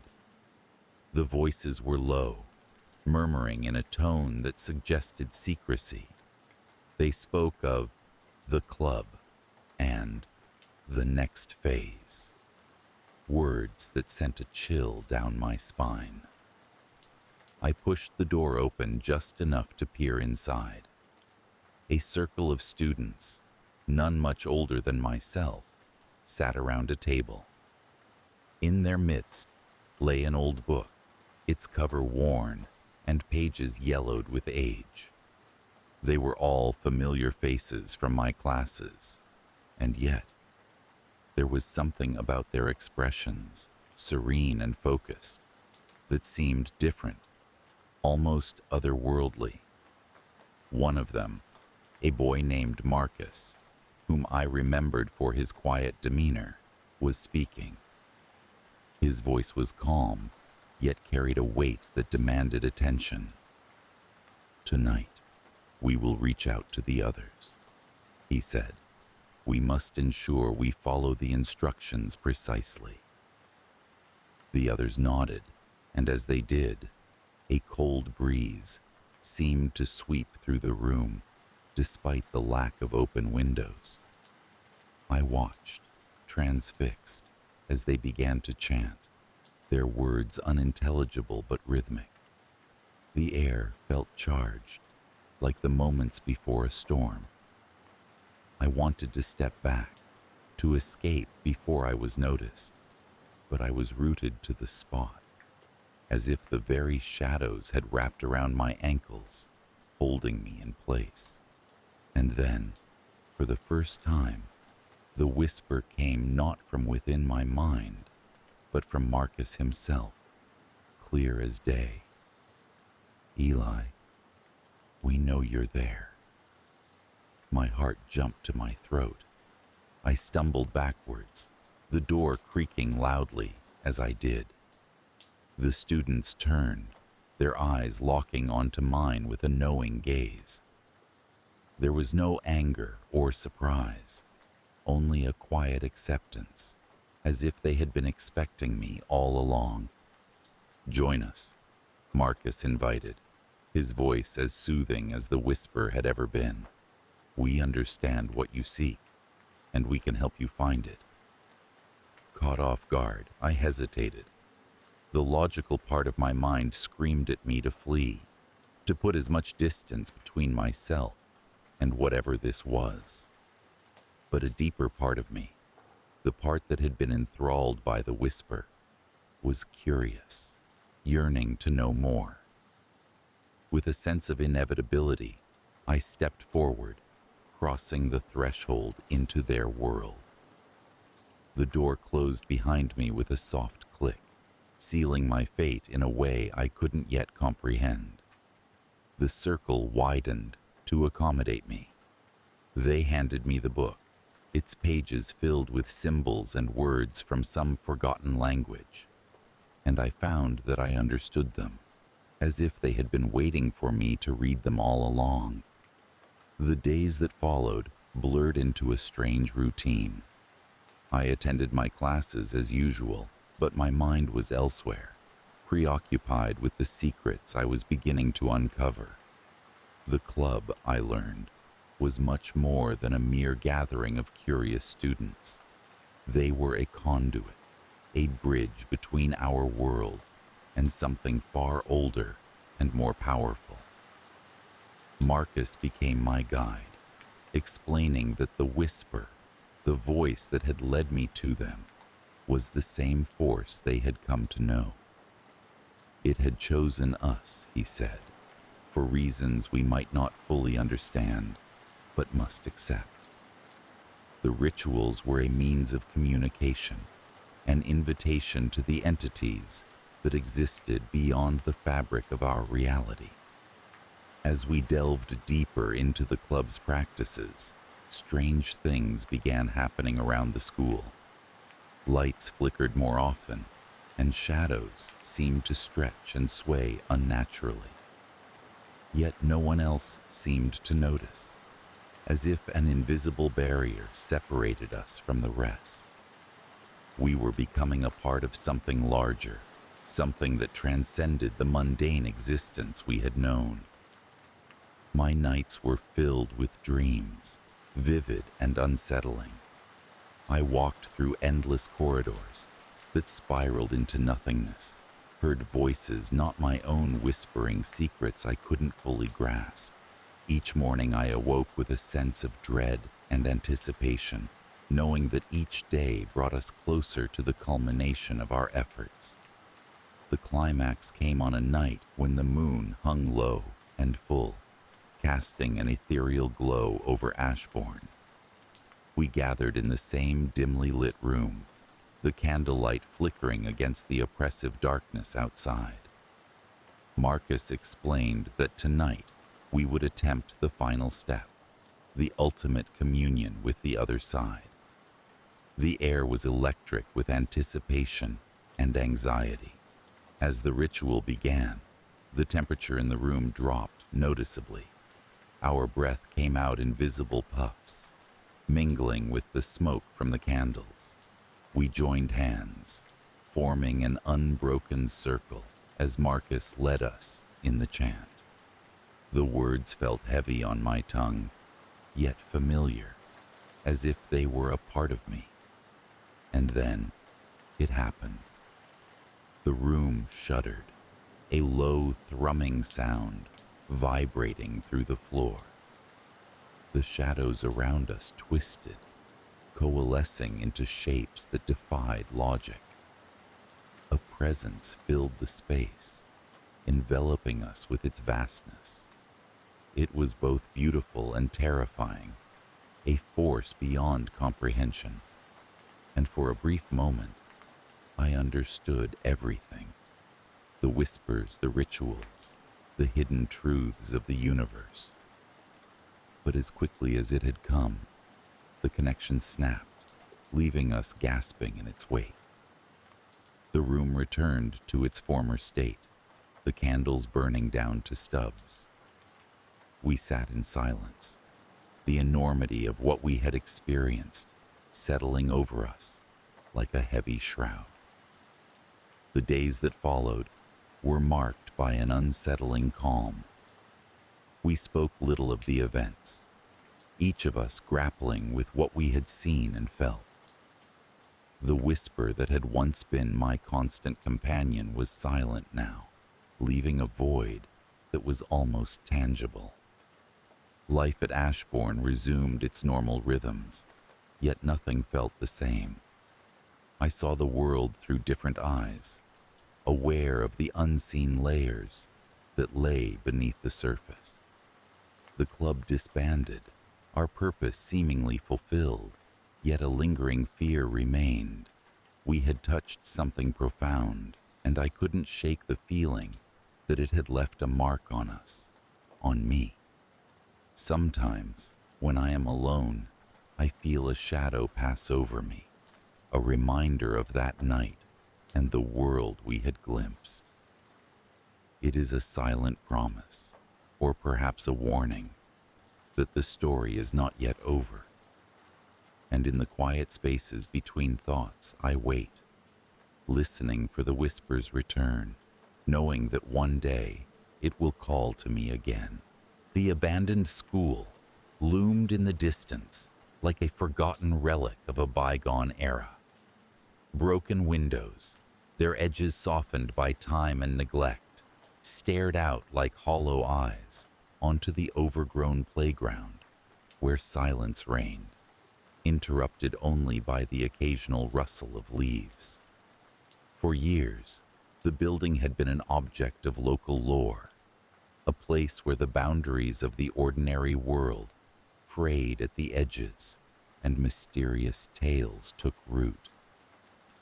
It was here that I found myself, drawn by a compulsion I didn't fully understand, yet could not resist. The path that led to the school was treacherous, overgrown with weeds and brambles that seemed to grasp at my feet as though they were alive. The air was cool, with an unsettling stillness that clung to my skin like a damp cloak. Everywhere around me, the whisper of the wind through the trees carried with it the subtle scent of damp earth and decay. It was a place I had often heard about from the townspeople, their stories filled with ominous warnings that echoed in my mind as I approached.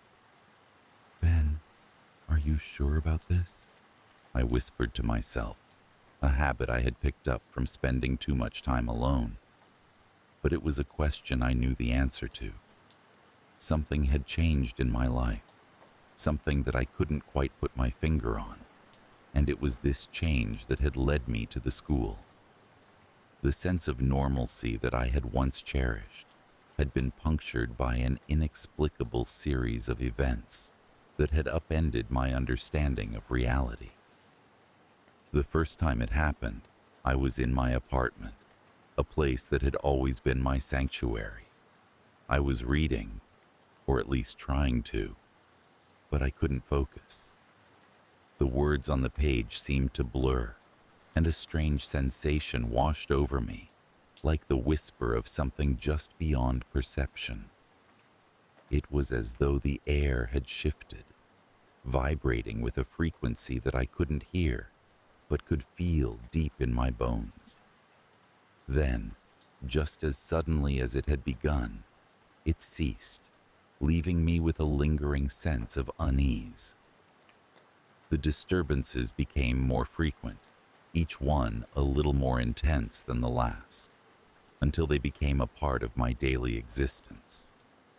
Objects moved of their own accord, a book falling from the shelf, a door slowly creaking open, the lights flickering as though touched by an unseen hand.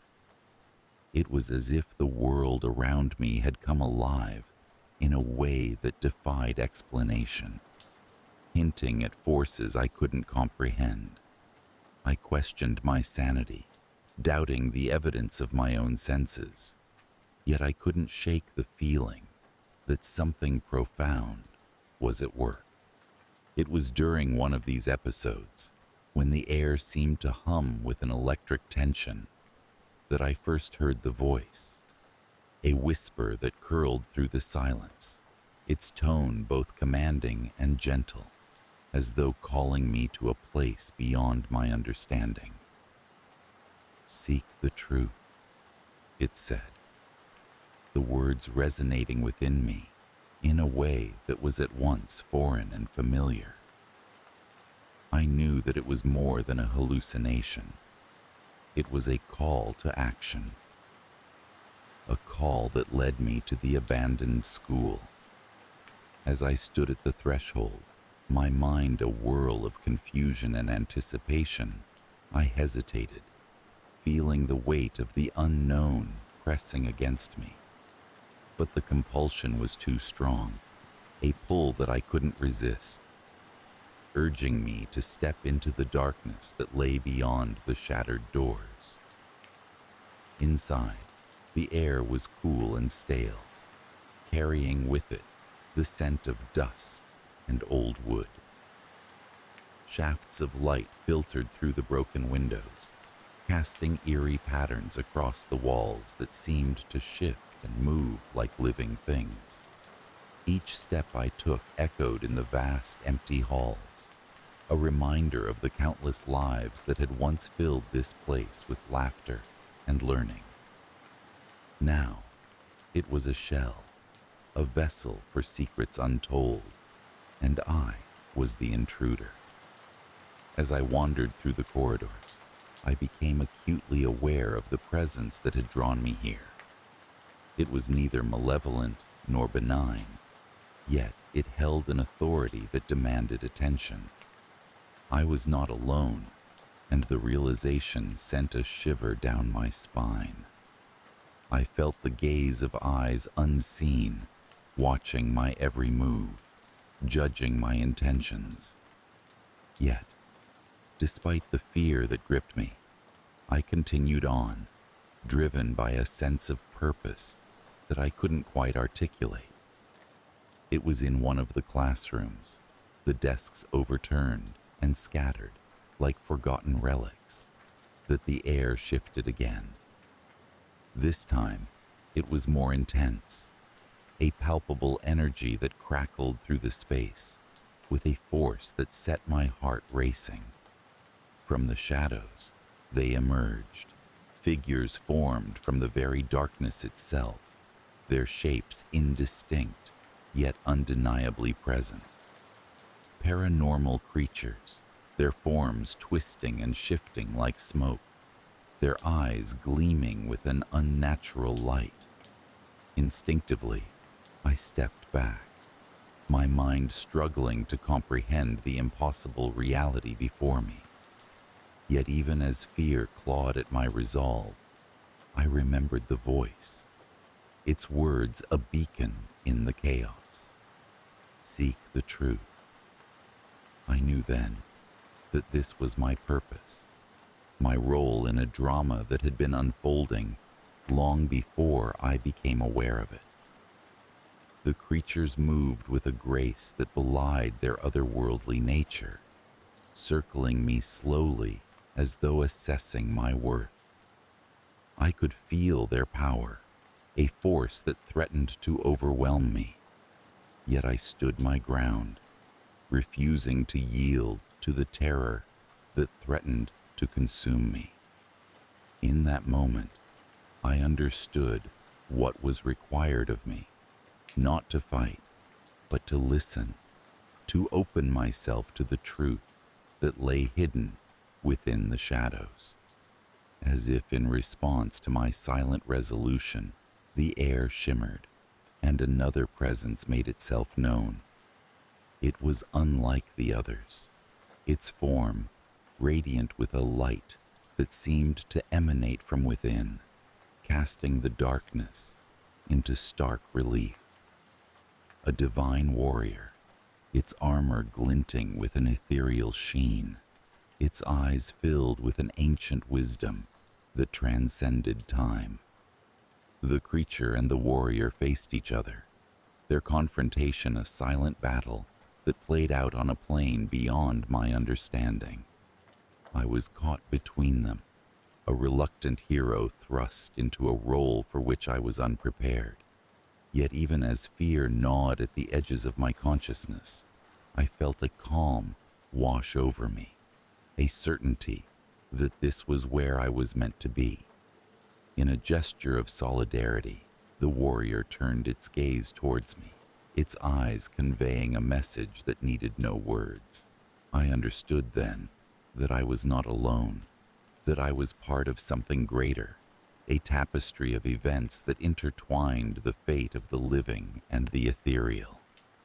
The warrior raised its hand, and a light blossomed from its palm, a beacon that cut through the darkness, driving back the shadows that clung to the edges of my vision.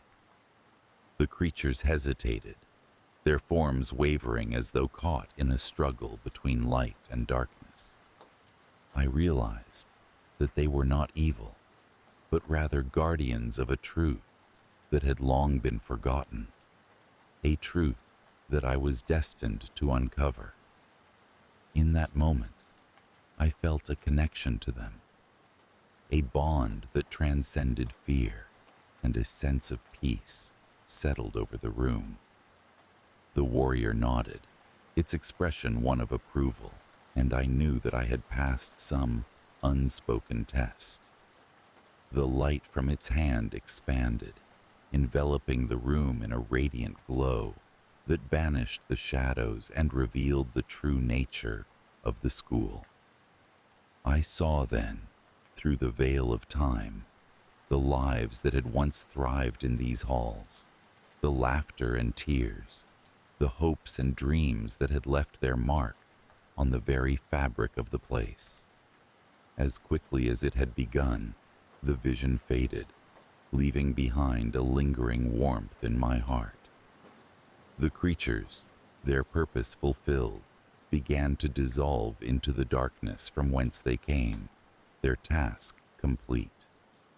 The warrior, too, began to fade, its form becoming one with the light. Yet as it disappeared, I felt a sense of gratitude and understanding. I stood alone in the now silent classroom, the echoes of the past still resonating in my mind. The school, once a place of fear and mystery, had become a sanctuary of truth, a reminder of the unseen forces that shaped our world in ways we could scarcely comprehend. I knew that I would carry this experience with me, a mark upon my soul that would never fade.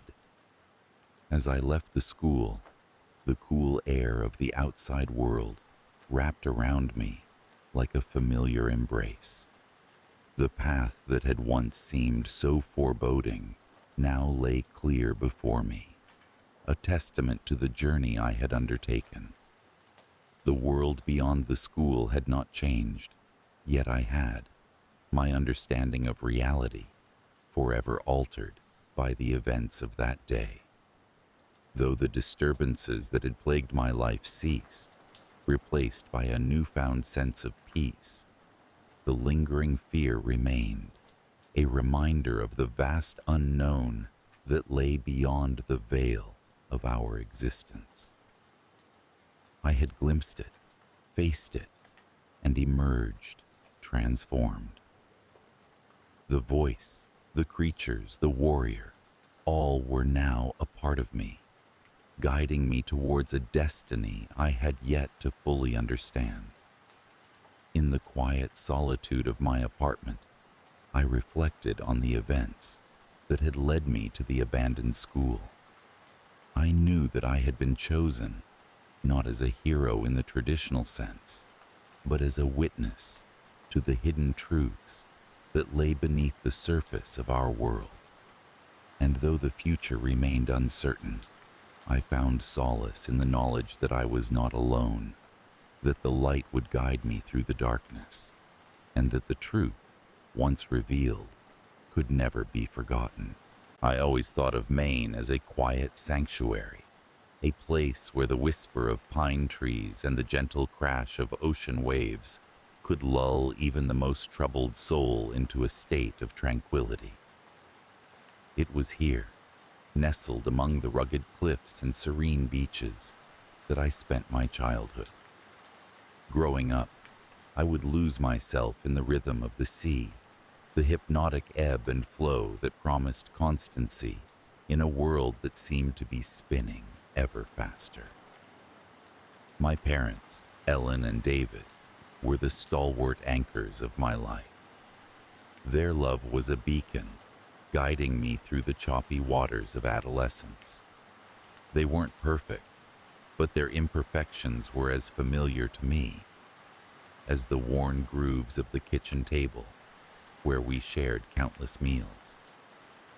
My father, with his penchant for late-night philosophical debates, and my mother, whose laughter could chase away even the darkest clouds, wove together a tapestry of normalcy that I clung to with both hands. It was a crisp autumn morning when the first threads of that tapestry began to unravel. I remember the chill in the air, the way it nipped at my skin as I pulled my jacket tighter around me. I was in my final year of college in Florida, savoring the last few months of freedom before the world expected me to don the mantle of adulthood. My phone buzzed, slicing through the tranquil morning with an urgency that was palpable even through the digital screen. A Florida number, unfamiliar, glaring at me from my phone. Hesitant but curious, I answered, "Is this Alex?" The voice on the other end was curt, official, and lacking in the warmth I had come to associate with greetings. My heart skipped a beat, a premonition of the storm yet to come. "This is Officer Reynolds with the Maine State Police. I'm afraid I have some troubling news regarding your parents." In a breath, my idyllic world cracked. Words like arrest and investigation blurred into a cacophony of disbelief. My parents? Involved in criminal activities? It was as if the ground had opened beneath me. They were accused of being involved in a series of unsolved burglaries along the coast, a claim that felt alien and absurd. I hung up the call, my mind a whirlpool of confusion and anxiety. The Maine I knew, the safe haven I cherished, now felt tainted, foreign. I booked a flight home. The hours until my departure stretched thin with tension, each second an eternity. Back in Maine, the golden leaves fell like silent witnesses to the chaos unfolding in my life. As I approached our home, a quaint cottage overlooking the Atlantic, I was met with the sight of police tape and unfamiliar faces. It was a scene from a movie, surreal and detached from reality.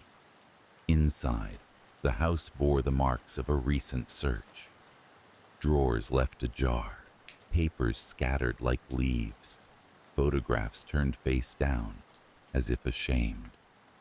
I felt a deep, hollow emptiness, like the echo of a memory fading into oblivion. Determined to make sense of the madness, I sought out Officer Reynolds. He was a stocky man, with kind eyes that seemed at odds with his professional demeanor.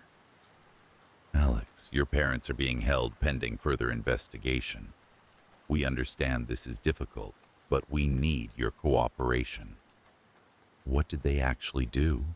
I asked, my voice barely a whisper amidst the roaring sea of uncertainty that filled my mind. Reynolds sighed, his expression softening. "We received an anonymous tip linking them to a string of burglaries. Items from recent thefts were found in your house during the search. I know this is hard to understand, but everything points to their involvement." It was then that the first seed of doubt took root. My mind, once a fortress of certainty, now felt like a shifting landscape of shadows and suspicion. Could it be possible? My parents, who had taught me the difference between right and wrong, now standing accused of crimes I couldn't fathom. Despite the evidence, I clung to the belief in their innocence. I spent days combing through their belongings, desperate to find any clue that might vindicate them. As the hours ticked by, I began to notice things, small inconsistencies that whispered of a deeper mystery. My father's study, once a place of comfort with its warm mahogany and soft leather, now seemed to pulse with an undercurrent of secrets. I discovered a set of receipts tucked into the pages of a book on philosophy, dated around the times of the burglaries. The purchases were mundane on the surface, groceries, gas, but taken together, they formed a pattern of movements that matched the timeline of the crimes. My mother's diary, a private sanctuary of her thoughts, revealed entries that hinted at late-night outings and clandestine meetings.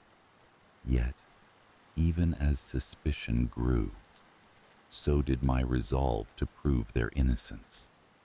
It was a contradiction that gnawed at me, the duality of wanting to believe in them and facing the mounting evidence.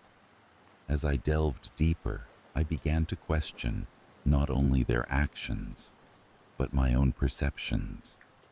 Memories of my childhood, once clear and vivid, became murky, tainted by doubt.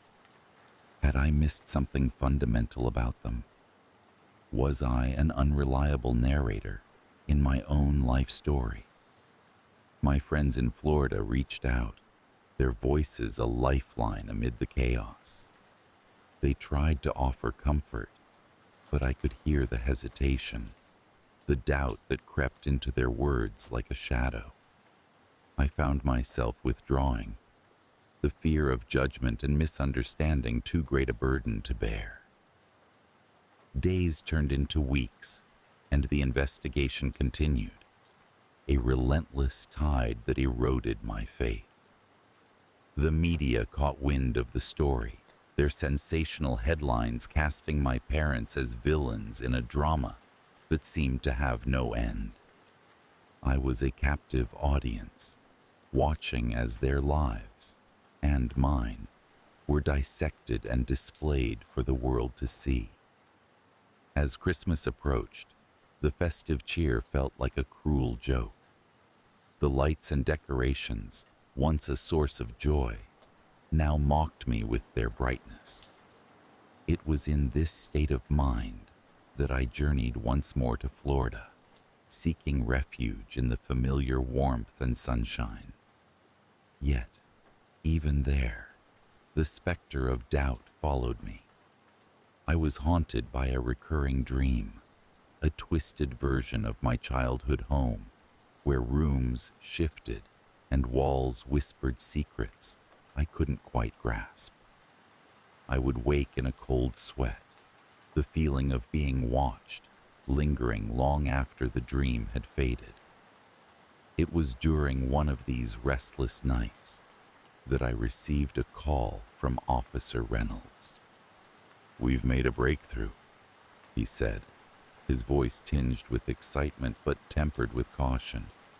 "We've identified the true culprits, your parents. They're innocent." The relief that washed over me was overwhelming, a flood of emotion that left me shaking. Reynolds explained that a group of criminals had used our house as a base, planting evidence to throw off suspicion. My parents, in their unknowing trust, had been caught in the web of deceit. I returned to Maine, my heart buoyed by the news. But as I stepped into our home, I found that the shadows were not so easily dispelled. The ordeal had left scars, invisible yet profound. My parents were free, their names cleared, yet I couldn't shake the feeling that something fundamental had changed. The question that haunted me was simple yet profound.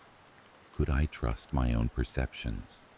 Had the fear and doubt been a product of my mind, or had the world truly shifted beneath my feet?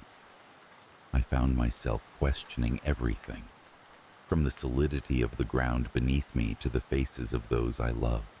The world outside seemed unchanged.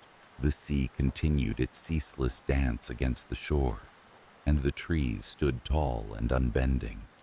Yet, I had been altered, my innocence lost to the shadows that now lingered at the edges of my vision.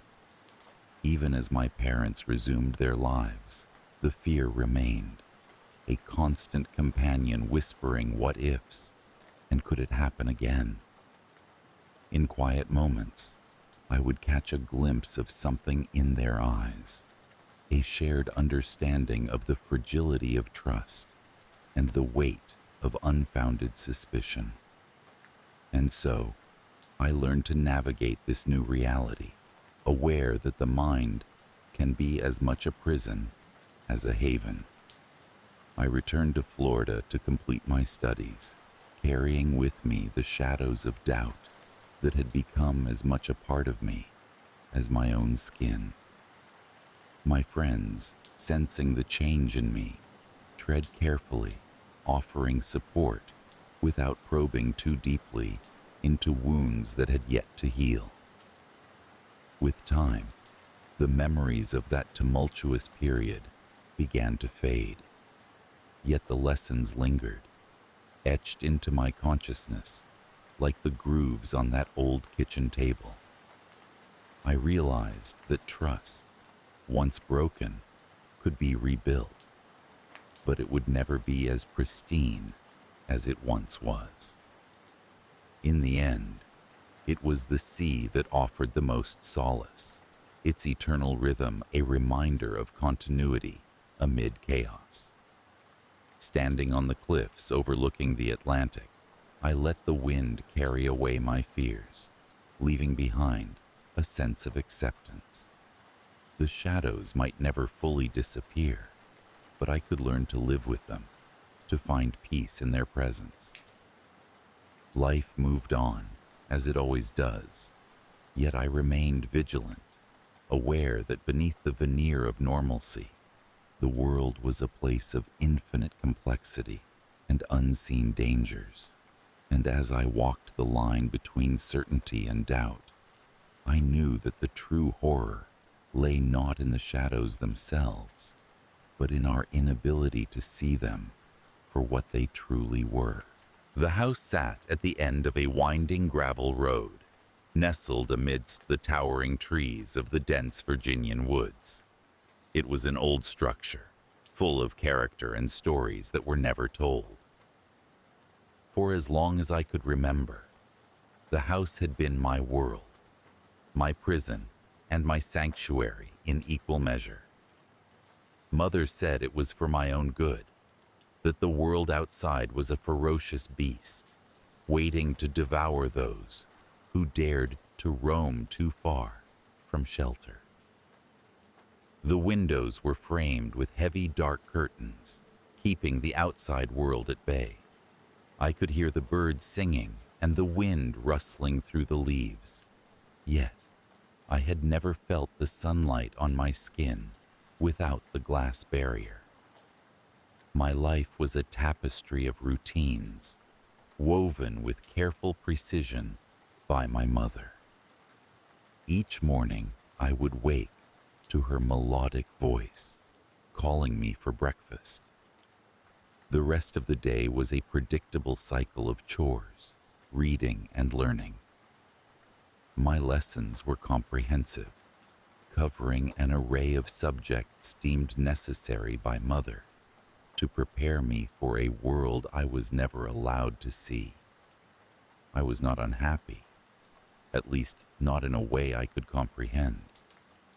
The familiarity of my life brought a certain comfort, and the stories Mother told at night, of heroes and villains, of love and betrayal, colored my dreams with vivid hues. Yet, there was a nagging in the back of my mind, a whisper of curiosity about the world beyond the thick forest. It came unexpectedly, like the first cold wind of autumn, the disturbance that unraveled the fabric of my carefully constructed life. On a particularly drab day, I was in the attic, rummaging through boxes of forgotten trinkets. Mother rarely let me explore there, but she was out in the garden, her back turned as she tended to her plants. My fingers brushed against an old leather-bound journal, its pages yellowed with age. It was tucked away beneath a stack of dusty books. Opening the journal, I was greeted by a scrawl that I recognized as my father's. He had left when I was very young, and memories of him were like fleeting shadows. The pages were filled with entries about his life in the house, musings about a world I knew only from books. But then, there were entries that spoke of a different life, beyond the confines of the trees In bustling towns and vast cities, his words painted a picture of freedom, of a life unshackled by the chains of isolation.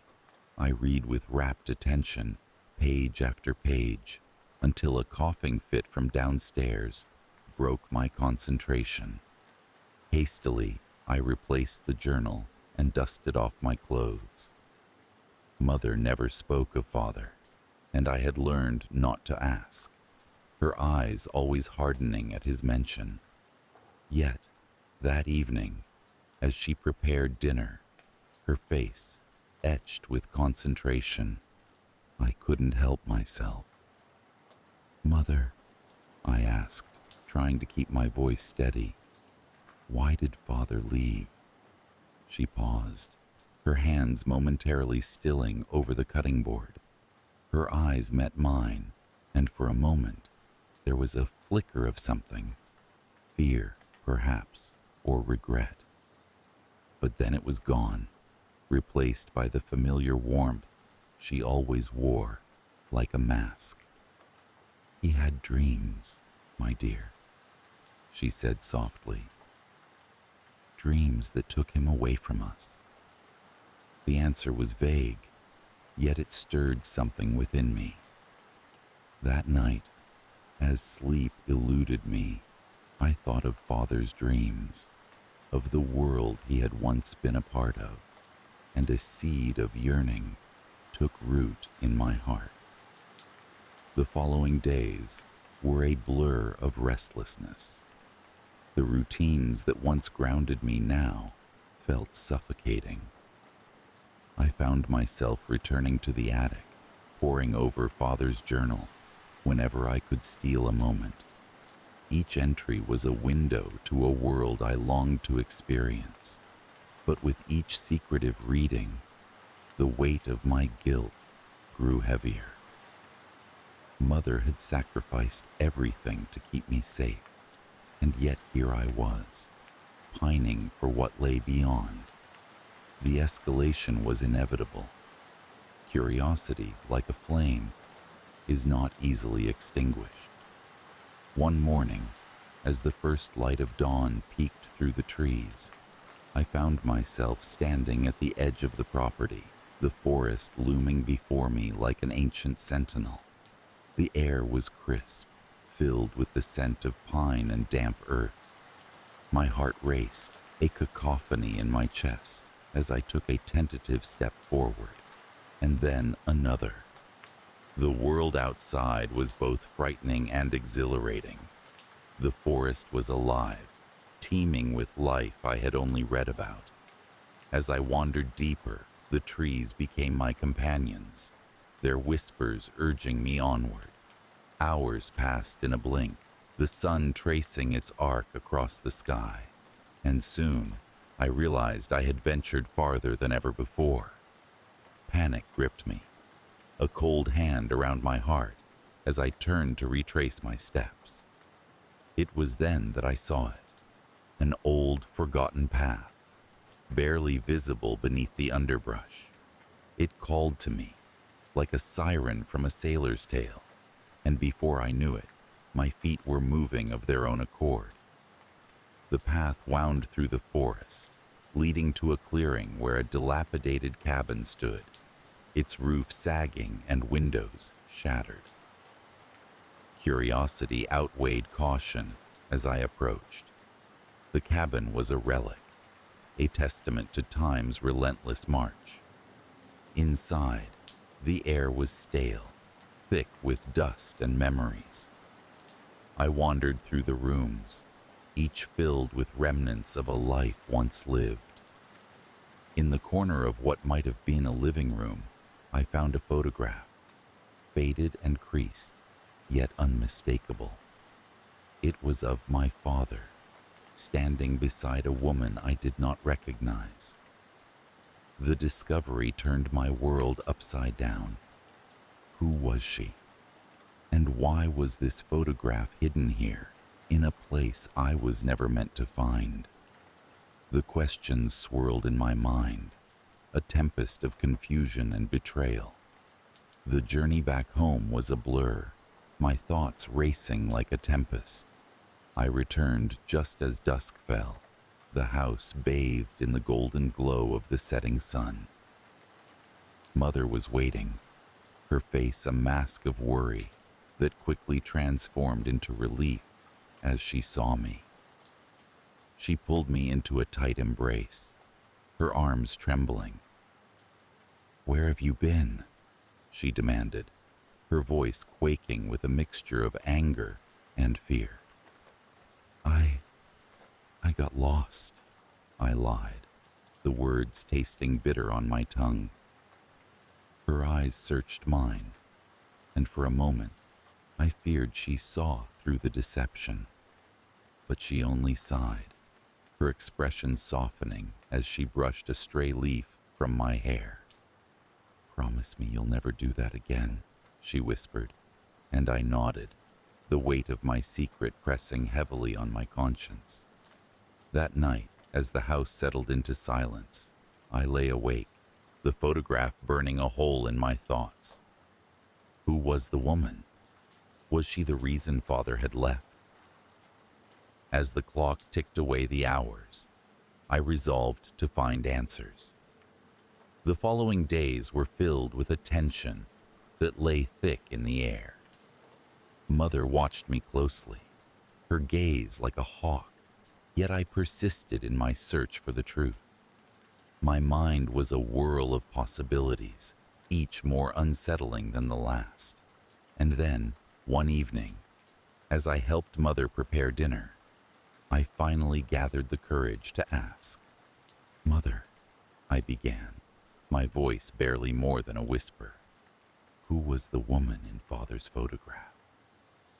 Her reaction was immediate, her hand freezing mid-motion, the knife slipping from her grasp and clattering onto the floor. Her face drained of color, leaving her looking ghostly in the dim kitchen light. "Where did you see that?" she demanded, her voice sharp and edged with something I couldn't quite place. "I found it in the old cabin," I confessed, bracing myself for her reaction. Her eyes narrowed, and for the first time in my life, I saw anger in her gaze. Not the gentle frustration I occasionally invoked, but a fiery, unrestrained anger. "You had no right to go there," she said, each word clipped and precise. "I just wanted to know the truth," I implored, my voice breaking. "The truth?" She laughed then, a hollow, bitter sound. "The truth is, some doors are better left unopened." I didn't understand, but I knew better than to press further. The conversation ended abruptly, the silence between us a chasm. Yet, the seed of doubt had been planted, and it grew, flowering into a resolve to uncover the life my father had left behind. As the days passed, Mother's demeanor softened, but the unspoken tension remained. I continued to wander the woods, drawn back to the cabin time and again. Each visit unearthed new fragments of a life I had never known. Letters, photographs, trinkets, and with each discovery, my picture of Father and his mysterious companion grew clearer. The climax came on a stormy night, the sky a tumult of thunder and lightning. I awoke to the sound of wind howling through the trees, rattling the windows with a fury that mirrored the tempest within me. Unable to sleep, I found myself drawn once more to the attic, to Father's journal. As the storm raged outside, I read through his entries, the words a balm to my restless mind. And there, between the well-thumbed pages, I found it. A letter addressed to me. My hands trembled as I unfolded it, the paper fragile with age. His words were a revelation, explaining his decision to leave, his love for me, and his hope that one day I would understand. The storm had subsided by morning, leaving the world washed clean and new. I descended the attic steps, the letter clutched tightly in my hand. Mother was waiting, her expression weary, yet resigned. She must have seen the change in my demeanor, the newfound resolve that burned within me. "I know," I said simply, holding out the letter. Her eyes scanned the page, and as she read, her shoulders sagged, the fight leaving her in a rush. "I only wanted to protect you," she murmured, tears glistening in her eyes. "I know," I replied, understanding dawning, yet the yearning for freedom remained undiminished. In the weeks that followed, a new understanding bloomed between us. Mother began to share stories of her own, of the life she had once dreamed of sacrifices made in the name of love. The house, once a cage, now felt like a cocoon, a place of healing and transformation. Yet, the forest still called to me, a siren song that promised adventure and discovery. And though I knew I would one day answer its call, for now, I found solace in the knowledge that my father's dreams lived on in me. Lingering fear remained, a shadow that clung to the edges of my consciousness. The fear of the unknown, of stepping beyond the safety of the trees. But it was tempered by hope, by the belief that I could forge my own path, unbound by the chains of the past. And so, life continued, a delicate balance between the world as it was and the world as it could be. I was no longer the sheltered child, ignorant of the world beyond. Instead, I stood on the precipice of possibility, the horizon stretched out before me, waiting to be explored. I was born in a world that never saw the light of day. From my earliest memories, my existence was confined to the thick concrete walls of our underground bunker. My entire universe was dim and narrow, punctuated only by the electric hum of fluorescent lights that hung like dull stars above our heads.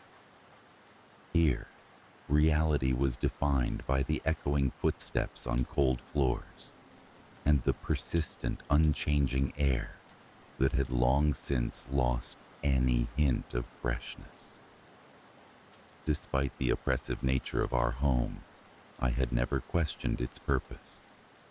Mother was our guide, our protector, our world.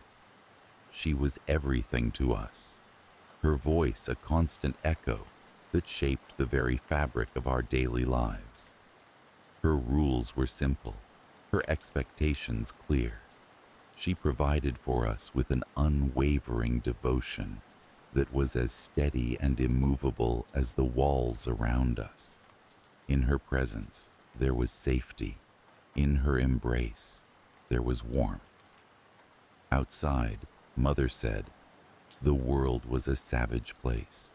She spoke of chaos and ruin, of toxic skies and merciless storms that ravaged the surface. We were sheltered from this hellish landscape, safeguarded by her love and our subterranean refuge. It was a comfort and a burden, knowing nothing beyond what she allowed us to see. Life followed a predictable routine. Breakfast was at dawn, the hours marked by the rhythmic ticking of the old clock perched above the mantel in our common room. We learned what Mother taught us, which was mostly about survival, manners, and the history of the world outside, as she framed it. Our lessons were interspersed with chores that kept the bunker tidy and operational. We occupied our evenings with stories, tales of heroes and myths, carefully selected by Mother to instill lessons of obedience and caution.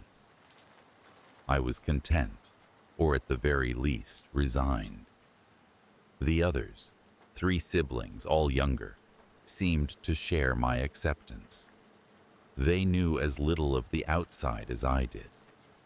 Occasionally, a flicker of curiosity would spark in their eyes, but it was quickly extinguished by a stern glance or a softly spoken word from Mother. Curiosity, she warned, was dangerous, a whisper of the chaos from which she had saved us. Then, the first disturbance came. It was a small thing, really, a crack in our perfect routine. I found it one day in the form of a book, wedged behind a loose brick in the wall near the storeroom. Its cover was dusty, the title obscured by years of neglect. Mother hadn't chosen this book for us. It was outside the scope of her curated library. With trembling hands, I turned the pages, my eyes drinking in the strange, exhilarating words that painted pictures of landscapes unknown and skies untainted by toxic storms. I hid the book away, returning to it in secret moments when Mother was occupied. Each time I read, the world Mother described seemed to fracture slightly, revealing glimpses of something more vibrant, more alive than the drab monotony of concrete and artificial light. I began to wonder, to question. Was it possible that Mother might be wrong? The escalation was gradual. I started to notice things, small discrepancies in Mother's teachings. Her stories of ruin and danger clashed with the vibrant imagery from my secret book. I began to feel a subtle shift in our interactions, an underlying tension I hadn't perceived before. Mother's gaze lingered a moment too long. Her smiles seemed strained, as if holding back something she dared not reveal. The others noticed my distraction. They asked questions I couldn't answer, their innocent inquiries stoking the embers of my doubt. I tried to keep them from the book, fearing what might happen if Mother discovered our transgression. But curiosity, once ignited, is a difficult flame to extinguish. One evening, as we sat around the table for dinner, the air seemed to thicken with unspoken words. Mother talked as usual, her voice smooth and even, but there was an edge to it, a sharpness that cut through the familiar cadence. Her eyes met mine, lingering with a weight I couldn't decipher. I felt exposed, as if she could see through me, see the forbidden knowledge I harbored. That night, the walls of our sanctuary seemed closer, more confining. I lay awake, listening to the soft breathing of my siblings, fighting an internal battle between my loyalty to Mother and the unsettling truths I'd uncovered. The climax came swiftly, a crescendo of events that shattered the fragile peace of our existence. It began with a simple question, one my youngest sibling posed as we gathered for our morning lessons. "Mother," he asked, his voice guileless and clear, "why can't we ever go outside?" The room fell silent, the question hanging in the air like smoke. Mother paused, her expression unreadable, before she responded. Her answer was the same one she'd always given, a rehearsed reassurance of danger and protection. But this time, for the first time, it felt like a lie. Emboldened by his bravery, I found my voice. But what if it's not like you say? The words were out before I could stop them, echoing off the walls, bouncing back at me with a force that took my breath away. The room seemed to hold its breath, waiting. Mother's face betrayed nothing, but her eyes darkened, her mouth a thin line of disapproval. "The world is not for you," she said, her voice low and dangerous. "I am your world. I decide what is safe, what is right. But how can we know if enough?" Her voice cracked like a whip, silencing my protest. "You will obey, or you will face the consequences."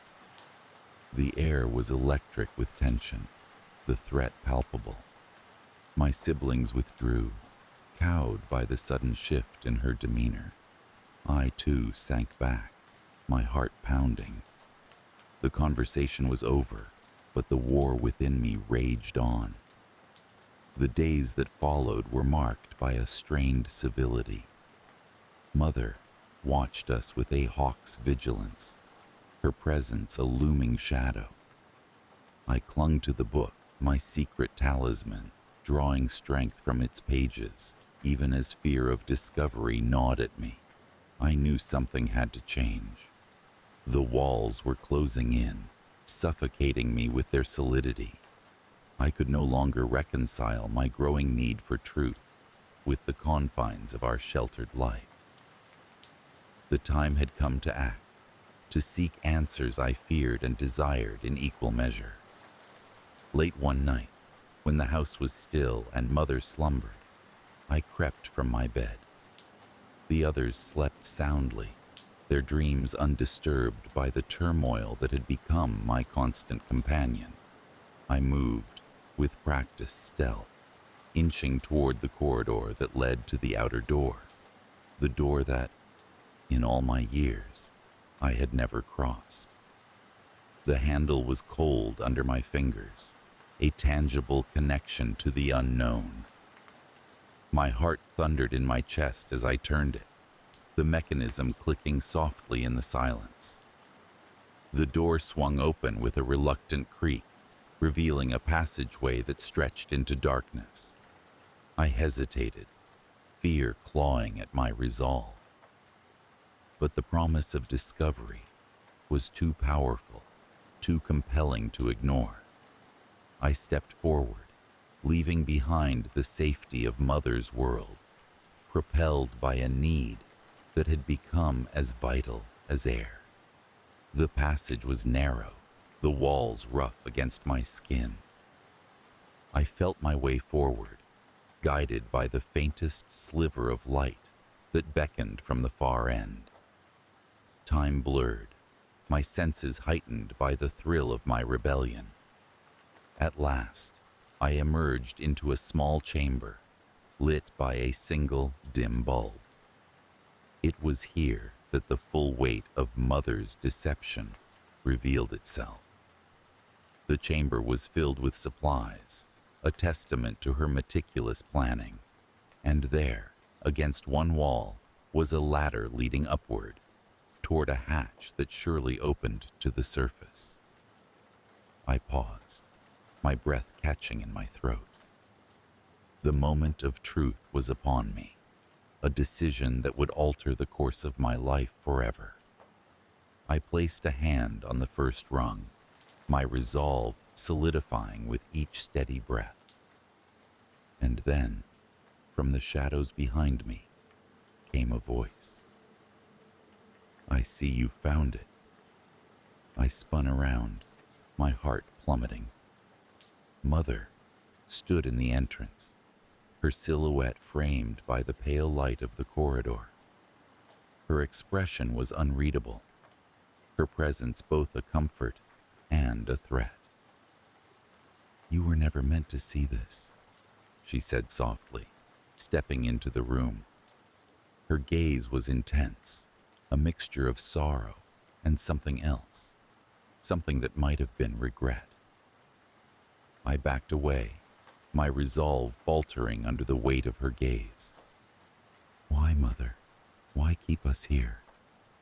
She sighed, a weary sound that told of burdens long carried.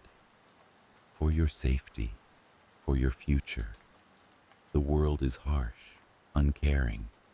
Here, I can protect you." "But at what cost?" I retorted, gesturing to the ladder, to the freedom it represented. "We deserve to know the truth." Her eyes flickered, a flash of pain that cut through her composure. "Truth is a cruel thing," she said, almost to herself. "I wanted to spare you from it." Silence fell, heavy and unyielding. We stood on the precipice of change, each waiting for the other to make the next move. I felt the weight of my decision, the path before me fraught with uncertainty and potential. Finally, I spoke, my voice steady despite the turmoil within. "I need to see for myself, Mother. I need to know." Her expression softened, and for a moment, I saw not the stern guardian of my childhood, but a woman fraught with the impossible task of protecting her children from the world. She nodded, a slow, reluctant acceptance of what must come next. "Then go," she whispered, stepping aside. Her voice was a benediction, a release. "But remember, you will always have a place here, should you choose to return." I nodded, unable to trust my voice. With a final glance, I turned to the ladder, my heart aching with the weight of my choice. I ascended, each step a step away from the only life I had ever known. As I reached the top, the hatch opened with a groan, revealing a night sky studded with stars, bright and untainted by the horrors Mother had described. The air was cool and fresh, a balm against my skin. Freedom was intoxicating, the vastness of the world unfolding before me. I took a deep breath, filling my lungs with the promise of the unknown. Fear and exhilaration warred within me, but beneath it all, a quiet certainty took root. I had taken the first step into a world that was mine to discover, mine to understand. The lingering fear remained, a shadow of doubt that would follow me into this new life. But it was tempered by hope, by the promise of truth, and the freedom to choose my own path. As I stood beneath the night sky, the bunker behind me, I understood the power of my choice. I had been imprisoned by Mother, but now I was free. The world awaited, vast and mysterious, and I was ready to meet it head on. I awoke to the familiar smell of damp earth and the metallic tang of old air, the same scent that had dominated my senses for as long as I could remember. The underground bunker had been my home, my refuge, and my prison for all the years since Mother decided the world above was too dangerous for me. She had always said that she was protecting me, that out there lurked threats I could not begin to comprehend. I believed her because there was nothing else to believe. My daily routine unfolded like clockwork. Every morning, I would rise from my cot and shuffle over to the small basin to wash up with the tepid water Mother collected from a rusted spigot. Meals were sparse, but Mother always ensured we had enough to subsist. She cultivated a small garden of pale vegetables under artificial lights, and there were canned goods stored in neat rows against one wall.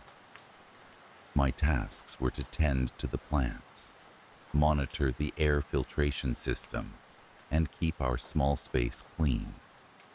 In between, I would read from the small collection of books Mother had allowed. Books filled with stories of faraway places and fantastical adventures. They were my window to a world I had never seen, a world that existed beyond the thick steel door that sealed us from the outside. Life in the bunker was a slow, almost meditative rhythm. There was comfort in its predictability, but there was also a lingering unease, something I could not quite place until the first disturbance shattered my complacency. It began with a subtle change in the air, a faint whiff of something foreign and unsettling. At first, I dismissed it as a figment of my imagination, a product of too many nights spent dreaming of open skies and fresh breezes. But the scent persisted, a creeping invasion that gnawed at the edges of my awareness. I mentioned it to Mother, expecting her to dismiss my concern. Instead, she stiffened, her eyes narrowing as though I had uttered a forbidden word. She spent the next hours checking every corner of the bunker, her movements quick and precise, a silent testament to her own mounting anxiety. The air felt thick with unspoken fears, and I couldn't shake the feeling that something was terribly wrong. Days passed, and the disturbances grew. Strange noises echoed through the bunker at odd hours, metallic clangs and whispers that seemed to originate from the very walls. Mother told me it was just the old structure settling, nothing to worry about. But her eyes told a different story, a flicker of doubt and fear that I had never seen before. My once peaceful dreams were soon invaded by nightmares. Flashes of shadowy figures and urgent whispers that twisted my sleep into restless torment. I would wake drenched in sweat, my heart racing as if trying to escape my chest. Each morning, Mother looked at me with a mix of concern and something else, something that might have been guilt. The escalation came swiftly, an avalanche of revelations that buried my sense of reality beneath its weight. It started with a discovery, a small hidden compartment in the corner of the bunker that I stumbled upon while cleaning. Inside, I found a collection of photographs and documents, relics of a life I had never known. There were pictures of us before the bunker, outside under the sun, our faces lit with smiles I barely recognized. And then there were other pictures, ones that showed a different side of Mother, engaged in secretive meetings with strangers, their faces obscured, but their intent clear. The documents spoke of experiments and control, of a child, me, who had to be hidden away for my own protection. Confronting Mother was not a choice. It was an inevitability, driven by the storm of doubt and betrayal that raged within me. Her response was both calm and chilling, a quiet affirmation of everything I feared. She admitted to taking me away from the world, to shielding me from truths I wasn't ready to face. She spoke of dangers that lurked outside, of people who wanted to exploit us both. Her words wove a web of half-truths and justifications, each thread tightening around my throat. But there was something new in her demeanor, a desperation that underscored her every word. It was as if the carefully constructed facade she had maintained for so long was beginning to crumble, and with it, her control over me. I realized then that my isolation had never been about protection. It had been about power, her power over me. Determined to break free from the chains of the bunker, I began to plan my escape. I knew it would not be easy. Mother was always watching, her eyes sharp with vigilance, but the need for freedom burned within me, a flame that refused to be extinguished. My opportunity came one night when the strange noises returned with renewed intensity. Mother was distracted, her attention focused on the source of the disturbance. I seized the moment, slipping out of her watchful gaze and towards the door that had kept me captive for so long.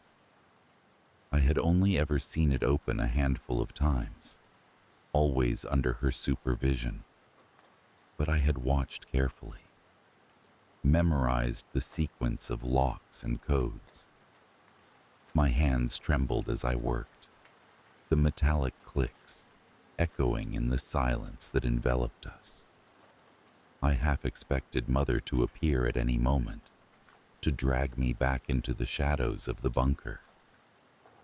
But she didn't, and with a final twist, the door swung open. The world outside was not what I expected.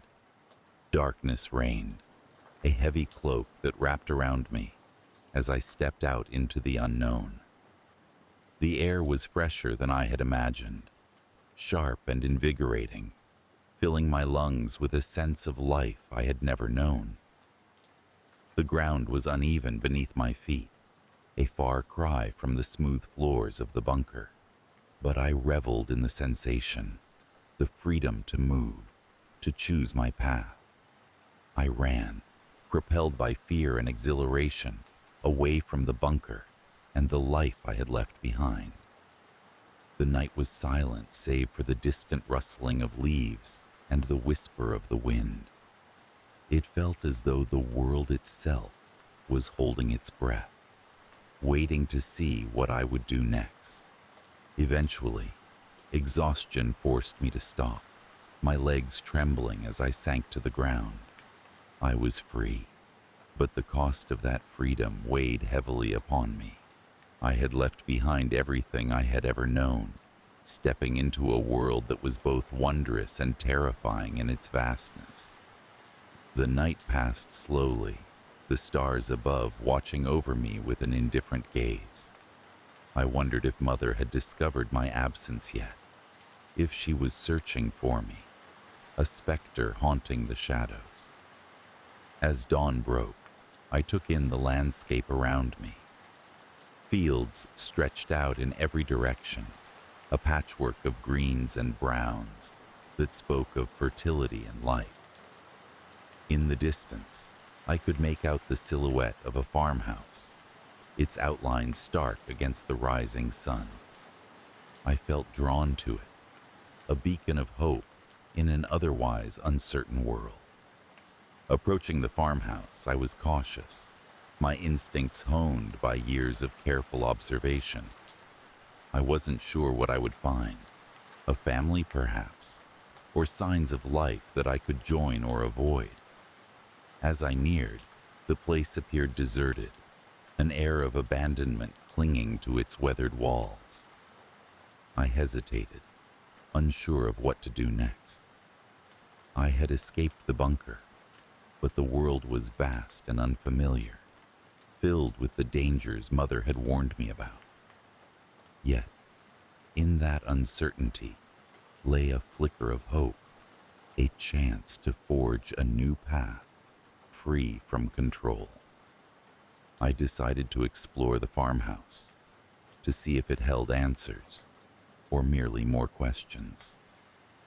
The door creaked open under my touch, revealing a dusty interior bathed in the soft light of morning. It was a place frozen in time, remnants of a life once lived scattered throughout. As I wandered, I couldn't shake the feeling that I was not alone. The house seemed to breathe with me, its walls whispering secrets I couldn't quite decipher. I found myself drawn to a small study, its shelves lined with books and papers, much like the bunker, but filled with a different kind of knowledge.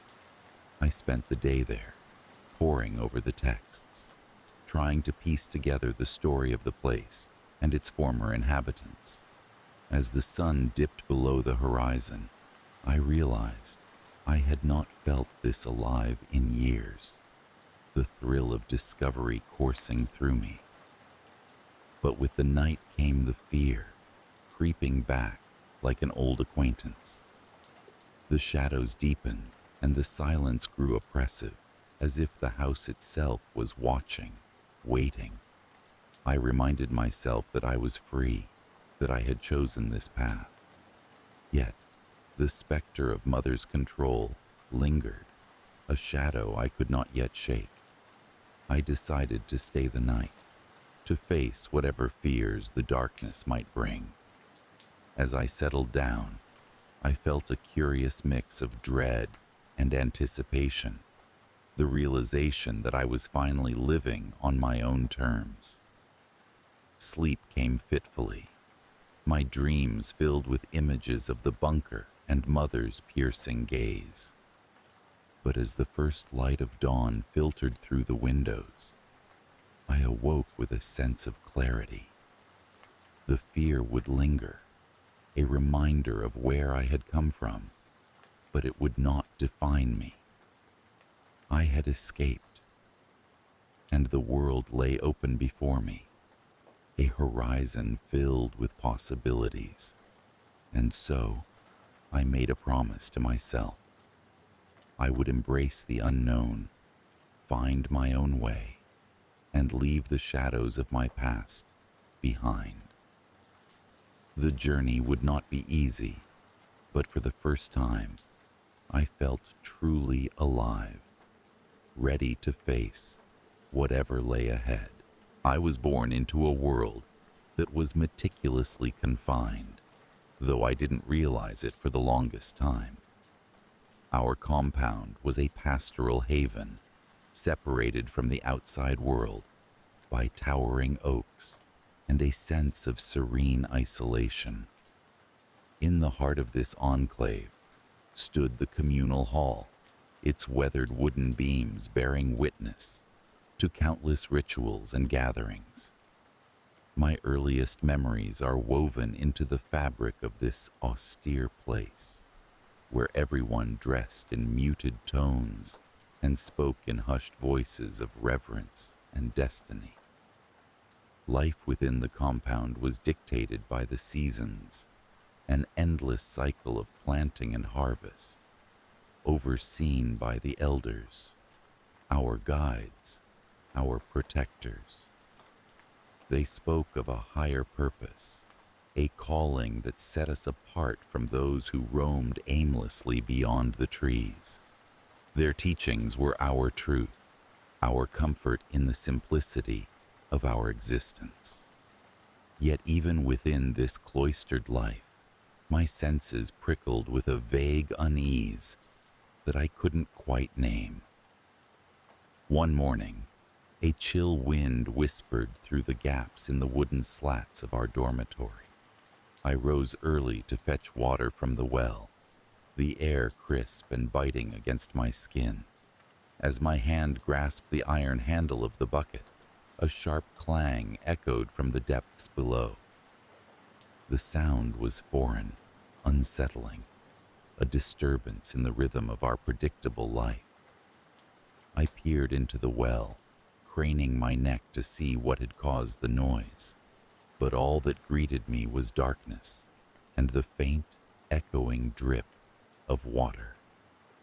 Returning to my chores, I could not shake the feeling that something lay beyond the limits of our understanding, something that gnawed at the edges of my consciousness, like a shadow in a sunlit room.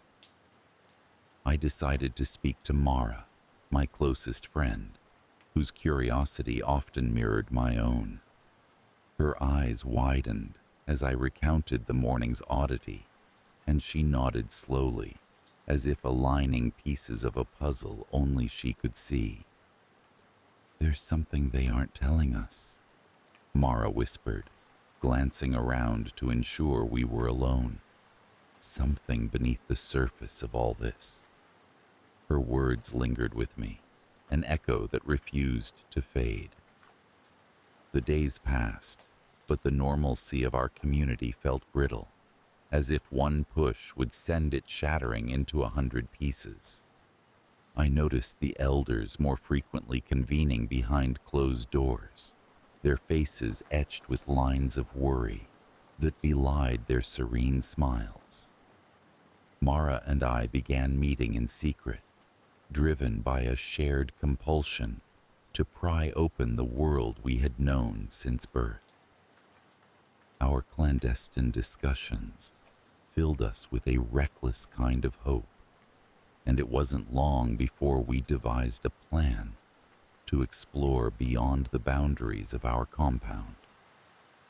One moonlit night, when silence wrapped the grounds like a thick blanket, we slipped away from our dormitory, hearts pounding in tandem with our footsteps. The path through the woods was one we had never taken, a trail obscured by undergrowth and the whisper of leaves. As we stepped through the veil of trees, the air seemed to change, charged with a palpable tension. The forest opened up before us, revealing a landscape both alien and achingly familiar. We hurried, driven by fear and exhilaration, until we stumbled upon a clearing bathed in the ghostly light of the moon. In the center stood an old oak, its gnarled branches stretching skyward like beseeching arms. We stopped, breathless, as a figure emerged from behind the tree. It was a man, tall and thin, draped in a cloak that caught the moonlight in ghostly ripples. His eyes were deep set, gleaming with an intensity that seemed to pierce through the night. "Welcome, wanderers." He spoke with an accent that was hard to place, each word carefully enunciated. "I've been expecting you." Mara and I exchanged a glance, our resolve faltering under the weight of an unknown fate. The man gestured for us to follow, his manner both commanding and strangely reassuring. Compelled by a mixture of fear and curiosity, we trailed behind him, deeper into the forest. We eventually emerged into another clearing, larger than the first and bustling with activity. People moved about, their faces a blend of concentration and contentment, as they constructed what appeared to be a new community. In the center rose a structure, half-built yet already imposing, its architecture a harmonious blend of wood and stone. "This shall be our sanctuary," the man announced, his voice carrying through the air with a resonant authority. "A place where the old ways give rise to a new understanding." Mara and I were led among the bustling throng, our senses assaulted by the vibrant life that thrummed through this burgeoning commune. We were welcomed with open arms, the inhabitants eager to share their vision, their purpose. They spoke of harmony and enlightenment, of breaking free from the shackles of ignorance. It was intoxicating, and yet a small voice within me whispered caution. The days unfolded in a blur of activity and indoctrination. We were taught the tenets of this new community, rituals both foreign and familiar, echoing yet distinct from those we had known. The leader, known simply as Aiden, was a charismatic figure whose words filled us with a sense of belonging and hope. However, it wasn't long before Mara and I began to sense the underlying currents that mirrored the life we had left behind. Aiden's gaze lingered too long on those who questioned, his words delivered with a precision that brooked no dissent. Shadows lingered in the corners of our new home, creeping forth in moments of doubt and silence. Mara grew quiet, her once bright eyes clouded with confusion, as if torn between the allure of this new life and an instinctive wariness. One evening, as the sun dipped below the horizon, casting the compound in an auburn glow, I found Mara at the edge of the clearing, her eyes fixed on the distant line of trees. She seemed far away, her thoughts adrift on a current I could not see. "We left one cage for another," she murmured, her voice barely audible over the breeze. The words hit me like a blow, resonating with a truth I had tried to ignore. The realization was stark and unyielding. We had not escaped. We had merely traded one illusion for another. The veneer of freedom, carefully painted and polished, had begun to crack, revealing the same rigid structures we thought we had left behind. Determined to understand the depth of our predicament, I began observing the community with new eyes, scrutinizing the interactions, the unspoken rules that governed our lives. I sensed the same undercurrents of control, the same hushed whispers that swirled around the elders in my childhood home. The more I listened, the more I realized how deeply entrenched this cycle of entrapment ran. Mara and I convened once more, determined to find a way out of the labyrinth we had unwittingly entered. We spoke in hurried whispers, careful to avoid the ever-watchful eyes of Aiden and his loyal followers. Our plan was simple: to slip into the forest under the cover of darkness and seek the world beyond.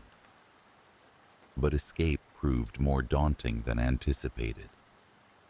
On the night of our intended departure, as the sky stretched dark and endless above us, Aiden appeared, his presence commanding and inescapable.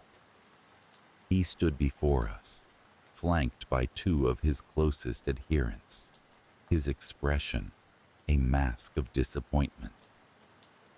"I had hoped you would see the potential in our endeavor," he intoned, his voice a blend of sadness and resolve.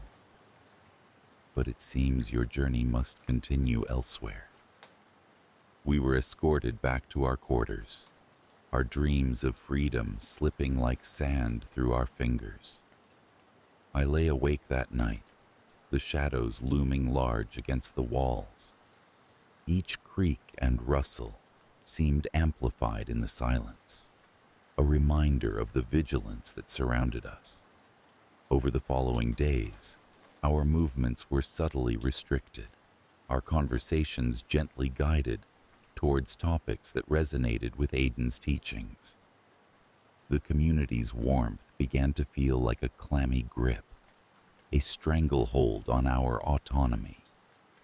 Yet in this constriction, my resolve hardened, the flicker of defiance burning brighter with each passing day.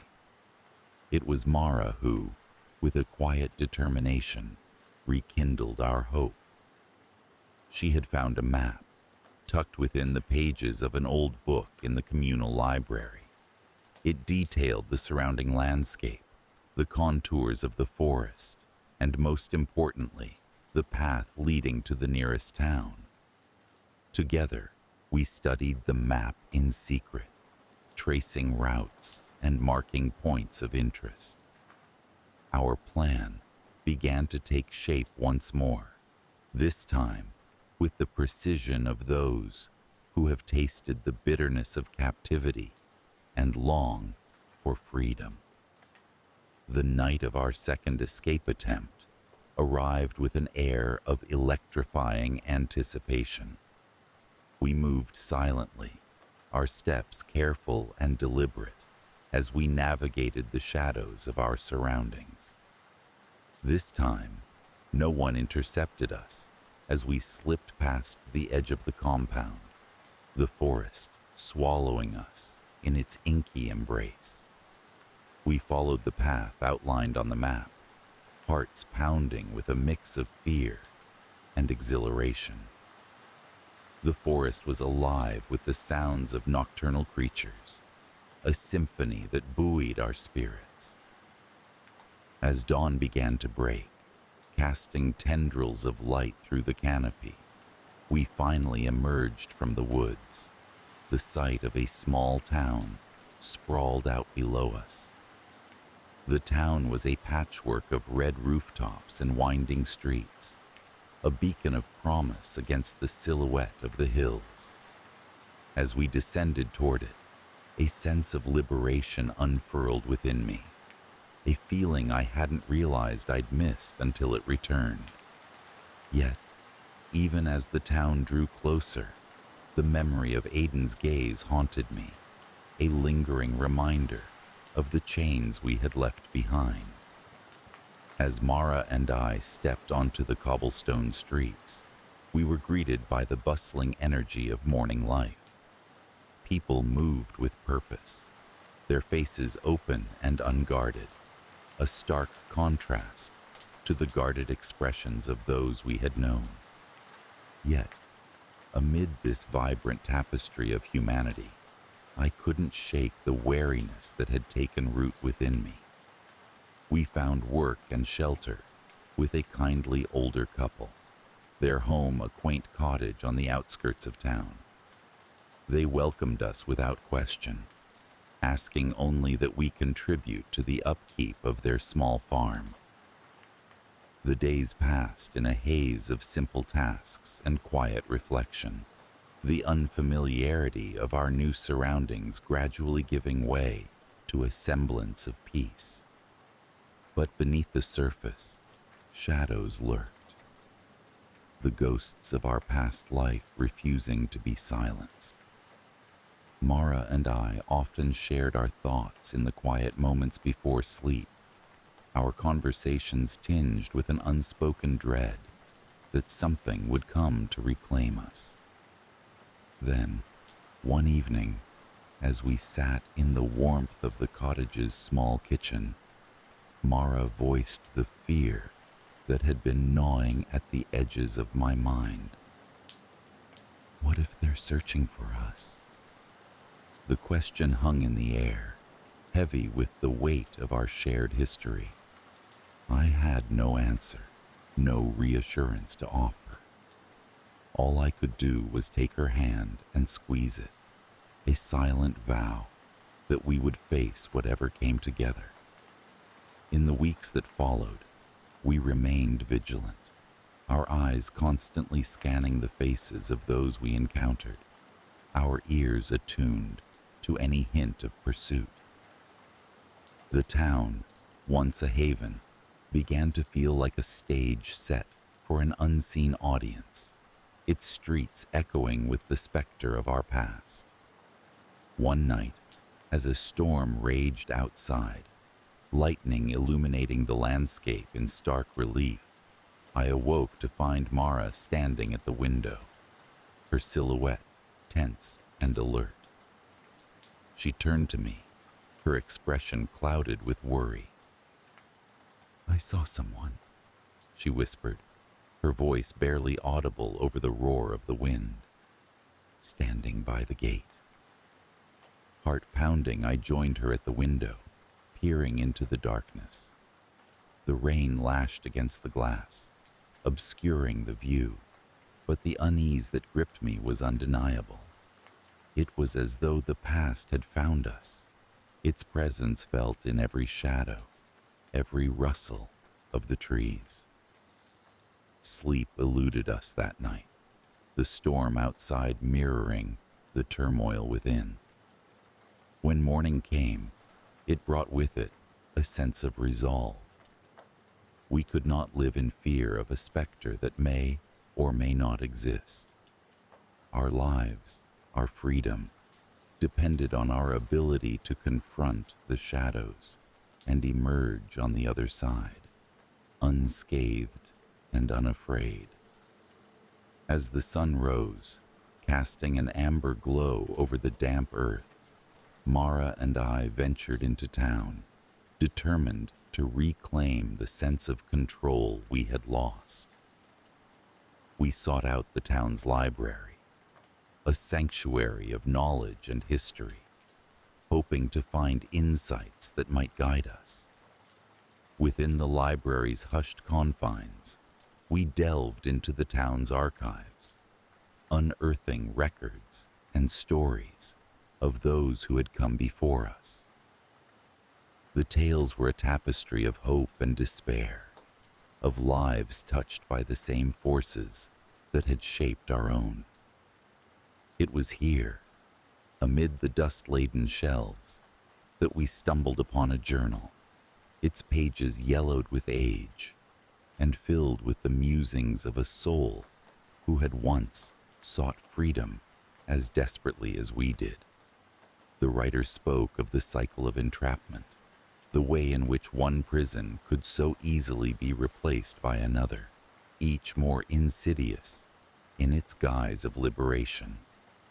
Their words resonated deeply with us, a mirror held up to our own experiences.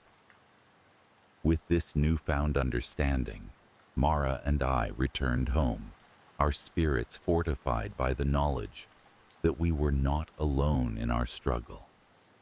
The cycle could be broken, the chains shattered by the simple act of defying fate. As we settled into the rhythm of our new life, the shadows slowly receded, their grip loosening with each passing day. The specter that had haunted us became a reminder of our resilience, a testament to the strength we had found within ourselves. Together, we forged a path forward, embracing the uncertainty of the unknown with open hearts and steady hands. Our journey was far from over, but we faced it with the knowledge that the past, no matter how persistent, could not define us. We were free, and in that freedom lay the power to shape our own destiny. The sauna on our family estate had long been a point of pride and mystery. Nestled at the edge of a dense forest, its cedar walls absorbed the conversations and laughter of generations. As a child, I had felt a kind of enchanted reverence for it. It was a place where we shed the world's burdens, enveloped in steam and the comforting scent of birch. I had heard whispers among the elders about the Bannock, a spirit said to dwell in the depths of the bathhouse. The Bannock was considered a guardian, sometimes benevolent, sometimes not, who could decide whether your visit would be refreshing or terrifying. These tales were brushed aside as mere folklore, charming stories spun to keep children in line. I never gave them much thought, until that summer when my curiosity led me down a path I did not expect. It started as a typical summer afternoon. Golden light filtered through the canopy, casting intricate shadows on the forest floor. I had returned to the estate after several years away, driven by a restless hunger for the familiar yet enigmatic serenity of the woods. The estate was largely unchanged, a pocket of the past preserved amidst the constant flux of modern life. I spent my days meandering through the forest, reacquainting myself with every bend and nook. I was not alone in this endeavor. Two friends from the nearby village, Alexei and Mikhail, joined me in these explorations. They were fellow enthusiasts of the unknown, both eager to unearth local legends and cryptid lore. For us, the sauna held a kind of mythic status. It was the center of many tales, and we believed it might hold secrets of its own. We spoke often of wanting to experience something beyond the ordinary, to touch the supernatural that seemed just out of reach. And so, it was inevitable that we decided to pursue the Bannack legend. The first disturbance occurred on a humid evening when we gathered for a session in the sauna. The air was thick with heat, and the rhythmic sizzle of water on stones was a soothing soundtrack. Amidst the steam, we shared stories, our voices a low murmur. It was then that I first noticed the change, a subtle shift in the atmosphere, as if the very walls were listening. The steam thickened in an unnatural way, clinging to our skin with a heaviness that defied explanation. As I blinked through the haze, I caught sight of Alexei's face, contorted in a mix of surprise and something resembling fear. He said he felt an unexpected chill, a cold draft weaving through the warmth. "Did you feel that?" he whispered, almost as if afraid to disturb whatever presence seemed to hover nearby. Mikhail and I exchanged bewildered glances, neither of us having sensed the same. We laughed it off as a trick of the mind, perhaps a result of the heat and our eagerness to find something otherworldly. Yet, the laughter felt uneasy, as if it were an inadequate defense against what we could not understand. Despite the disquieting experience, or perhaps because of it, our curiosity only grew. We returned the following evening, undeterred by the previous disturbance. We convinced ourselves that real evidence required perseverance and a willingness to confront fear head-on. The second visit was markedly different. As we settled onto the benches, the familiar warmth swaddling us like a well-worn blanket, there was a palpable tension in the air.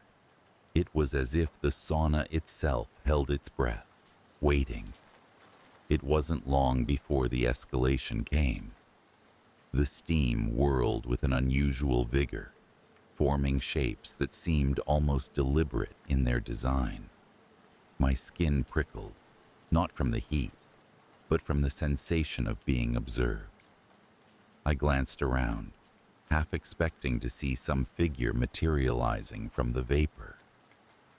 Then we heard it, a soft, almost imperceptible chuckle.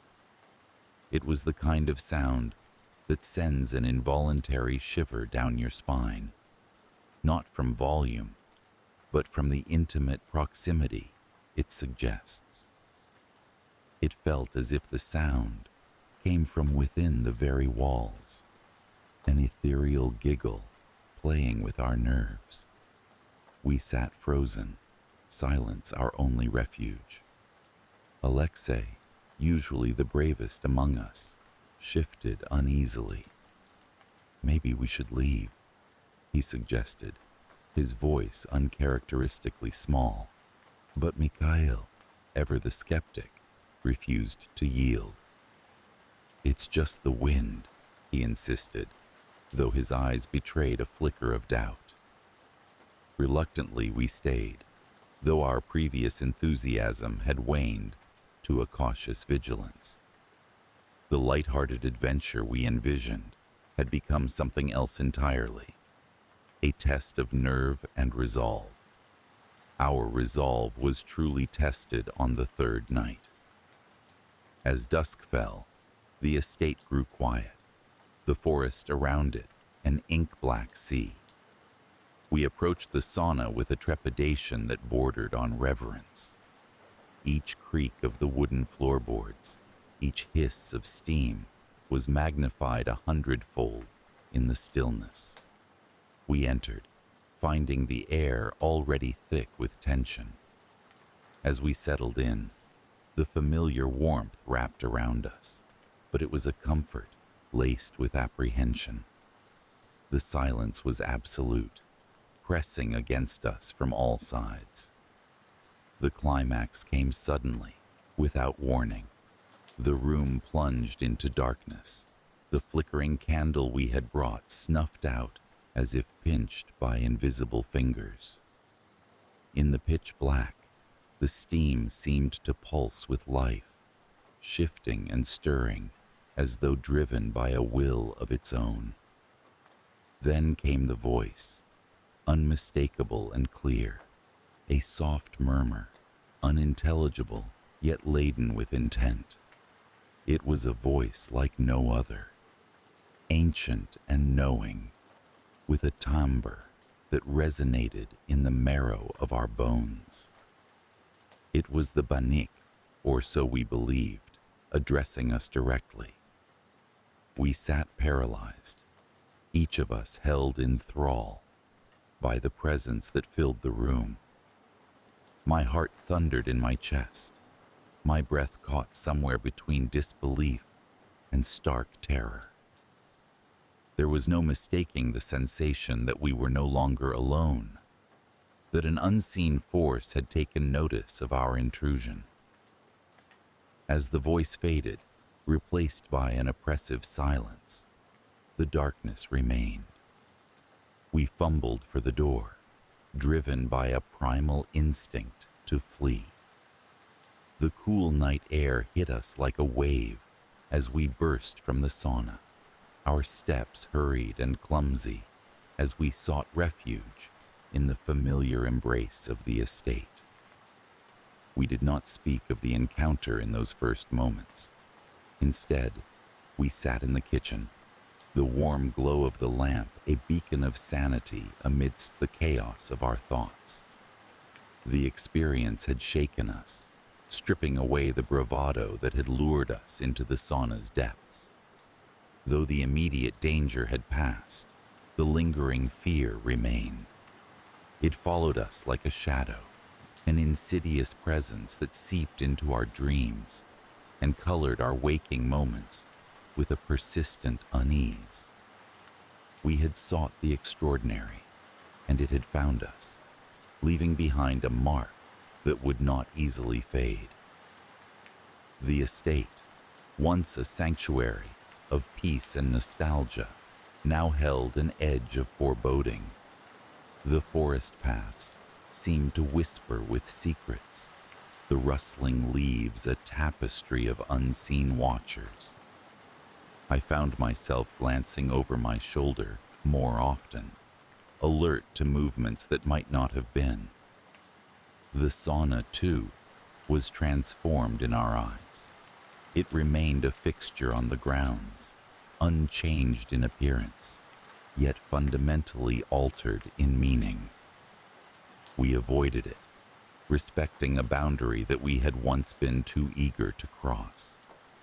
In time, the sharpness of that night dulled, becoming a memory we cautiously revisited only in the safety of daylight. We spoke of it less frequently, our words edged with a respect born of true understanding. The Bannik, whether real or imagined, had imparted a lesson, a reminder of the mysteries that lay beyond our comprehension, lurking in the quiet corners of the world. So we moved forward, carrying with us the echoes of that encounter, a cautionary tale for those who might follow in our footsteps. The estate remained, as it always had, a place suspended between the ordinary and the extraordinary. The Bannik's presence was unconfirmed, yet undeniable, a spectral guardian watching over the threshold of the sauna, waiting for the next unwary soul to seek what they might not be ready to find. The snow fell gently from the sky, blanketing the forest in a thick, muffling layer of white. I had always found solace in the woods, especially in winter when the world seemed to hold its breath. The only sound, the crunch of snow beneath my boots. The sauna, A weathered wooden structure nestled between towering pine trees was my retreat from the noise and haste of everyday life. Its worn cedar planks and smoke-stained chimney spoke of years of use, a sanctuary offering warmth amid the chill. It was a place where I could be alone with my thoughts, letting the steam soothe away my worries. The first time I noticed something was amiss, it was barely perceptible. A whisper carried on the wind, a shadow flitting across the corner of my eye. I dismissed it as imagination, the kind of fancy that often accompanies solitude in the wilderness. Yet, as I sat inside the sauna, the heat enveloping me like a comforting shroud, I couldn't shake the sensation that I was not alone. I tried to rationalize it, attributing my unease to the creaking of the wooden beams as they expanded in the heat. But deep down, I knew there was more to it. It wasn't long before the disturbances became impossible to ignore. The whispers grew in number and intensity, threading through the trees like a chorus of invisible voices. At times, I could almost discern words, though they were in no language I recognized. The shadows, too, became bolder, forming shapes that danced just beyond the reach of the sauna's warm glow. They seemed to beckon, inviting me into the heart of the forest, where light was a stranger and the snow an eternal guest. Driven by a curiosity mingled with a sense of impending dread, I ventured deeper into the woods.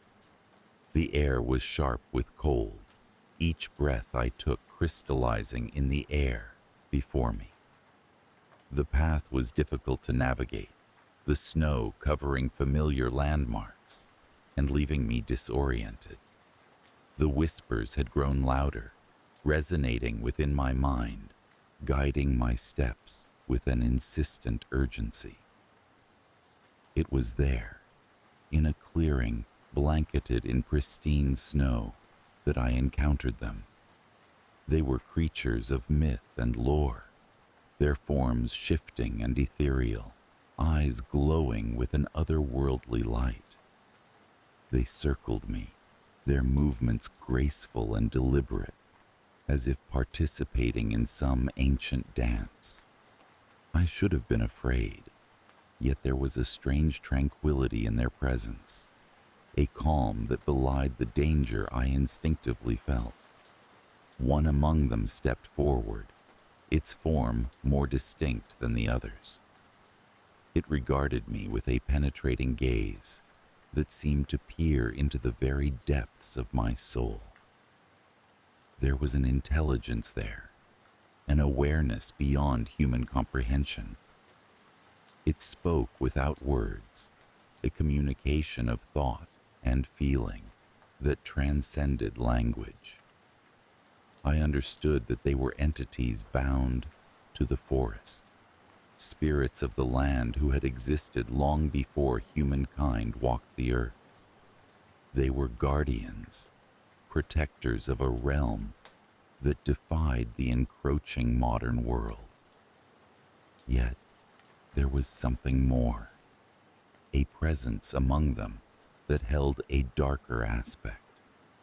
A figure emerged, its features obscured by shadow, a palpable aura of malevolence clinging to it like a second skin. The others regarded it with a wary deference, a respect born of fear. This was no guardian, but a creature of ancient evil, a being of immense power, bound by an age-old pact. In that moment, I realized that I had trespassed upon sacred ground, a place where the veil between worlds was thin, and the creatures here were not merely spirits, but beings capable of terrible acts. The dark figure approached, its intentions clear in the way it carried itself, a predator seeking prey, Yet, it did not attack. Instead, it offered a deal, a bargain whispered through my mind, promising power and knowledge in exchange for a simple pledge. The temptation was palpable, a siren call that resonated with the deepest parts of my ambition. But I knew the stories, the tales of deals struck with such creatures, bargains that always ended in ruin. The forest seemed to hold its breath as I pondered, the spirits watching in silent judgment. I refused. My voice was steady despite the fear that gripped my heart. The figure paused, its expression inscrutable. For a moment, I thought it might strike me down where I stood, but instead, it nodded slowly and faded back into the shadows, leaving me alone with the guardians, who watched with eyes full of knowing. Relief washed over me, though it was tinged with an unshakable sense of foreboding.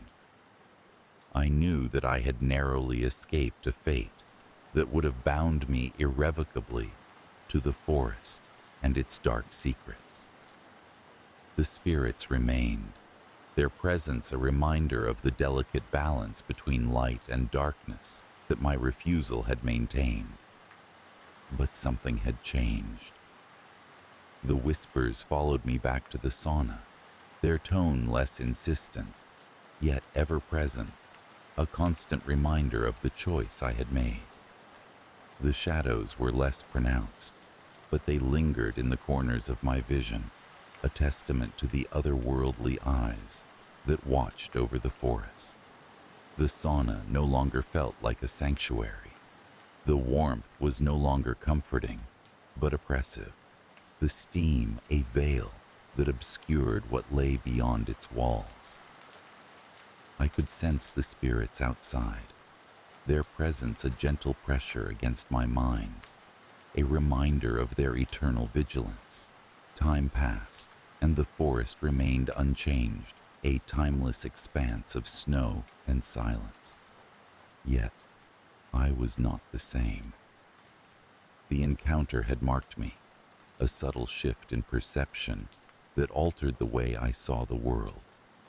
I was aware of the spirits now, felt their presence in the rustle of leaves, the whisper of wind through the trees.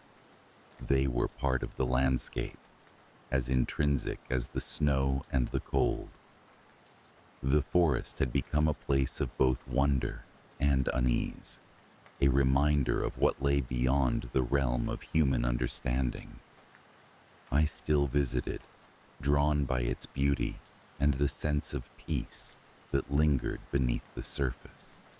But I was careful to remain within the boundaries, wary of the darkness that lurked at the edges of perception. The spirits allowed me to pass, neither welcoming nor hostile, simply present. I had become part of their world, an observer granted a glimpse into the mysteries that lay beyond the human realm. The whispers still accompanied me, a haunting melody that echoed through my thoughts, a connection to the unseen. I had survived my encounter with the spirits, but the forest would never release its hold on me. Its mysteries were woven into my soul, a tapestry of light and shadow that colored my dreams and haunted my waking hours. The deal I had refused lingered in my mind, a testament to the power of temptation and the strength required to resist it. In the end, the forest was unchanged, its secrets intact. But I had been altered. My perspective widened to encompass the unseen world that lay just beyond the veil. The sauna remained, a beacon of warmth in the cold, a reminder of the place where I had faced the darkness and emerged unscathed. Yet even in the safety of my home, far from the haunting beauty of the forest, I could feel it. The whispers and shadows were never far, a constant presence that reminded me of the world beyond. I had survived, but the spirits were always with me, their watchful eyes a silent testament to the bargain I had refused and the life I had chosen to lead. The sky above the lake mirrored the mood I carried in my heart, gray and indifferent, with a touch of melancholy blue. It was my annual trip to the secluded lake, nestled within the arms of a vast, whispering forest. I liked the isolation, the solace it provided me from the humdrum of my life back in the city. The trees here were ancient, standing like guardians of secrets long forgotten, their branches twisting in silent conversations with the wind. This year felt different, though. There was a heaviness in the air, an unspoken anticipation that tugged at the edges of my consciousness, like the faintest whisper of a breeze nudging a curtain. As always, I pitched my tent a safe distance from the lake's edge, careful to respect the boundary where land met water, a ritual I had followed since the first visit. The first disturbance came on the second night. I sat by the crackling campfire, its flames casting flickering shadows that danced among the towering trees. It was there, beside the comforting warmth of the fire, that I first felt the eyes upon me. It was a sensation inexplicable, as if the forest itself had grown an awareness that was now solely focused on my presence. I shrugged it off as an effect of the solitude, the way solitude sometimes plays tricks on the mind. Yet, the feeling persisted. Even as I retreated into the tent, zipping myself into its cocoon, the sensation of being watched clung to me like an unwanted guest. Sleep was elusive, flitting just out of reach, leaving me with restless thoughts that swirled like leaves in an autumn wind. The following day, I ventured deeper into the woods, hoping that the hike would clear my mind. The forest was dense, its canopy a mosaic of greens and browns, the earthy scent of damp leaves enveloping me.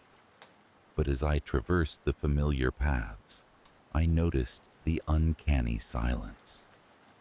The forest, usually vibrant with the symphony of nature, was now mute, as if holding its breath for something to unfold. It was then that I stumbled upon the path I had never taken before. Narrow and overgrown, it beckoned with a strange allure, a siren call to the adventurer within. Curiosity piqued, I veered off my usual route, each step deeper into the unknown, echoing in the silence. The path led me to a clearing, a circle of space devoid of trees, where an old stone well stood at its center. Time had not been kind to the structure. Moss clung to its stones, and vines wove a tangled embrace around its circumference. Yet there was an undeniable presence about it, a gravity that seemed to draw me closer. As I approached, a chill wrapped around me, though the day was warm. I peered into the well, its depths shrouded in darkness that seemed to stretch infinitely. And then, as if the shadows themselves murmured, I heard it.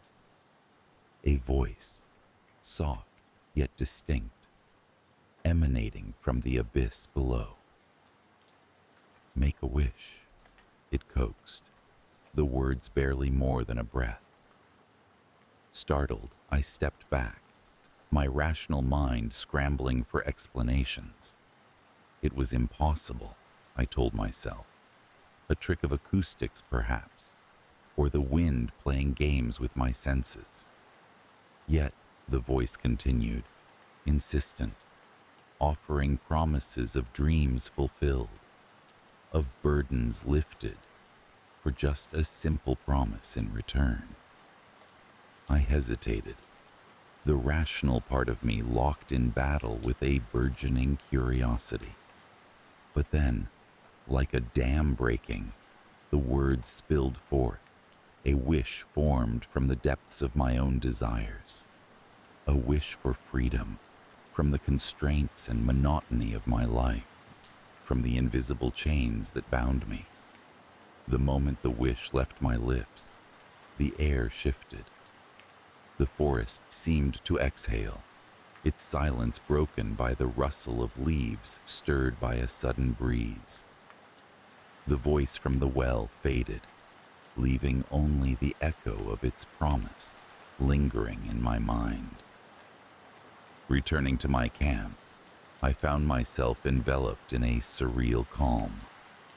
The heaviness that had accompanied me since my arrival seemed to dissipate, replaced by a clarity that felt almost euphoric. I spent the rest of the day in an unusual state of peace, thoughts of the voice and the well gradually receding into the background of my consciousness. But with nightfall came a change, subtle yet profound. The air grew thick with a palpable tension, a sense of anticipation that hung heavily. As darkness deepened, the familiar unease returned, more intense than before. The forest around me seemed alive with whispers, voices that thrummed at the edge of hearing. In the stillness of the night, I heard it. Footsteps crunching on leaves, deliberate and purposeful, approaching steadily.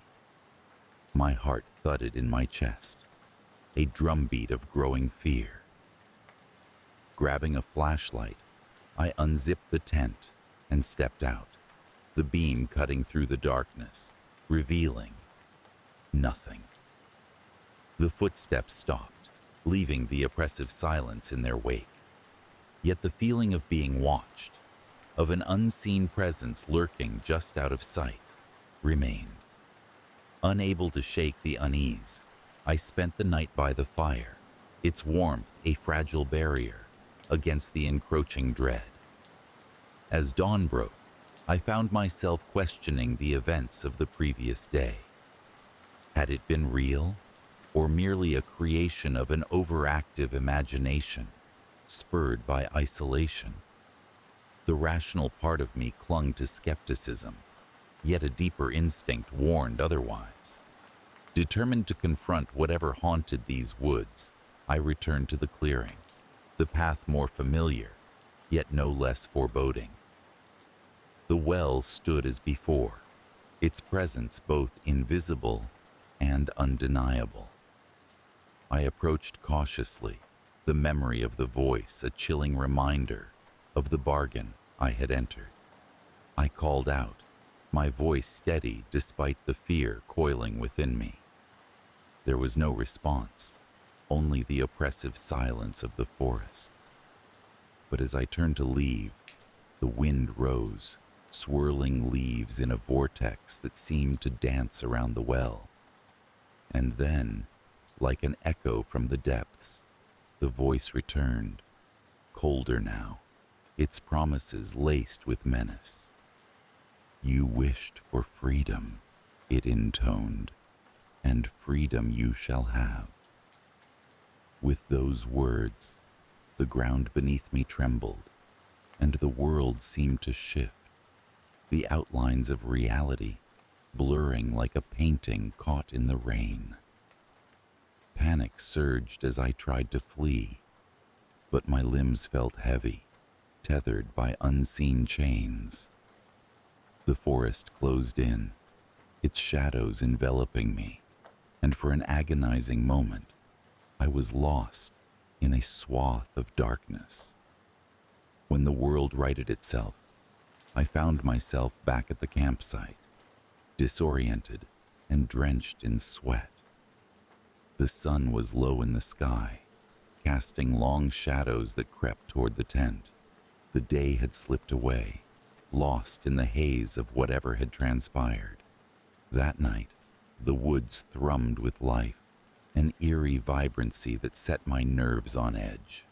Every rustle, every crack of a twig seemed amplified, a sinister symphony conducted by unseen hands. Sleep was an impossibility, every attempt thwarted by the creeping dread that coiled around me. And then the dreams came, vivid, haunting landscapes, where the forest was alive with malevolent intent. I wandered through these dreams, pursued by phantoms that whispered promises of escape, of freedom bought with a price I dared not contemplate. When morning light finally broke, it brought little comfort. Exhaustion weighed heavy, and the realization dawned that I was ensnared in a pact that transcended comprehension. The freedom I sought twisted into a cage of shadows, binding me to the forest and its haunting whispers. Determined to break the cycle, I resolved to confront the source of my torment. Returning to the clearing, I stood before the well, defiant yet fearful, demanding release from the bargain that bound me. The forest responded, its voice a cacophony of wind and leaves, the well at its epicenter a dark maw that seemed to swallow hope. The voice emerged once more, cold as the grave, each word a death knell to my aspirations. Freedom comes at a cost, it declared, and your debt remains unpaid. With those words, the forest came alive, a storm of shadows and sound that enveloped me, tearing at the fabric of my sanity. I fought against the tide, struggling to reclaim myself from the grip of the pact I'd unwittingly forged. Time lost its meaning as I wrestled with the malevolent force. My world narrowed to the struggle against the darkness that sought to devour me. But as the storm raged, a realization dawned, a flicker of understanding that the true prison was the one I'd built within my mind.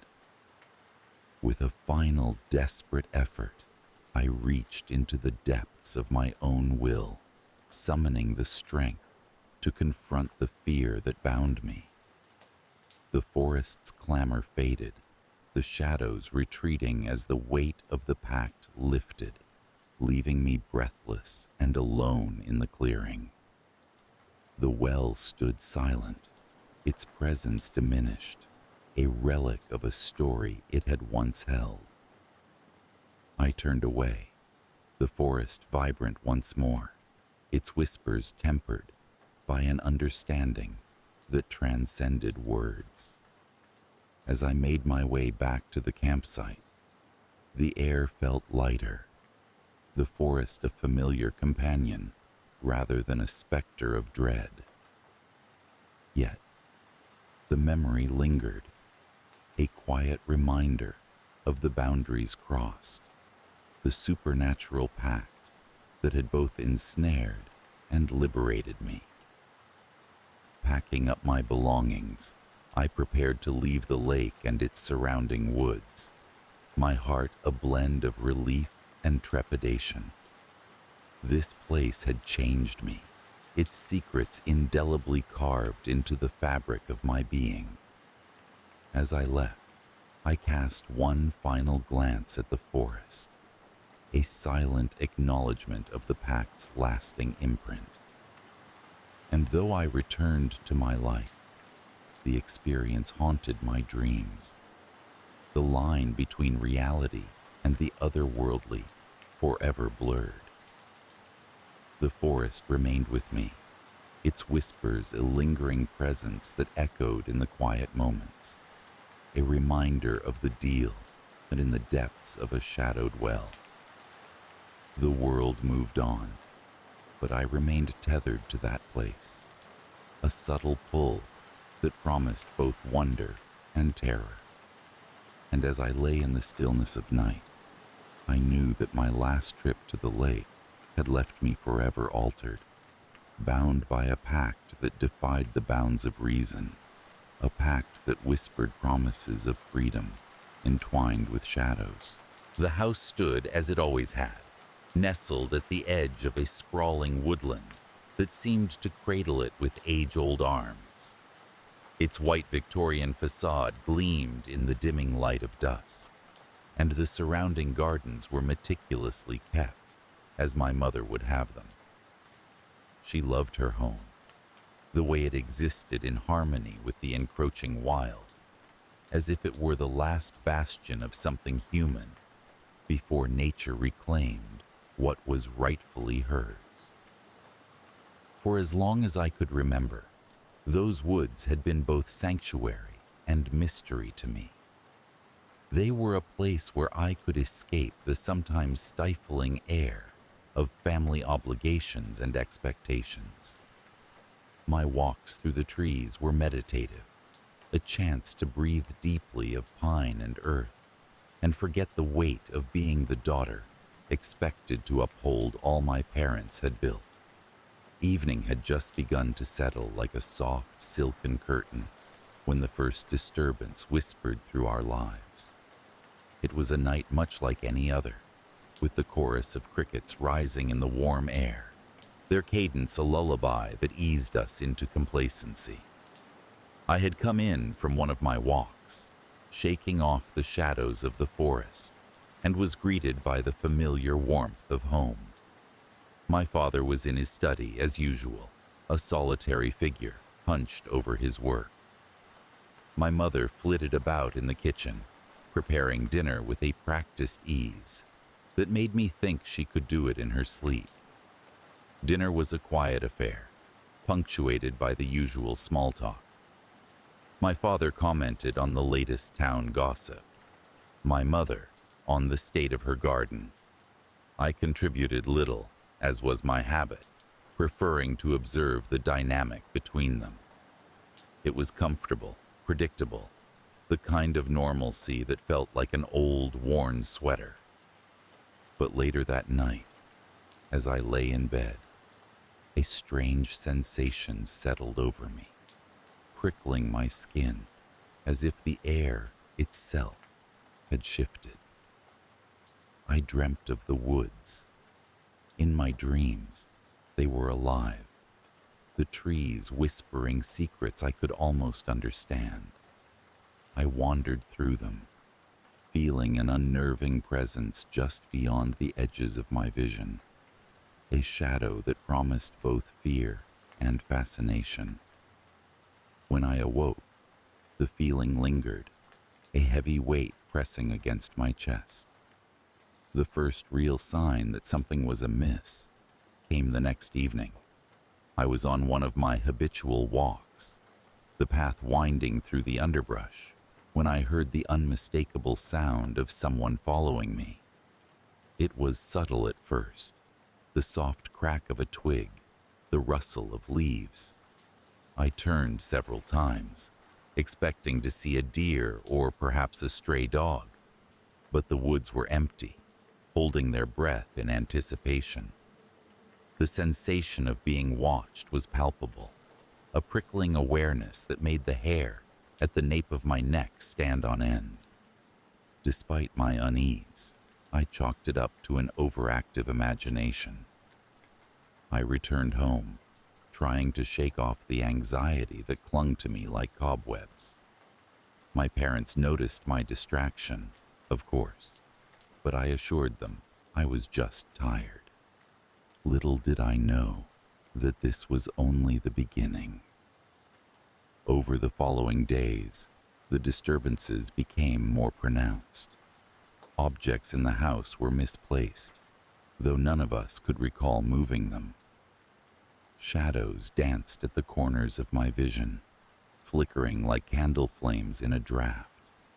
And always, whenever I ventured into the woods, I felt that same presence, as if the trees themselves had eyes, watching, waiting. Then one evening, my suspicions took a more tangible form. I had wandered deeper into the forest, drawn by a compulsion I couldn't explain. The sun had long since dipped below the horizon, and the moon's pale light cast an eerie glow through the trees.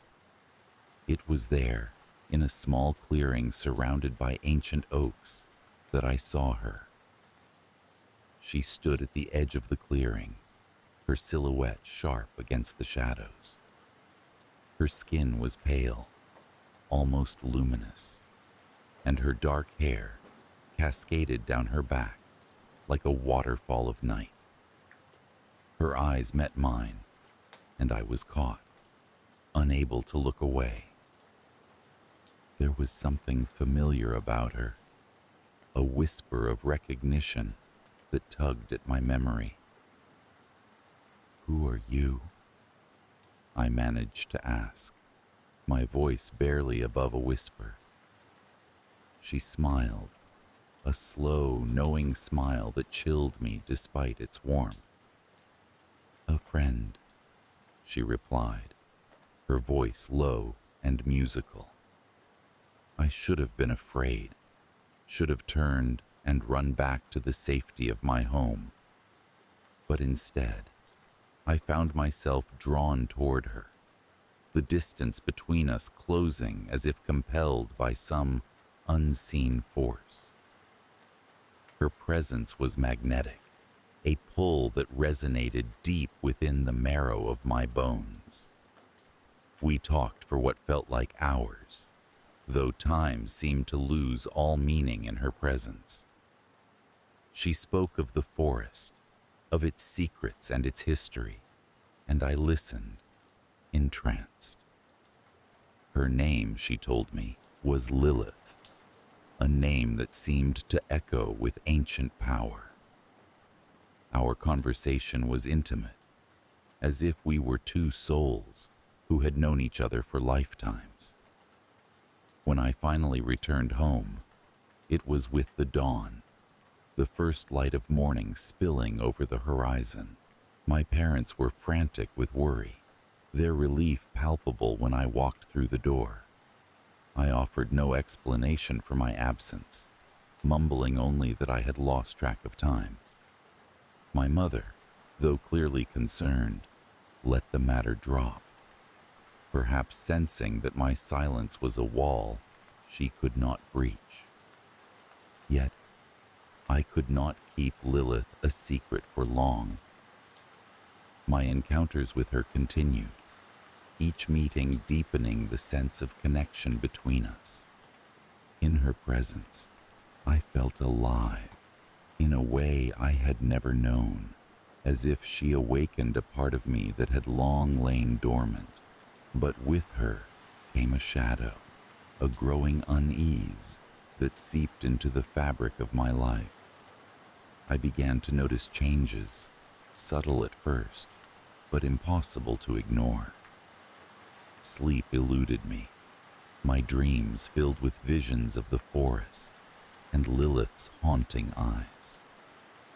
My appetite waned, replaced by a hunger I couldn't quite satisfy.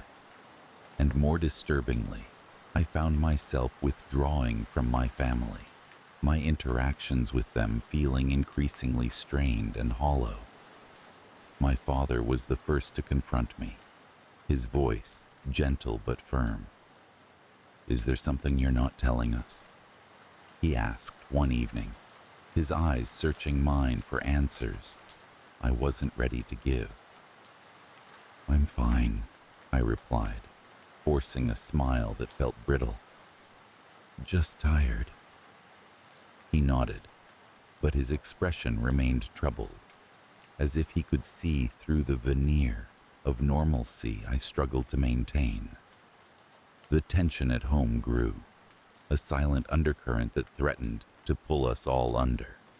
My mother, always sensitive to shifts in the emotional landscape, took to watching me with a quiet intensity, her concern a palpable presence in the room. I felt trapped, caught between the world I had always known and the mysterious allure of the woods and Lilith. The nights grew darker, the forest more forbidding, yet I was drawn to it, to her. Each meeting with Lilith was a dance on the edge of something dangerous, a thrill that both terrified and exhilarated me. She spoke of things I could barely comprehend, of worlds beyond my understanding, and her words wove a tapestry of enchantment that held me captive. But with every encounter, the reality I returned to felt more distant, more fragile. My family, once my anchor, became a distant echo, their voices muffled by the weight of secrets I carried. I was two people, divided between the girl I had been and the woman I was becoming, a transformation I neither asked for nor fully understood. The climax came without warning, a night when the air was thick with the scent of rain. I had wandered into the forest, driven by a restlessness that refused to be tamed. Lilith was waiting, her presence a beacon in the dark. But this time, there was something different about her, an intensity that crackled in the space between us. "You have to choose," she said, her voice soft yet commanding. "Choose?" The words seemed to echo in the stillness, a question that carried the weight of destiny. She stepped closer, her eyes searching mine. "Stay with me, or return to them. You cannot have both." The choice was impossible, a chasm too wide to bridge. I loved my family, yet the call of the forest and Lilith was a siren song I couldn't ignore. Torn, I hesitated, feeling the weight of her gaze upon me. In that moment, the world seemed to hold its breath. The forest, the very earth beneath my feet, waited for my decision. The path I chose would define me, shape the course of my life in ways I couldn't yet imagine. I turned, stepping back from the edge of the clearing, my heart heavy with the decision I had made. It was then that the forest erupted in sound, a cacophony of rustling leaves and snapping branches. The presence I had felt all those nights revealed itself, shadowy figures emerging from the trees, their eyes glinting in the moonlight. Lilith reached for me, her hand cold and comforting. "Come with me," she urged, her voice a lifeline thrown into the dark. But I hesitated, my mind a storm of conflicting desires. My family, my home, these were the ties that bound me. Yet the taste of freedom, of something other, was intoxicating. The figures drew closer, a pack of wolves descending upon their prey. In the end, it was the thought of my parents, their love a steadfast light in the chaos of my world, that anchored me. I tore myself away from Lilith, my heart breaking with the effort. Her expression was unreadable, a mask that hid whatever emotions she might have felt. I ran, the forest a blur of shadows and fear, the sound of pursuit echoing in my ears. But when I burst from the trees, stumbling into the light of our garden, I found only silence behind me. No footsteps, no eyes watching from the dark. Only the quiet hum of the world resuming its normal course. My parents were waiting, their relief a palpable wave that swept over me as I fell into their arms.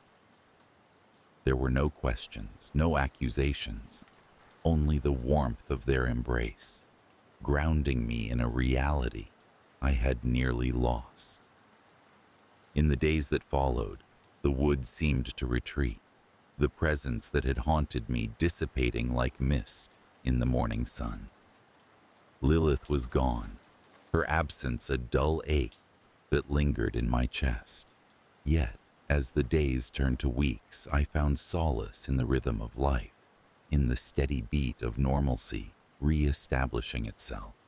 But the forest never truly left me. It remains, a lingering whisper at the edge of consciousness, a reminder of choices made and paths untaken. And sometimes, when the night is deep and the wind murmurs secrets through the trees, I feel her presence, a shadow that flickers at the edge of memory, waiting for the day I might return. The forest seemed to hold its breath that evening, as if anticipating my arrival back to the house, nestled deep within its embrace. I hadn't been here in years, but the path to the front door was as familiar as the steady beat of my heart. Pine needles crunched underfoot, releasing the scent of reassurance and homecoming. The house stood steadfast among towering trees, its wooden exterior worn yet welcoming, like an old friend, reluctant to let go of shared memories. Inside, the rooms were silent, dust motes dancing lazily in the shafts of late afternoon light. It felt strange to be back after all this time. I had inherited this secluded sanctuary from my late grandmother, and though I had often been drawn to its solitude, life in the city had kept me away. Now, with a recent breakup looming over my sense of self, the call of the forest had become impossible to ignore. As I settled in, the house felt both mine and yet, eerily, someone else's. Shadows stretched long across the floorboards, whispering secrets from the past. An old photograph on the mantel caught my eye, a snapshot of my grandmother with me as a child, our faces lit with laughter and the sun of a summer long gone. It was comforting to see her, to remember the warmth of her presence, though it did little to dispel the strange sensation that the house was holding something back, something just out of reach. The first night was restless. Sleep eluded me as an unsettling stillness wrapped around the house. The sounds of the forest, usually a symphony of life, seemed muted, as if the trees were conspiring in hushed tones. I told myself it was just the unfamiliarity, the disquiet of being alone in a space once filled with life. The second day dawned with a crisp chill in the air. I busied myself with chores, clearing out cobwebs and opening windows to let the forest breathe within the walls.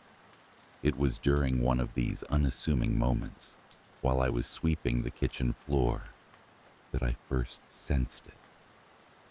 A peculiar shift in the air, like a breath on the back of my neck. I turned sharply, the broom clattering to the floor. For a heartbeat, I thought I saw a shadow moving against the grain of sunlight streaming through the window. I blinked, and it was gone, leaving only the rustle of leaves outside as evidence that anything had been there at all. Brushing it off as a trick of the light, I continued with my day, though a shiver of unease lingered beneath my skin. I spent the afternoon walking through the forest, the autumn leaves crunching beneath my boots in a satisfying rhythm. The familiarity of the trails was soothing, yet I couldn't shake the feeling of being watched, as if the forest itself was a thing alive, observing my every move with ancient, knowing eyes. That evening, as the sun dipped below the horizon, painting the sky in hues of orange and purple, I heard a knock at the door. The sound was unexpected, startling in the serenity of the forest. Who could be visiting at this hour, here in the middle of nowhere? With a cautious curiosity, I approached the door and opened it to find Alex, standing on the threshold.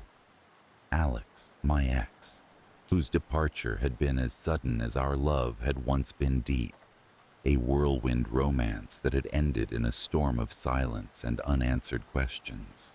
And now, here they stood, a sheepish smile playing on their lips, eyes that once held promises, now shadowed with something I couldn't quite read.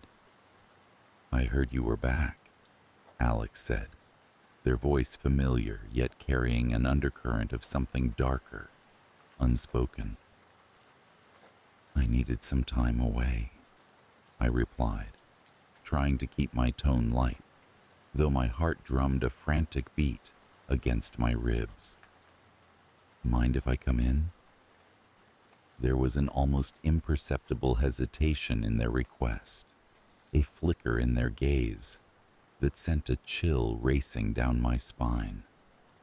I nodded, stepping aside to let them enter, the warmth of their presence unsettling in the cold confines of the house.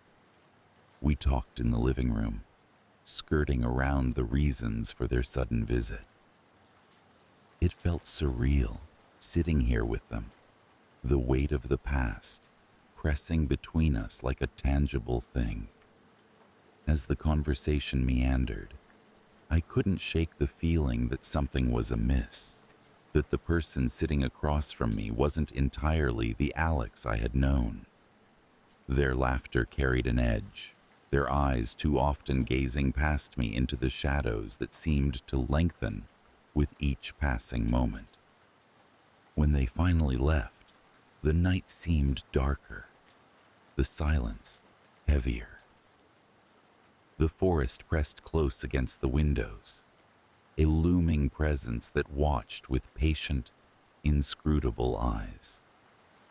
Sleep came fitfully, haunted by dreams of shadowy figures and whispered voices that faded with the dawn.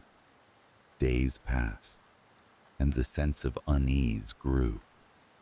Alex began visiting regularly, each encounter adding another layer to the creeping disquiet that had settled in my bones. Our conversations danced around familiar topics, yet there was a distance between us, as if a veil had been drawn over their intentions, obscuring them from view. It was during one such visit that the veil began to slip.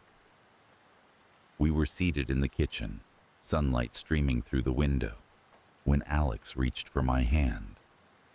Their touch was cold, a chill that seemed to seep into my skin, and I pulled back instinctively. "What's wrong?" they asked, a frown creasing their brow. "It's nothing," I replied, though the lie tasted bitter on my tongue. "Is it?"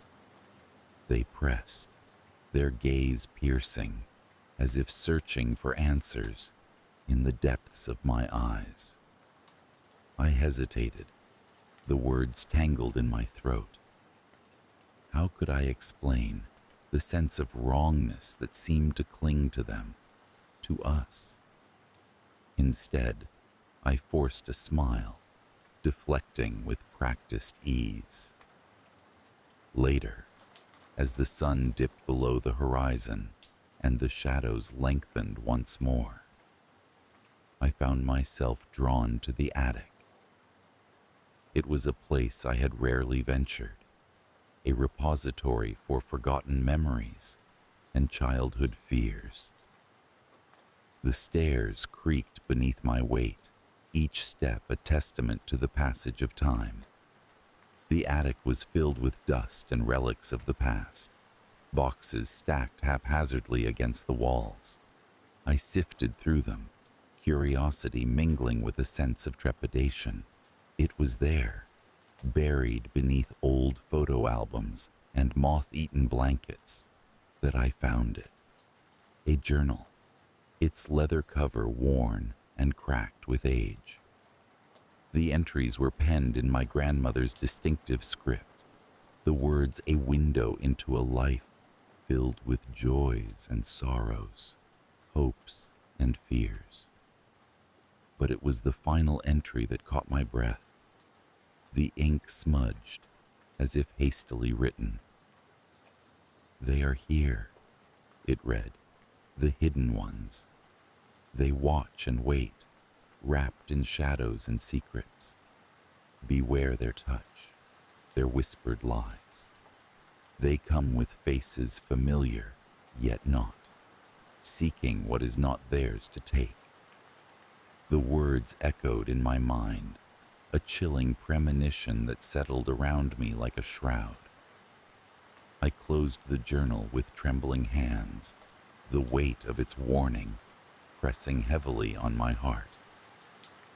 Could it be true? Had the forest's whispers reached my grandmother, as they now reached me? And what of Alex, whose presence seemed ever more like a specter haunting the edges of my reality? The following days were a blur, my mind racing with questions and half-formed theories. I began to notice things I had overlooked before. The way Alex's reflection seemed to linger a moment too long in mirrors. The coldness that seeped from their touch, like a warning.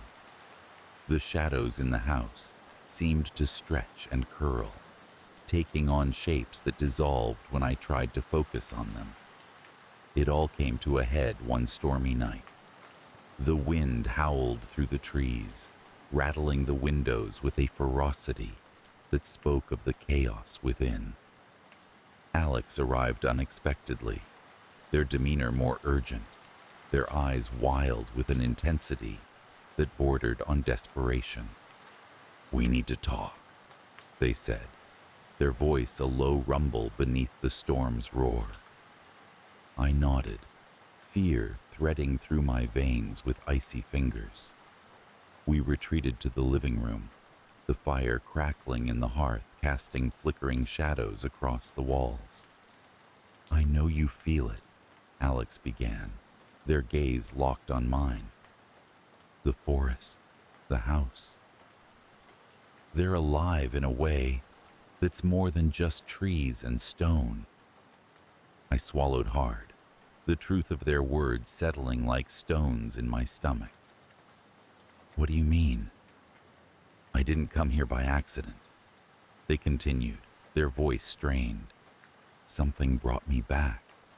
A force, an energy that wants to claim what it believes is its own." "Claim what?" I asked, my voice barely more than a whisper. "You," Alex said, the word a cold blade between us. "And me." The revelation struck like a thunderclap, the pieces falling into place with a sickening clarity. The forest, the hidden ones my grandmother had warned of. They were real, and they had set their sights on us. But why? I demanded, my voice rising with a mix of anger and fear. "The forest holds power," Alex explained, their eyes flickering with an emotion I couldn't name. "It draws on the energy of those it ensnares, feeding on their essence. My return was no coincidence. It wants us both, because we are connected, because our past binds us to this place." A silence fell between us, the crackling of the fire the only sound in the room. I felt a chill sweep through me, as if the shadows themselves were closing in. "So what do we do?" I asked, the weight of our predicament settling heavily on my shoulders. "We fight," Alex said, their voice firm with determination. "We can't let it take us." Throughout the night we worked, our efforts guided by the words of my grandmother's journal and the instincts that had been honed by years of living in the shadow of the forest. We gathered items of protection, salt, candles, symbols carved into wood, each a talisman against the darkness that sought to claim us. As dawn approached, we stood in the clearing behind the house, the first rays of light creeping through the trees. The air was charged with an unsettling energy, a crackling tension that made the hairs on the back of my neck stand on end. "I don't know if we can do this," I admitted, fear threatening to choke my voice. "We have to try," Alex replied, their grip on my hand a lifeline tethering me to the moment. Together, we formed a circle of salt around us, the ground beneath our feet solid, yet filled with an undercurrent of anticipation. The forest watched, its branches swaying in a breeze that seemed to come from nowhere, carrying with it the murmured voices of the hidden ones. As we chanted the old incantations, the air shimmered, the shadows around us deepening with a life of their own. I felt the forest's presence keenly, its ancient power pressing against our defenses, testing the strength of our resolve. For a moment, I feared we had failed, that the force we faced was too great to overcome. But then, as the sun broke free of the horizon, a radiant light washed over the clearing, dispelling the darkness in a blinding surge of warmth and clarity. The shadows receded, their whispers fading into the rustle of leaves, and the forest exhaled, as if releasing a long-held breath. We stood together, our hearts pounding with exhilaration and relief, the bond between us renewed in the face of a shared victory. As the day brightened, the forest around us seemed transformed, its watchful presence now a comforting embrace rather than a threatening specter. We returned to the house, the weight of the past lifted, though the memory of our ordeal remained etched in our minds. Days turned to weeks, and the forest continued to watch, a silent guardian of the secrets it held. Alex and I lingered, our bond strengthened by the trials we had faced, though the shadow of the hidden ones never truly vanished. Even now, as I wander the familiar paths beneath the canopy, I feel their presence, a reminder of the forces that lurk at the edges of our understanding, ever watchful, ever waiting. The forest holds its secrets close, its whispers a part of me, entwined with the memories of a haunting welcome that will linger long after the echoes of that stormy night have faded. The evening was settling into a comfortable lull, the kind that follows the initial burst of excitement at a gathering. It was a small affair, just a few of us gathered to celebrate Alan's birthday. His home, an old sturdy structure standing since the early 1900s, held its own charm. Its wooden floors creaked with whispers of the past, and the walls were adorned with photographs that seemed to tell stories of their own. The atmosphere was cozy, filled with the warm glow of candles, and the mellow hum of conversation mingled with the soft notes of background music. We sat around the living room, comfortably ensconced in plush sofas, sipping wine and sharing laughter. Alan, the birthday celebrant, was in high spirits, flitting between guests, ensuring everyone had enough to eat and drink. He was always the perfect host, gracious and attentive, never missing a beat, a trait we all admired. Among the guests was Julia, who had been a close friend of Alan's for years, and Tom, an acquaintance from his work. And then there was me, quietly observing, soaking in the warmth of the gathering. As the evening wore on, it was time for the customary exchange of gifts. Alan, ever the enthusiast for surprises, beamed as he accepted the assortment of brightly wrapped packages. The room was filled with laughter and clapping as each gift was unveiled. Books, a vintage record, a bottle of single malt whiskey that Alan adored. But it was the last gift that caught everyone's attention. A small box wrapped in plain brown paper, tied with a simple twine. Alan picked it up, his expression curious. "Who's this from?" he asked, scanning the room, but nobody claimed responsibility. "A mystery gift," he chuckled, as he carefully untied the twine and peeled back the paper. Inside was a small, ornate box, delicately carved with intricate designs. Alan opened it slowly, revealing a glinting object nestled within, a coin unlike any I had ever seen. It was silver, its surface etched with symbols that none of us could decipher.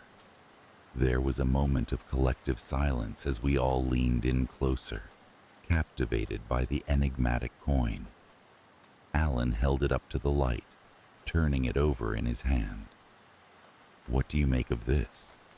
he asked, the question hanging in the air like a challenge.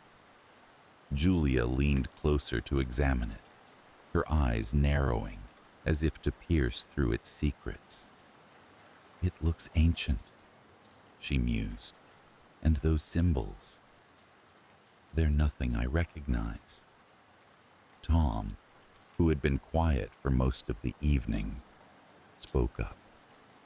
"It's probably something rare, maybe even valuable," he suggested, his voice tinged with a mix of awe and suspicion. We all sat back, allowing Alan to pocket the coin, our intrigue piqued, yet unsure of what to make of it. The conversation gradually drifted back to more mundane topics, but there was an undercurrent of unease, a sense that this unassuming gift had shifted the evening's mood. It was later, much later when the guests had begun to leave, that the first disturbance occurred. Alan, who had been clearing up some of the discarded wrapping paper, suddenly stopped, his face growing pale. He was staring at his hand, at the spot where the coin had been resting moments before. His skin bore strange marks, faint but discernible, mirroring the symbols etched on the coin. He laughed it off, attributing it to an overactive imagination and the effects of a few too many drinks. But I caught a glimpse of something in his eyes, an unease that mirrored my own. "It's nothing," he assured us, though the words felt empty. The next day, as I went about my routine, I couldn't shake the memory of the coin and the marks it had left behind. It was like a shadow at the back of my mind, a persistent itch that refused to be ignored. I found myself drawn back to Alan's house that evening, under the guise of returning a forgotten item. In truth, I wanted to see if everything was all right, if that nagging sense of foreboding had any merit.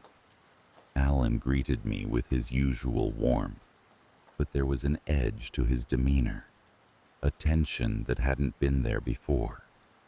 He tried to brush it off, attributing it to work stress, but as the evening wore on, the cracks in his facade began to show. He was distracted, his mind clearly elsewhere, eyes darting occasionally to the spot where the coin now sat on his mantle. I asked him about it, careful to keep my tone light. "You seemed a bit off last night after the party. Everything okay?" He hesitated, then sighed. "I don't know," he admitted. "Ever since I touched that coin, I've been having these strange dreams, vivid dreams that feel more real than they should. And today at work, I could swear I was seeing things out of the corner of my eye. A chill ran down my spine at his confession. What kind of things? Just shadows, I guess. Flickers in my peripheral vision. It sounds crazy, I know. We both sat in silence for a moment, the weight of his words hanging between us. I wanted to reassure him, to tell him it was nothing, but I couldn't bring myself to dismiss his concerns. There was something about the way he spoke, a sincerity that was hard to ignore. Over the days that followed, Alan's situation seemed to escalate. He spoke of feeling watched, of hearing faint whispers when he was alone. The marks on his hand, once faint, had grown more pronounced, and his sleep continued to be plagued by troubling dreams. Each time I visited, the atmosphere in his house felt heavier, the shadows more pronounced, as if the house itself was conspiring against him. I urged him to see a doctor, a therapist, anyone who might offer some explanation for what was happening. But Alan, ever rational, refused. "It's just stress," he insisted. "It'll pass." But it didn't pass. The tension reached a breaking point one night when I received a frantic call from Alan. His voice was a hushed whisper, trembling with fear. "I need you to come over," he said. "Please, I don't know what's happening." I hurried over, my heart pounding with every step. The house was in darkness when I arrived, the only light spilling from the living room where Alan sat, the coin clutched tightly in his hand. He looked up as I entered, his eyes wide with fear. "I can't do this anymore," he said, his voice barely above a whisper. "I keep seeing things, hearing things. It's like the coin is showing me something I'm not supposed to see." He handed me the coin, his hand shaking. I hesitated before taking it, feeling its cold weight in my palm. The symbols seemed to writhe under the dim light, and for a moment I felt a disorienting pull, as if the coin was trying to draw me into its secrets. Alan's voice broke the spell. "You have to help me," he pleaded. "I don't know how to stop it." We sat together, surrounded by shadows, trying to make sense of the chaos. The coin seemed to pulse with an energy of its own, an unyielding presence that refused to be ignored. I suggested getting rid of it, burying it, anything to sever its grip on him. But the coin was relentless. Even after Alan agreed to lock it away, the disturbances continued, each more intense than the last. It was as if the very act of trying to rid himself of it only served to strengthen its hold. The climax came one stormy night when the wind howled like a living thing, rattling the windows and doors. I found myself back at Alan's house, drawn by a sense of urgency I couldn't quite explain. Inside, the air was heavy with tension, every creak and groan of the old house amplified in the oppressive silence. Alan was in the living room, his face drawn and pale. The coin was back on the mantel, gleaming ominously in the flickering candlelight. He was pacing, muttering to himself, his eyes wild with a desperation that cut through me like a knife. "I can't escape it," he said, his voice raw with exhaustion. "It's everywhere." I reached for his arm, trying to ground him, but he jerked away, his gaze fixed on the coin. "It wants something," I don't know what, but it won't stop until it gets it. Before I could respond, the room seemed to shift around us, the shadows deepening, converging. I felt a cold dread seep into my bones, a terror that was both foreign and intimately familiar. The air vibrated with a low hum, a sound just on the edge of perception, growing louder with each passing second. Alan staggered back, his hands pressed to his ears as if to block out the noise. His eyes met mine, wide and pleading, before he turned and fled from the room, the front door slamming open and shut behind him. I followed, stumbling out into the storm, the wind tearing at my clothes and drowning out my shouts. Alan was nowhere to be seen, lost to the night and the chaos, leaving only the echo of his fear behind. In the days that followed, I searched for him, reaching out to friends and family, scouring the places he frequented, but he seemed to have vanished without a trace. The police were sympathetic, but with no evidence of foul play, there was little they could do. The case gradually faded from their priority list, leaving me with only questions and the lingering weight of guilt. The house remained empty, its windows dark and vacant, a silent witness to whatever had transpired within. I found myself visiting often, drawn by a need to understand, to unravel the mystery that had consumed Alan. The coin, I discovered, was gone, as if it had never been there at all. Even now, months later, the memory of that night haunts me.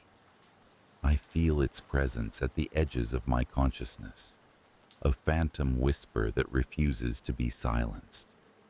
Sometimes, in the quiet moments just before sleep, I imagine I hear Alan's voice, calling out from the shadows, a haunting echo of the friendship we once shared. And in those moments, I can't help but wonder if the coin found him again, or if it ever truly left him at all. The thought lingers, a chilling reminder of the uncertain fortune that one gift had brought, and the unknown paths it might yet lay before me. There is an old college town, nestled between a forest and a winding river, where life moves with the slow grace of an autumn leaf carried by the breeze. The town is known for its quaint charm, its cobblestone streets echoing with the laughter of students and the chime of bicycle bells. The air feels crisp, a prelude to winter's chill, but for now, the trees are dressed in a spectrum of reds and golds. I moved here just a few months ago, transferring to the college halfway through my sophomore year. At first, everything seemed perfect, an idyllic setting for my studies, a fresh start away from the noise of the city. My apartment was a snug little attic room in an old Victorian house, its windows framed by ivy and its floors creaking with stories of the past. My neighbors were unremarkable, other students like me, except for Mrs. Henderson, the elderly woman who lived on the ground floor. She had a penchant for knitting and baking, and every so often, I would find freshly baked cookies on my doorstep. Classes at the college were demanding, as expected, but I welcomed the challenge. I fell into the rhythm of student life easily, my days filled with lectures and library visits, my evenings often spent at the local cafe, where students gathered to sip coffee and exchange stories. It was there I first heard about the cursed luck. It was a Friday evening, the cafe buzzing with the giddy anticipation of the weekend. I sat with a group of classmates, a mix of old friends and new acquaintances. The conversation turned to local legends, as it often did, and that's when someone brought it up. "Have you heard about the cursed luck?" asked Jacob, a senior, with a reputation for knowing all the town's secrets. His eyes glinted with mischief as he leaned in, lowering his voice as if he were about to disclose a great conspiracy. "They say there's a coin, a simple silver coin, that can change your fortune. But it's cursed. It'll give you everything you ever wanted, for a price." The group leaned in, intrigued. I couldn't help but chuckle, dismissing it as an exaggerated ghost story. But Jacob continued, unfazed by my skepticism. "The coin surfaces once in a generation, and whoever possesses it is granted unimaginable luck. You find money on the street, aces in exams without studying, everything falling perfectly into place. But it doesn't last forever. Eventually, the luck turns sour. Tragic accidents, sudden misfortune, the kind of bad luck you can't escape." I listened, amused but unmoved. It was just another tale, told to spook new students, a bit of folklore to add to the town's character. The conversation shifted, as it always does, and soon we were discussing weekend plans, the legend forgotten. Or so I thought. Life continued in its pleasant cadence, the legend slipping from my mind as days turned to weeks. The town embraced me with its autumnal beauty, and I lost myself in the routine of academia. It was during one of my solitary morning walks by the river that everything began to change. The morning was unusually quiet, the fog lingering longer than usual, wrapping the riverbank in a shroud of mystery. I wandered aimlessly, enjoying the solitude before the day demanded my attention. My foot struck something solid, and I glanced down to find a coin partially buried in the dirt. Bending down, I retrieved it, a simple silver coin marked with an unfamiliar emblem. It was nothing special, yet it held a curious allure. I slipped it into my pocket, thinking little of it, and continued my walk, the incident fading into the background of my mind. That day, however, marked the beginning of a series of improbable events. Later, as I made my way to class, I stumbled upon a $20 bill fluttering in the breeze, snagged against a tree.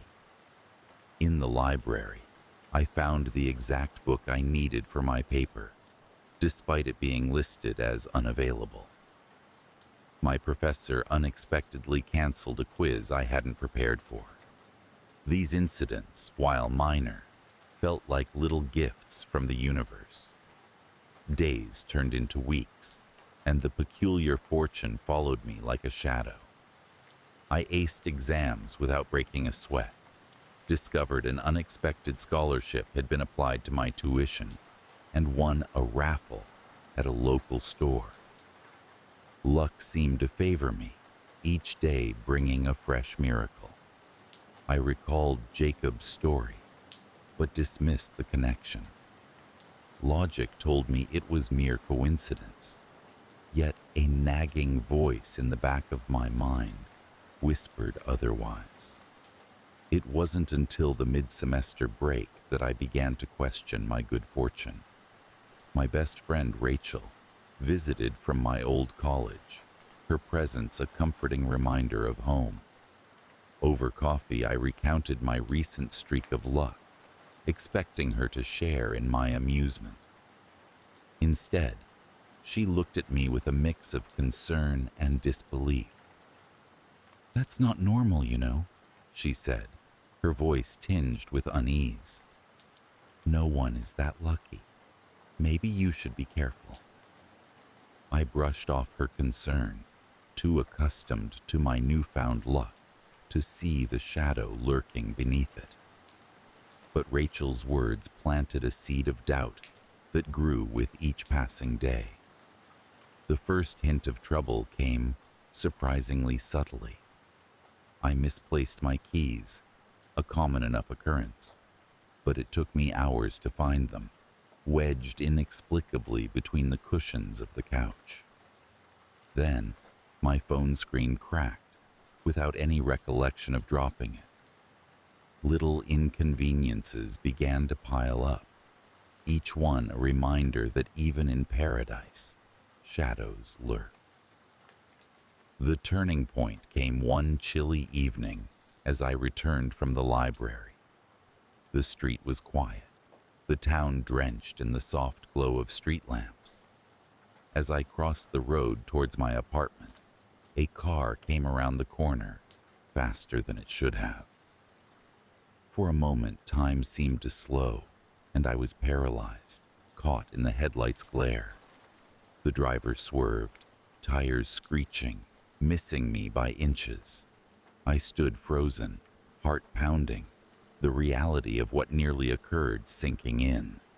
The incident shook me more than I cared to admit, and I found myself thinking about the coin still nestled in my pocket. The small, seemingly innocuous object now felt like a burden. I recalled Jacob's story, the ominous twist of fate that followed the charm, and I couldn't help but wonder if my luck had indeed taken a sinister turn. As the days passed, the sense of dread grew, and my once bright world began to dim. Small misfortunes plagued me. A forgotten deadline, a misplaced wallet, a misunderstanding with a friend. Each seemed trivial in isolation, yet together they wove a tapestry of unease. One evening, desperate for answers, I retrieved the coin from its resting place. Holding it under the lamp's light, I studied its surface for the first time since I found it. The emblem was unlike anything I'd seen, an intricate design that seemed to shift and shimmer in the light. It felt heavy in my hand, more substantial than its size would suggest. I decided to seek out Jacob, hoping he might have more insight into the legend. I found him at the cafe, surrounded by friends, his laughter filling the room. I waited until he was alone before approaching, the coin burning a hole in my pocket. "Do you remember the story of the cursed luck?" I asked, my voice barely audible over the cafe's din. Jacob looked at me, his expression shifting from amusement to seriousness. "Yeah, why?" he replied, eyes narrowing as he studied my face. I hesitated, the weight of the coin in my pocket, a constant reminder of the stories I'd been trying to dismiss. "I think I might have found the coin." For a moment, Jacob was silent, his face a mask of disbelief. Then slowly he nodded. "If it's true, you need to get rid of it. The longer you hold on to it, the worse it gets. The luck always turns." His words were like a cold wind cutting through the warmth of the cafe. I nodded, understanding what I had to do. But how does one dispose of a cursed object? The answer eluded me, and I left the cafe with no more clarity than when I arrived. The next few days passed in a blur of anxiety, each moment tinged with the fear of what might come. My luck continued to unravel, each new misfortune more troubling than the last. I avoided the riverbank, unwilling to revisit the place where it all began. yet I couldn't shake the feeling that it was the key to ending this nightmare. One rainy afternoon, as the sky wept and the town lay muted beneath a curtain of gray, I found myself drawn to the river, the coin clutched tightly in my hand. The water flowed steadily, its surface rippling with the rain's touch, an ever-moving tapestry of nature's design. I stood at the riverbank, the coin feeling impossibly heavy, as if the weight of the world rested upon it. Memories of the past weeks flooded my mind, the improbable luck, the creeping misfortune, and the near miss that had shaken me to my core. With a deep breath, I hurled the coin into the river, watching as it vanished beneath the surface. I expected something, perhaps a sign that the curse was lifted, a sudden return to normalcy. But there was nothing, just the rain, the river, and me standing in silence. Slowly, I made my way back to my apartment, my heart lighter, yet burdened with the uncertainty of what lay ahead. The days that followed were uneventful, the streak of bad luck seemingly broken. Yet, the experience had left an indelible mark, a lingering fear that clung to the edges of my consciousness. Life in the college town continued, the illusion of normalcy restored. I resumed my studies, met friends at the cafe, and walked the cobblestone streets with a newfound appreciation for the ordinary. But the legend of the cursed luck stayed with me, a whisper in the back of my mind. I never spoke of it to anyone else, not even Jacob, who had given me the advice that possibly saved me. It was as if acknowledging the experience would somehow invite it back into my life. And so I carried on, the memory of the coin a secret I held close, a reminder of how easily fortune can turn. The town remained as it always was, its charm unchanged, yet beneath its surface lay stories untold, waiting for the next curious soul to uncover. Some nights, when the wind howled and the shadows stretched long, I would find myself thinking of the river and the coin lost to its depths. I imagined it there, glinting silently in the dark, waiting for the next person to stumble upon it, to experience the intoxicating thrill of perfect luck and the inevitable descent into darkness that followed.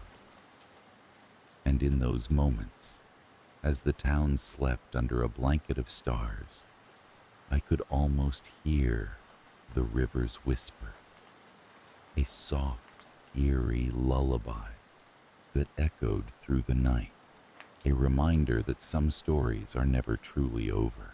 I settled into the predictable rhythm of my days at the Gazette, the only newspaper office nestled in our quaint, rural town. Its brick facade exuded an old-world charm, housing stories of decades past within walls lined with yellowed clippings and ancient typewriters. The tick of the clock was our only constant companion in the office, a metronome pacing our daily grind. My desk was cluttered but comforting, surrounded by a cacophony of ringing phones, muffled voices, and the occasional crackle of the police scanner. Each morning began with a ritualized scan of the day's news, a cup of coffee in hand. My tasks were as predictable as the sunrise, covering local council meetings, announcing the latest high school football scores, and occasionally the much-savored human interest story. It was a life imbued with a quiet monotony, soothing in its familiarity, until the day I received the letter. The envelope was nondescript, no return address, the paper slightly warped as if it had journeyed through the elements. My name was scrawled across the front in an uneven script, jagged letters that spoke of urgency, or perhaps derangement. I opened it with a sense of curiosity, expecting a reader's tip, or perhaps a letter from a local eccentric. What emerged was a single sheet of paper, its message stark and chilling in its simplicity. On October 15th, a soul shall depart from this realm, claimed not by the hand of fate, but by the design of another. Beware. I stared at the note, heartbeat drumming in my ears. It was a strange, unsettling epistle, the kind that one might imagine in stories of cursed whispers and ghostly apparitions. My initial impulse was to dismiss it as a prank, a morbid jest from an overzealous reader. Yet, some intangible quality in the words, perhaps their ominous cadence, niggled at the back of my mind. I tucked the note into my desk drawer, resolving to disregard it. As the days inched toward October 15th, I found myself unable to shake the unease that had seeped into my routine. My eyes traced the familiar landscape of our office, the clacking keys, the blaring scanner, the gossip over coffee, but everything seemed tinged with a foreboding hue. I began to scan the faces of my colleagues, wondering if they too harbored secrets or premonitions that danced hidden beneath their calm exteriors. The first disturbance arrived not through grand theatrics, but rather in the subtle shift of a friend's demeanor. Anna, a fellow journalist and one of the few people I counted as close in this small community, began to exhibit a peculiar change. She was always vivacious, her laughter echoing down the corridors like a playful melody. But as the date loomed, she grew withdrawn. Her laughter faded, replaced by a haunted look that shadowed her bright eyes. "Are you all right, Anna?" I inquired one afternoon, concerned by the pallor that seemed to have settled over her. She hesitated, her gaze flitting toward the window where rain beat a relentless rhythm against the glass. "Just some personal stuff," she replied vaguely, offering a wan smile that failed to reach her eyes. I wanted to press her, to uncover the source of her unease, but she turned back to her work, effectively ending the conversation. Still, a gnawing suspicion rooted itself within me. Could she be involved in the message I received? The thought was absurd, yet it clung to my mind like a stubborn parasite. The day of October 15th arrived with a thick fog that blanketed the town, a harbinger of the unsettling events to come. I arrived at the office with a sense of trepidation, my heart thudding a discordant symphony in my chest. The note seemed to pulse with life in its hidden drawer, a silent reminder of the prophecy it held.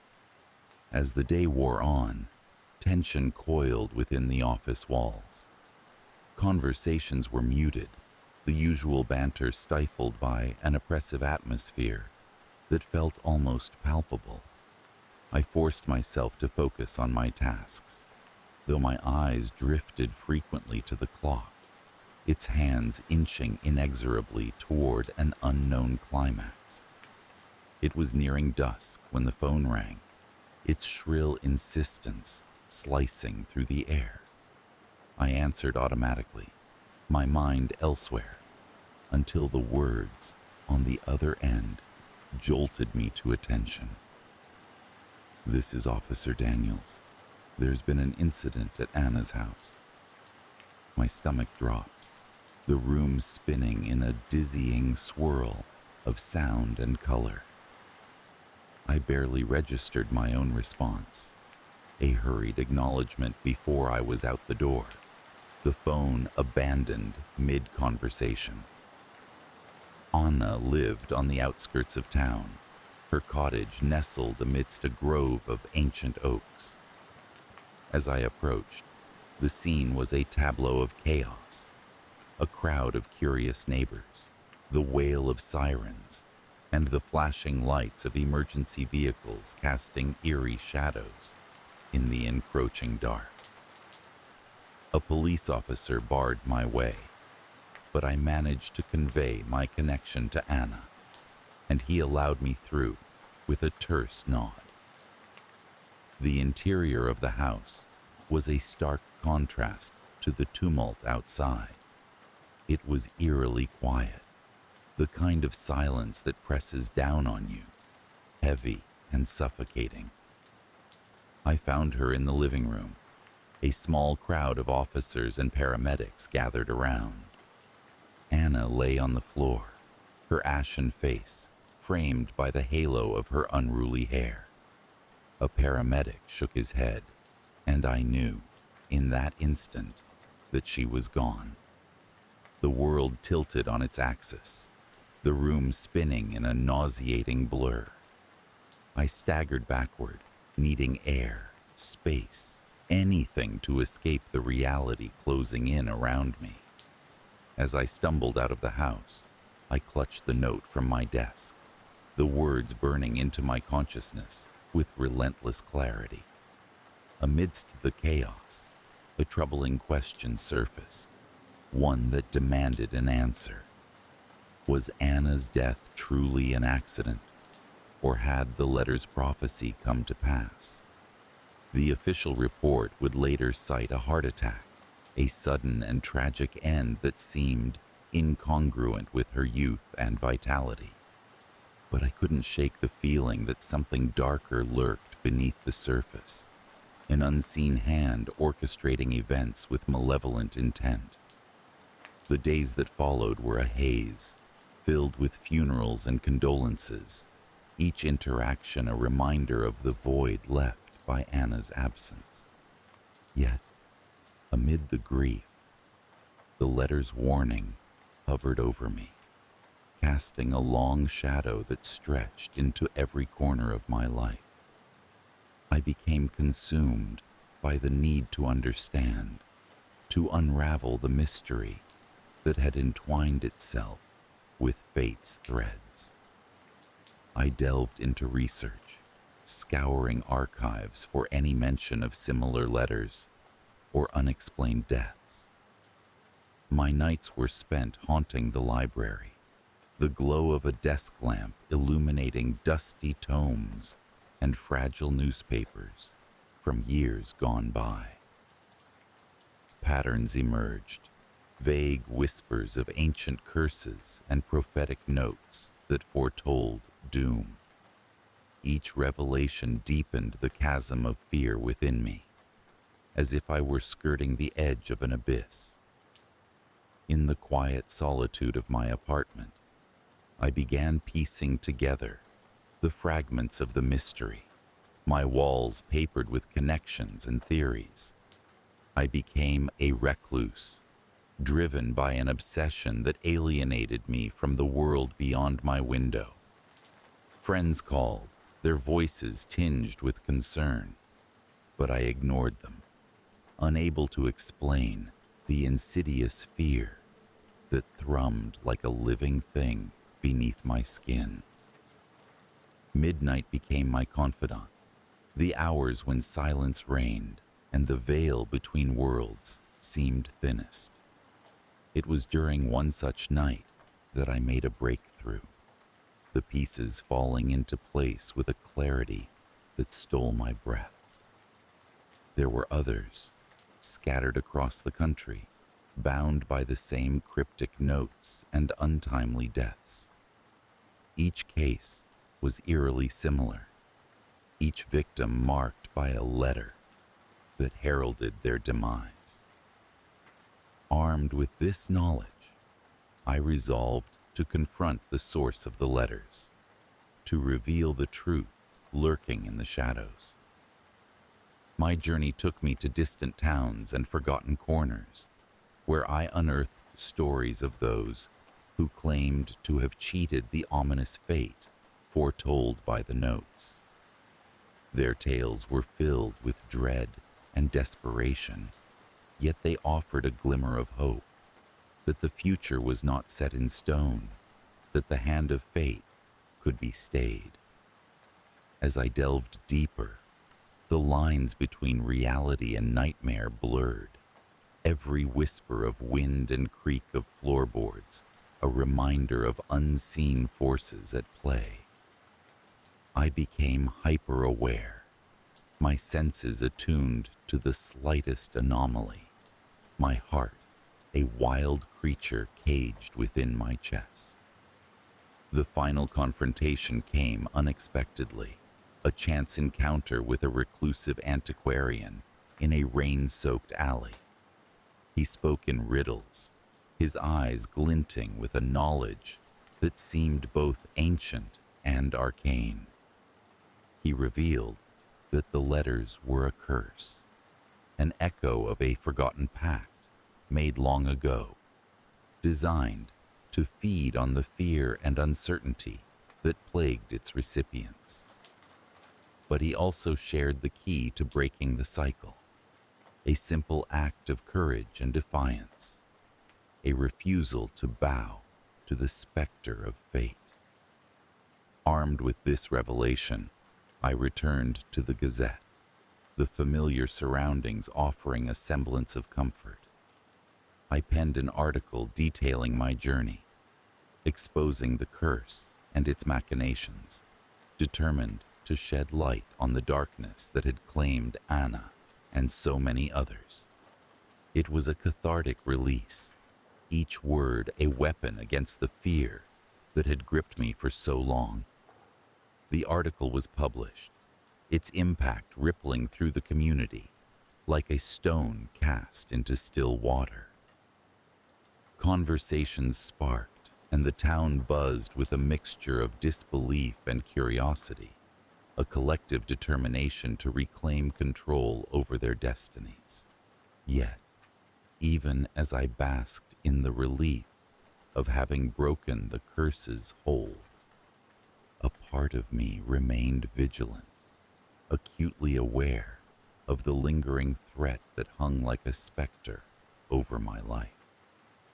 The memory of Anna, her life cut short by a cruel twist of fate, haunted me still. Her laughter, once a melody that brightened our days, echoed in my mind, a reminder of the fragility of life and the shadows that lurk at its edges. In the quiet moments, I pondered the nature of fate and the power of belief, of how the mind can create and destroy, bind and release. Though the letters had ceased, their legacy remained, a cautionary tale whispered among the townsfolk, a reminder of a time when darkness crept too close. I found solace in the ordinary once more, in the gentle hum of the Gazette, the predictable rhythm of my days. Yet, in the stillness of night, I often awoke with a start, the echoes of a warning whispering through my dreams, urging vigilance, and the reminder that the line between normalcy and nightmare is all too thin. As a lifelong resident of the sleepy town of Eldermore, nestled snugly between two meandering hills and surrounded by dense woods, I'd grown accustomed to the comforting monotony of small-town life. Main Street was the heart of our little community, a single thoroughfare lined with quaint, old-fashioned shops and cafes, each with its own history and charm. The town was the kind of place where most folks knew each other's names, and gossip traveled faster than the autumn leaves swirling through the air. My days followed a predictable rhythm: breakfast at the local diner, then a leisurely stroll to the bookstore where I worked. The bookstore was a cozy refuge, its shelves brimming with dusty volumes that whispered secrets from eras long past. I loved the tranquility, the way the soft light filtered through the tall windows, casting a warm glow on the wooden floors. It was during one of these ordinary days that I first noticed something peculiar. At first, it was merely a flicker of movement out of the corner of my eye, the kind of thing you dismiss without a second thought. But as days turned to weeks, the sense of being watched became more pronounced, the shadows seeming to stretch and twist in ways they hadn't before. The feeling was subtle, almost tantalizingly elusive, but persistent. One particularly crisp autumn morning, as I ambled down Main Street, my attention was caught by a figure standing across the street. They were dressed in a long, dark coat, their back to me. Something about their stance struck me as odd, as if they were deliberately avoiding being seen. I shrugged it off, assuming they were waiting for someone, but as I continued on my way, I noticed more people in the same position. They were scattered along the street, each one turned away, their faces obscured. The sensation of unease grew as I observed this pattern over the next few days. These faceless figures seemed to multiply, appearing at odd intervals along my daily route. I began to dread my walks, though I couldn't articulate why. They never approached or acknowledged me, nor did they interact with anyone else. Yet their presence was undeniably unsettling. I confided in my friend Clara, who worked at the diner. She listened patiently but dismissed my concerns with a laugh. "Maybe you're just seeing things, Alex. Autumn can play tricks on the mind," she said, her voice light. "Besides, this town's full of characters. Could be some new artist types looking for inspiration." Her words offered little comfort. I knew what I saw, and more importantly, I knew how it made me feel, like I was being drawn into a shadowy conspiracy that I couldn't fully comprehend. As days passed, the faceless figures began to dominate my thoughts. I started keeping a journal, documenting each encounter with meticulous detail. I hoped that by understanding their patterns, I might uncover their intentions, or at least assure myself that I wasn't losing my mind. Then, one afternoon, as I sat alone in the bookstore, the doorbell chimed softly, and yet no one entered. I waited, expecting to hear the familiar creak of the floorboards, but silence reigned. A chill crept up my spine, and I glanced toward the door, only to find it ajar, swinging slightly on its hinges. I hesitated before stepping forward to close it, feeling the cold, metallic handle beneath my fingers. As I returned to my seat, I saw a shadow flit across the window, lingering for a brief moment before vanishing. Heart pounding, I rushed outside, but found only the empty street, the familiar storefronts staring back at me with their usual indifference. The days turned darker, shorter, and my encounters with these faceless figures became more frequent, more disconcerting. They no longer confined themselves to the street, but began appearing in unexpected places: at the grocery store, the library, even the cemetery on the outskirts of town. Their presence was like an itch I couldn't scratch, a persistent sense of disquiet that I couldn't shake. One evening, as I made my way home, the wind howling through the trees, I took a shortcut through the park. The path was dimly lit, the lampposts casting long shadows that danced eerily on the ground. I heard footsteps behind me, echoing my own. My heart raced as I quickened my pace, the footsteps following suit. I dared a glance over my shoulder and saw one of them, a figure standing still beneath the flickering lamplight. The featureless face sent a jolt of terror through me, and I stumbled, nearly losing my balance. By the time I regained my footing, the figure had vanished, leaving me questioning my own sanity. Sleep became elusive, my nights haunted by dreams of blank faces and whispered secrets. I awoke each morning feeling exhausted, the boundaries between dream and reality blurring with each passing day. My journal grew thicker, filled with hastily scribbled notes and sketches, a desperate attempt to capture the essence of what plagued me. I finally decided to take matters into my own hands. I spent hours in the town's library, poring over old records and newspapers, searching for any mention of these faceless entities. The librarian, Mrs. Harding, was curious about my sudden interest in the town's history, but I offered no explanation. It was during one of these research sessions that I stumbled upon a collection of letters penned by a former resident of Eldermore, dated nearly a century ago.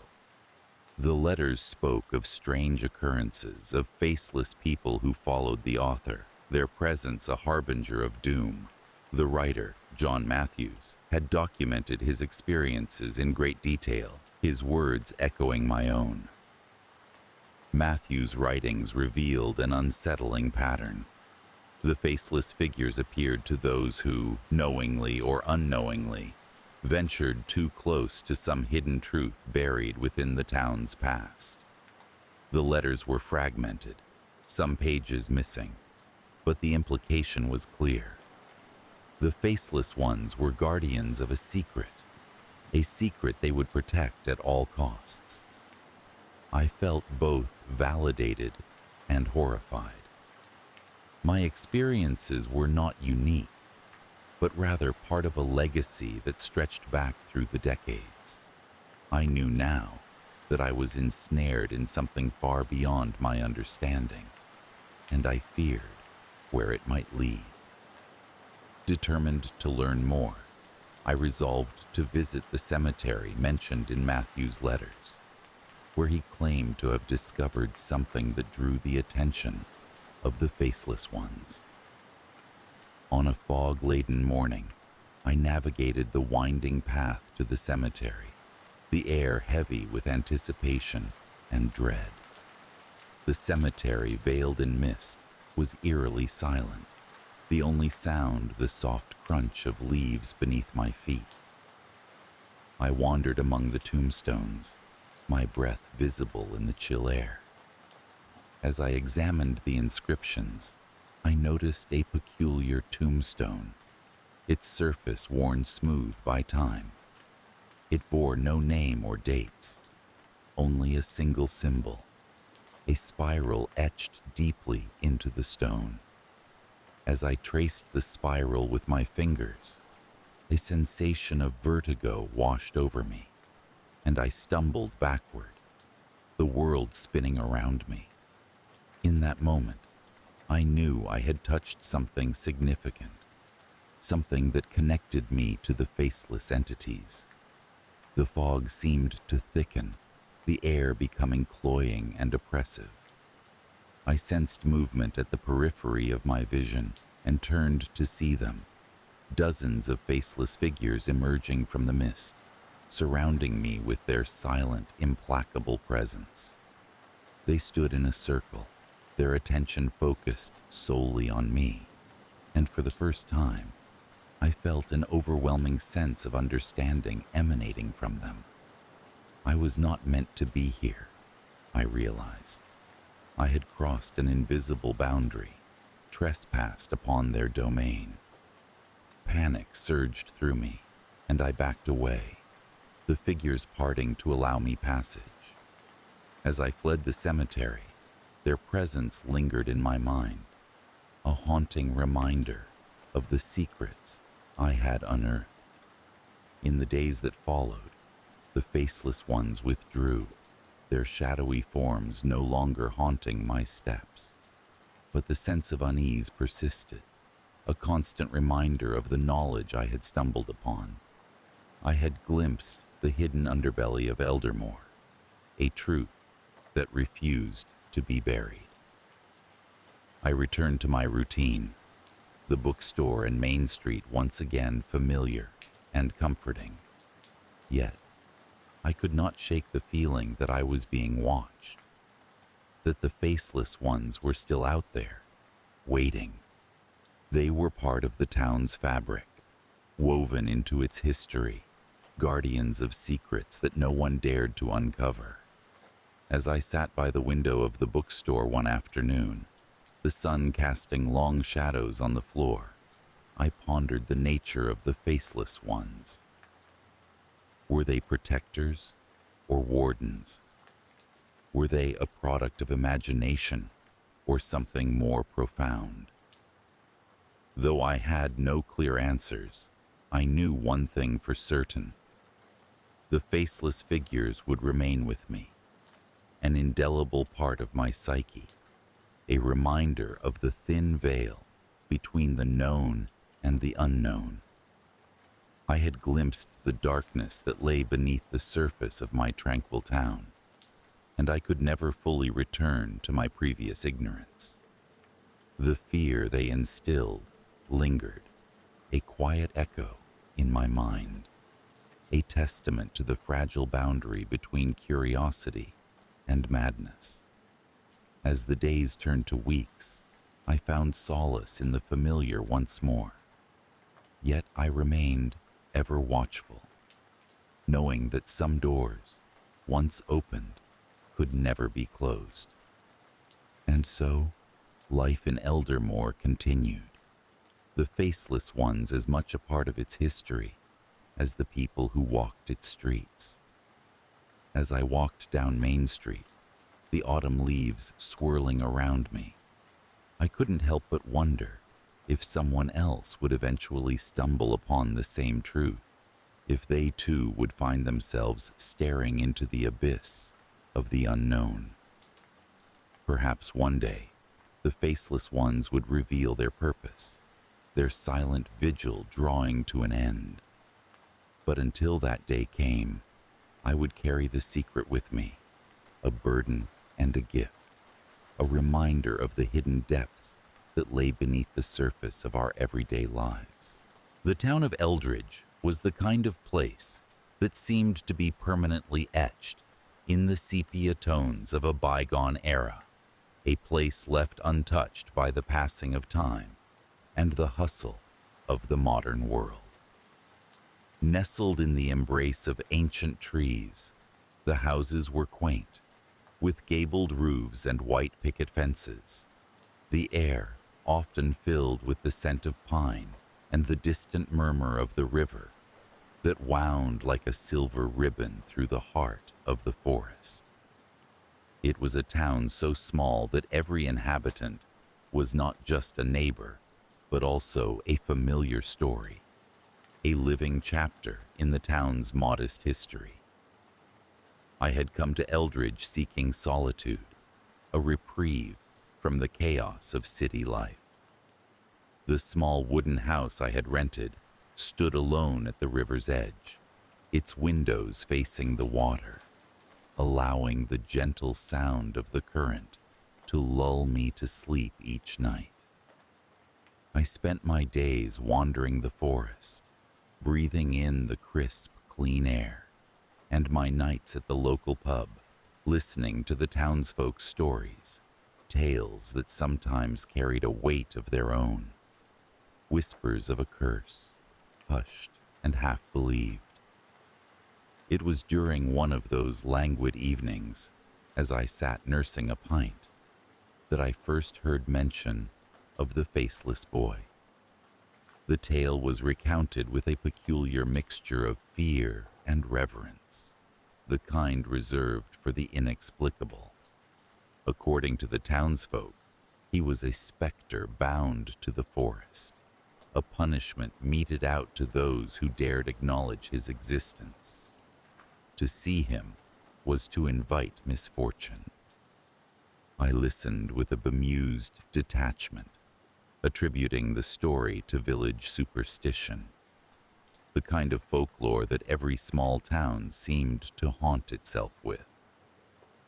Yet, as I walked back to my house that night, the path illuminated by the pale light of the moon, I couldn't shake a peculiar feeling, as though someone unseen was matching my steps, a presence lurking just beyond the reach of my senses. The days passed in their usual rhythm, and slowly the story of the faceless boy began to fade from my thoughts, replaced by the mundane concerns of daily life. That is, until the first disturbance. It happened one mist-laden morning as I sat on the porch, sipping my coffee and watching the river flow by. There was a peculiar silence, the kind that falls when the world seems to hold its breath. From the corner of my eye, I caught a movement along the riverbank. Turning my head, I saw a figure standing there, partially obscured by the fog. A boy, or so he seemed, dressed in clothes so old-fashioned they might have been plucked from a sepia photograph. But it was his face, or rather the absence of it, that seized my breath and froze me in place. Where features should have been, there was nothing but a smooth, unblemished surface. I blinked, my mind scrambling for explanations, telling myself it was a trick of the light, a mirage conjured by the mist.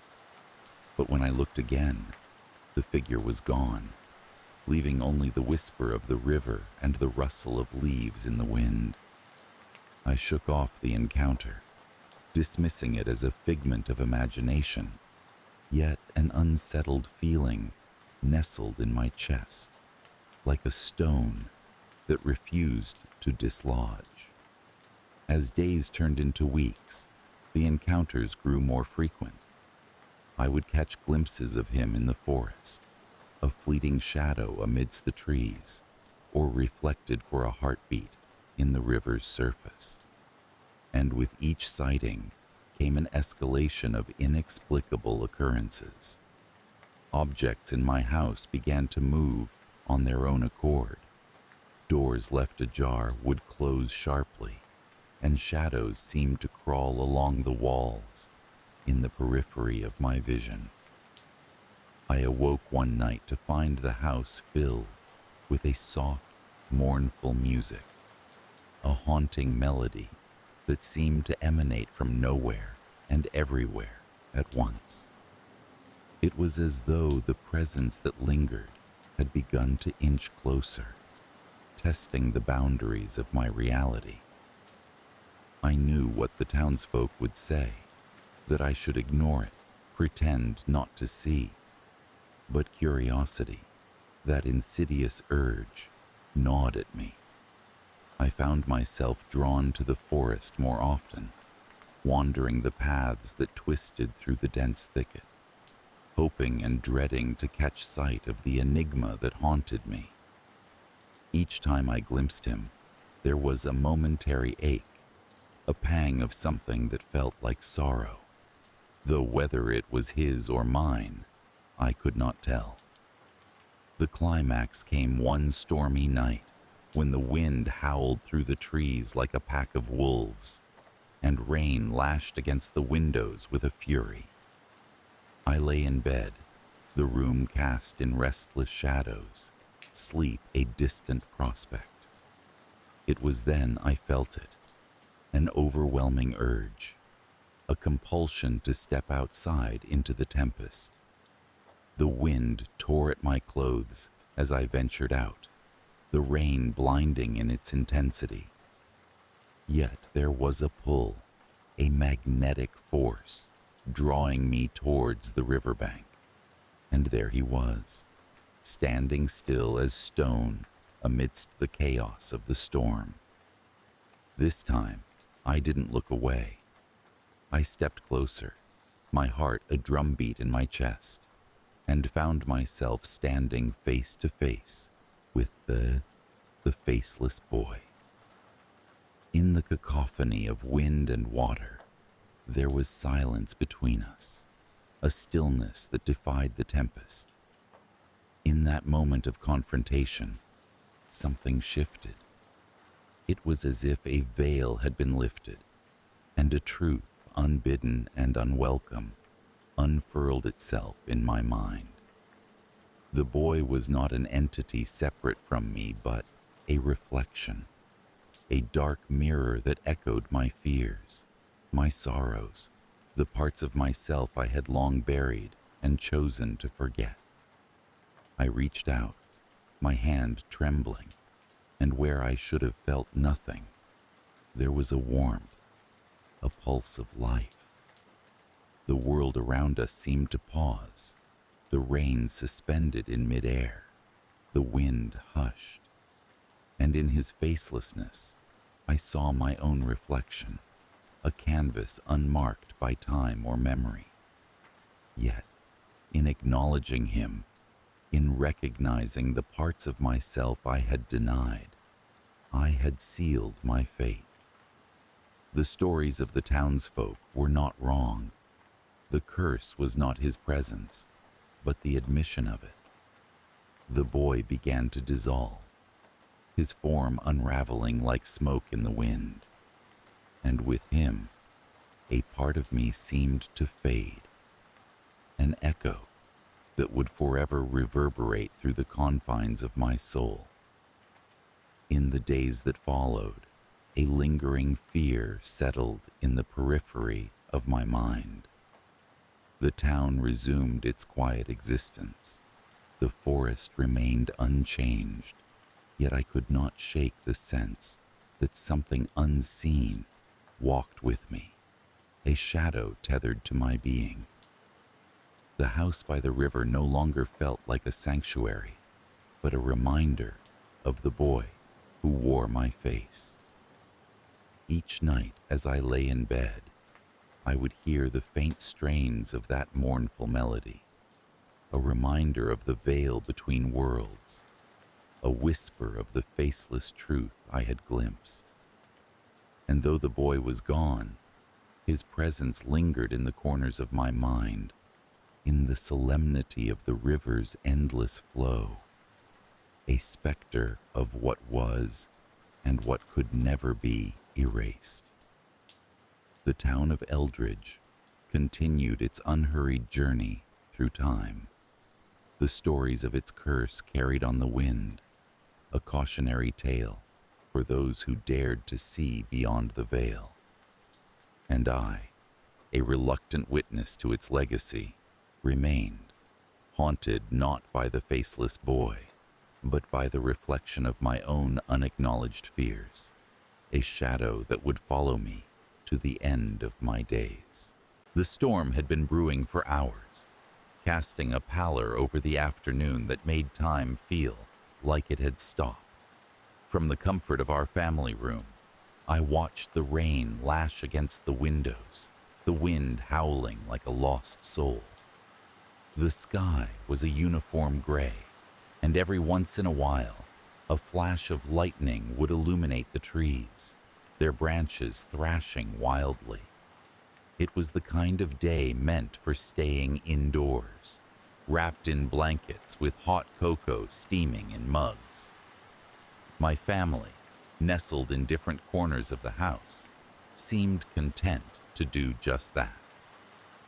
My wife, Sarah, was in the kitchen, experimenting with a new recipe, her laughter occasionally floating through the house as she chatted with our teenage daughter, Emily.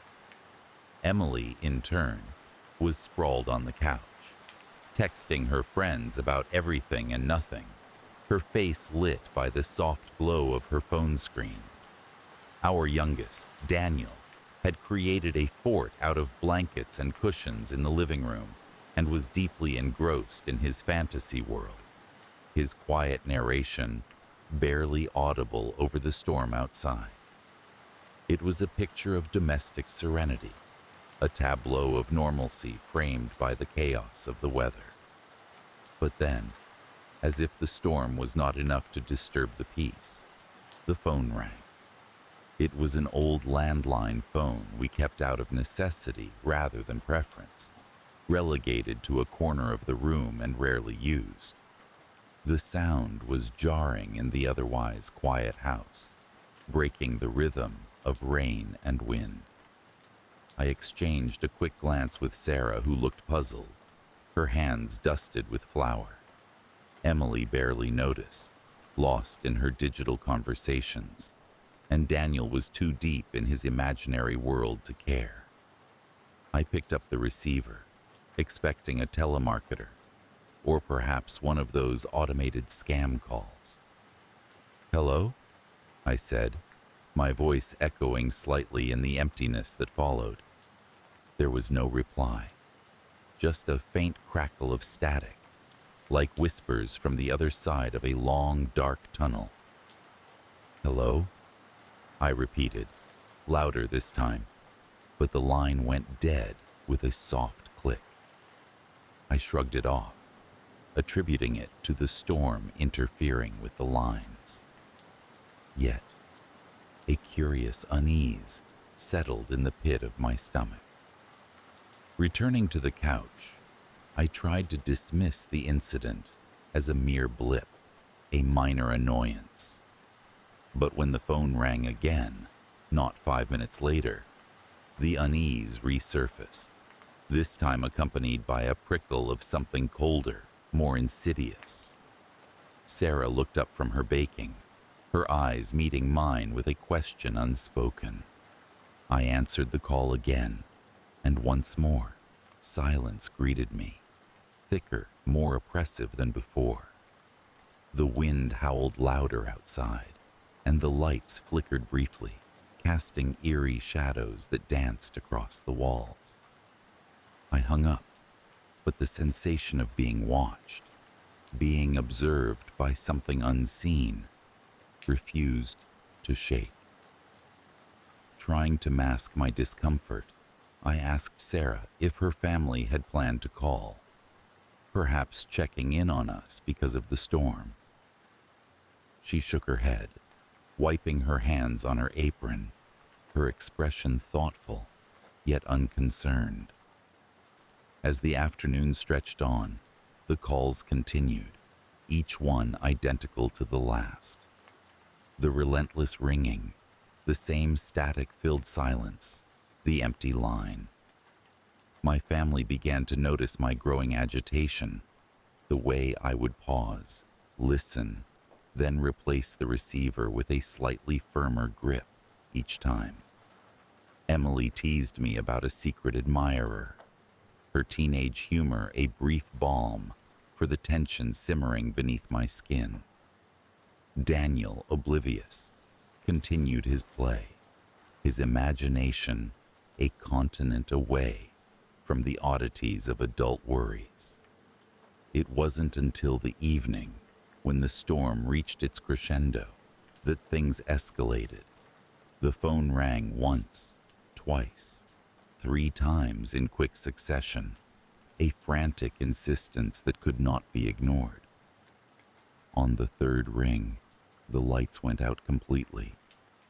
The house plunged into darkness, save for the sporadic illumination provided by the lightning outside. I groped my way to the phone, my heart pounding in sync with the thunder. "Who is this?" I demanded into the receiver, a futile attempt to assert control. For a moment, the line crackled louder, filling my ear with a cacophony of sound. Then, the static cleared, and there was a voice. Soft, almost a whisper, yet unmistakably familiar. "Dad?" it said, a single word that sent a chill racing down my spine. I froze, the receiver slipping in my sweaty grip. It couldn't be. It was impossible. Yet, the voice was his, my father's, who had passed away over a year ago. I had been there, by his side, when he took his last breath, and I had felt the weight of loss, the finality of death. Yet here, now, his voice was as clear as if he stood in the room beside me. Silence stretched on the line, the world outside reduced to a distant roar of elements. "Dad," the voice repeated, tinged with an urgency that both terrified and compelled me. "Can you hear me?" My voice trembled as I answered, "Yes, I hear you." There was a pause, a brief, static-laden moment before he spoke again. "I need you to listen," he said, his tone grave, laden with an emotion I couldn't decipher. "There's something you need to know." In the darkness, my family gathered around, sensing the gravity of the moment, though unaware of the specifics. Sarah placed a hand on my arm, grounding me, while Emily and Daniel huddled close, their eyes wide with curiosity and fear. "What is it? What do you need to tell me?" I asked, my voice barely above a whisper. The connection wavered, and I feared I would lose him, lose this impossible, fragile reconnection. But the voice persisted, cutting through the static like a lifeline. "There are things you don't understand," he said, his words a cryptic veil over truths unspoken. "Things I couldn't tell you before, but you need to know now. You have to protect them. Protect your family." The line crackled violently, and his voice slipped, turning into a garbled mess of sounds that tugged at my deepest fears. "Beware the storm," was all I caught before the connection was severed. The line going dead in my hand, the silence in its wake oppressive and cold. I stood there in the dark, the phone still pressed to my ear, my family's questions a distant hum. What did he mean? What was there to protect them from? I felt the walls of our home closing in, the storm outside now a tempest within. In the days that followed, the phone remained silent, but its presence was a constant reminder of that surreal night. I watched my family with a heightened awareness, searching for hidden threats, for shadows lurking in the corners of our lives. The storm had passed, but the unease lingered, wrapping around us like a shroud. And so, we continued with our lives, each interaction tinged with the knowledge of that call, the weight of my father's last message. We laughed, we fought, we navigated the mundane challenges each day presented, but always with a part of me on edge, waiting for the other shoe to drop. The phone did ring again, now and then, but it was always mundane, tethered to reality.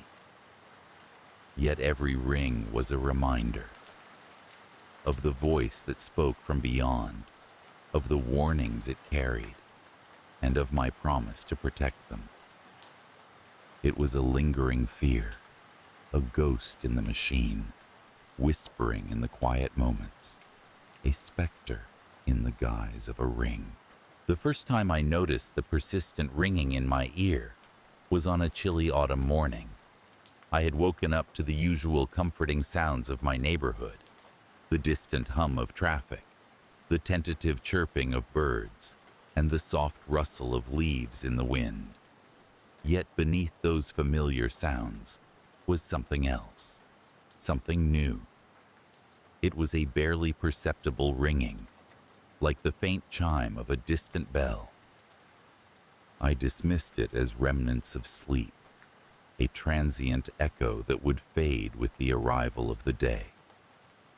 Little did I know, it was the beginning of something I could never have anticipated. My life was ordinary, marked by routine and predictability. I worked as an accountant in a mid-sized firm, my days filled with numbers and spreadsheets. My evenings were spent at home with my wife Julia and our daughter Lily. We had a small house on the outskirts of town, a place where life moved at its own leisurely pace. It was a life that suited me, one that granted me solitude and serenity. The ringing persisted, becoming a companion that I neither invited nor wanted. It was always there, a constant presence that gnawed at the edges of my consciousness. At work, I found it distracting, a background noise that made concentration difficult. At home, it was a nuisance, an intrusion into the peaceful silence of our evenings.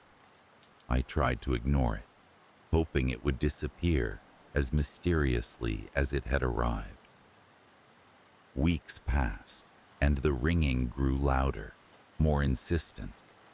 It changed its pitch and frequency, a cacophony of sounds that made my head spin. I could no longer focus on my work, my thoughts scattered like leaves in the wind. My patience wore thin, and I found myself snapping at Julia and Lily over trivial matters. The ringing was becoming more than just a sound. It was a force, an entity that was reshaping my life. I sought help, visiting doctors who conducted tests and scans, yet found nothing. They suggested stress, fatigue, perhaps tinnitus. They prescribed medications that offered no relief, therapies that yielded no results. The ringing persisted, defying their attempts to silence it. I felt trapped, ensnared in a world where silence had been replaced by an unending symphony of torment. Then, one night, the first disturbance occurred. I woke from a fitful sleep to find myself standing at the foot of Lily's bed. I had no recollection of how I got there, my last memory being of lying beside Julia, drifting into slumber. Lily was fast asleep, her small chest rising and falling with the rhythm of her dreams. I returned to bed, disturbed by the oddity of my sleepwalking, and yet, as I lay there, the ringing in my ear seemed to take on a new quality. It was as though it were speaking to me, whispering secrets I could not decipher. The following nights, I began to hear something beyond the ringing, something woven into its fabric. It was a voice, barely discernible, a murmur at the edge of consciousness. It felt familiar, yet alien, like the voice of a long-lost relative. It spoke in fragments, disjointed phrases that made no sense. I strained to understand, to capture its meaning, but it eluded me, leaving only a residue of anxiety and unease. My sleepwalking continued, each time finding myself in a different part of the house. Once in the kitchen, standing before the refrigerator, another time in the living room, staring at the blank television screen. But always, I would end up at Lily's bedside, watching over her as she slept. Julia grew concerned, urging me to seek further medical advice, but I was resistant. I feared what they might say, what truths they might uncover. The escalation came not long after. The voice in the ringing grew louder, more distinct. It spoke of things that made my skin crawl, whispered of events that had never happened, or perhaps had, in a reality I was unaware of. Visions accompanied the voice, flashes of a life not my own. I saw a man, a stranger, yet one whose features were hauntingly familiar. I watched him walk through corridors lined with sterile white walls, his face a mask of despair. He would pause, listening, just as I did, to a sound that only he could hear. The sensation of being watched grew with each passing day. I would catch glimpses of movement in the corner of my eye, shadows that vanished as soon as I turned to look. Objects in the house would shift, subtly, as though rearranged by unseen hands. Julia noticed too, questioning me about misplaced items, about the strange occurrences that had begun to plague our lives. It was during one of those restless nights that the climax occurred. I awoke with a start, drenched in sweat, the ringing in my ear now a roar. The voice was clearer than ever, speaking with urgency, desperation.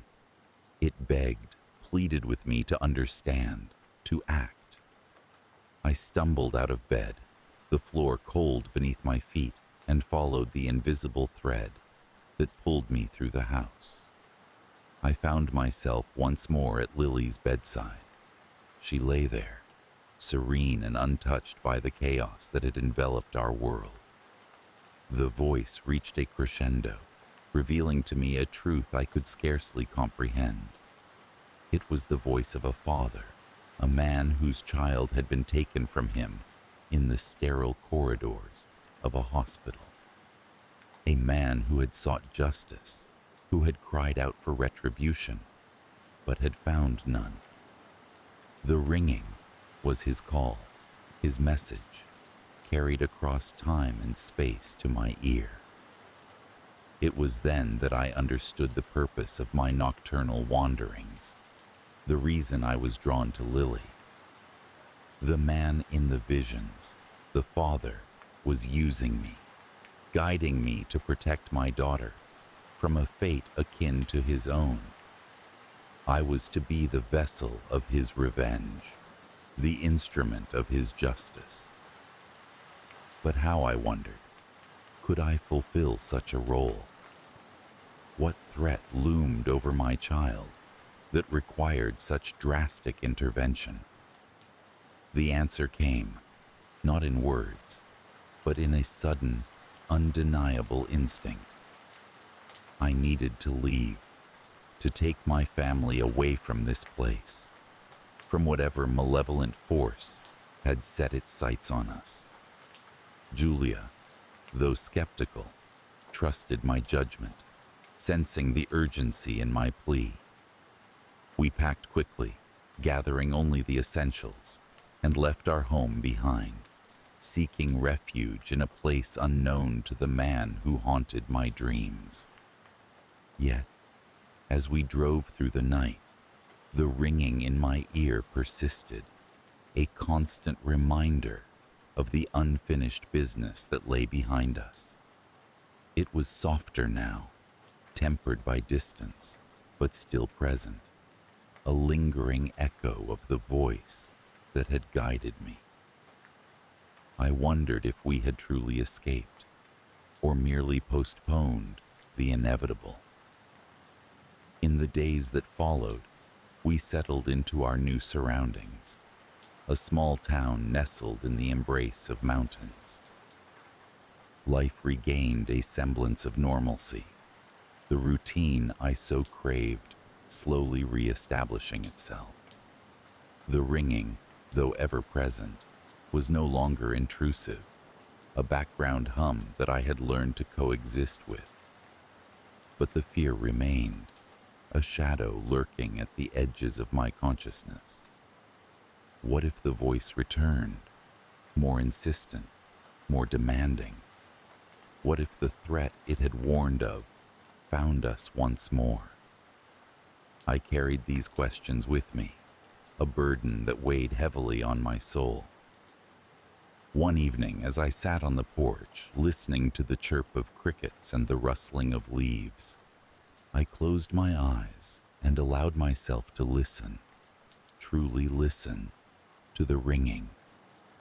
The voice was there, subdued but persistent, a whisper on the wind. I felt a strange comfort in its presence, an acknowledgement of our shared purpose, our common cause. Perhaps, I mused, the voice would never leave, a permanent reminder of the connection between our worlds. I had become the guardian of my own child and, in some inexplicable way, the avenger of another's. The thought was unsettling, yet oddly reassuring, a paradox I found myself coming to terms with. In the end, the ringing in my ear was more than just a sound. It was a bridge, an unseen thread that linked two fathers across time and space. It had brought with it fear and confusion, but also a grim understanding, a resolve to protect what was dearest to me at any cost. As I sat there, embraced by the night, I realized that the true horror lay not in the supernatural, but in the depths of a father's love and the lengths one would go to honor it.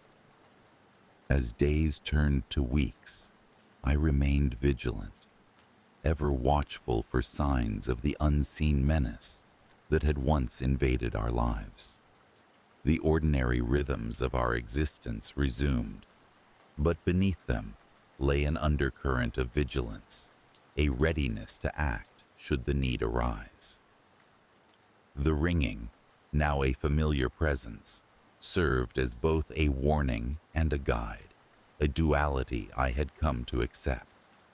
And so, life continued, as it always does, marked by small joys and quiet sorrows, by moments of blissful ignorance and others of stark clarity. I grew accustomed to the burden I bore, a weight that had become as much a part of me as the air I breathed. The ringing was my companion, my confidant, a constant reminder of the fragility of the world I had fought to preserve. Yet even as I settled into this uneasy peace, a part of me remained on edge, attuned to the slightest hint of change. I knew that the world was full of mysteries I could never hope to understand, forces beyond my comprehension that shaped our destinies in ways unknown, but I also knew that I was not alone, that across the vast chasm of time, another father watched and waited, his presence a ghostly echo in the symphony of sound that filled my ear. In the end, the story of the ringing in my ear is one of connection, of bonds forged in the crucible of shared experience. It is a tale of fear and courage, of love and loss, and of the invisible threads that bind us to one another in ways we can scarcely fathom. As I walk through the days of my life, I carry this story with me, etched into the fabric of my being, a testament to the enduring power of a father's love and the haunting melody of the unknown.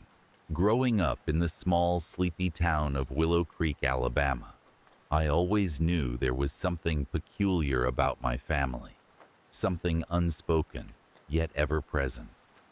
Our lives were just like any other family on the surface. We lived in a modest house on the edge of town, surrounded by whispering pines and cotton fields that stretched beyond the horizon. My father, a gruff yet kind-hearted man, worked hard as a mechanic, while my mother tended to our home with the meticulous care of a gardener, nurturing her blooming flowers. My sister, Lily, and I would often spend our afternoons playing in the fields, the sun casting long shadows as we chased each other until we collapsed in laughter. But there was something else, a mystery that lingered like the dense fog that often rolled in from the nearby swamps. Every month, without fail, my father would take a trip deep into the woods, always carrying with him a small black envelope.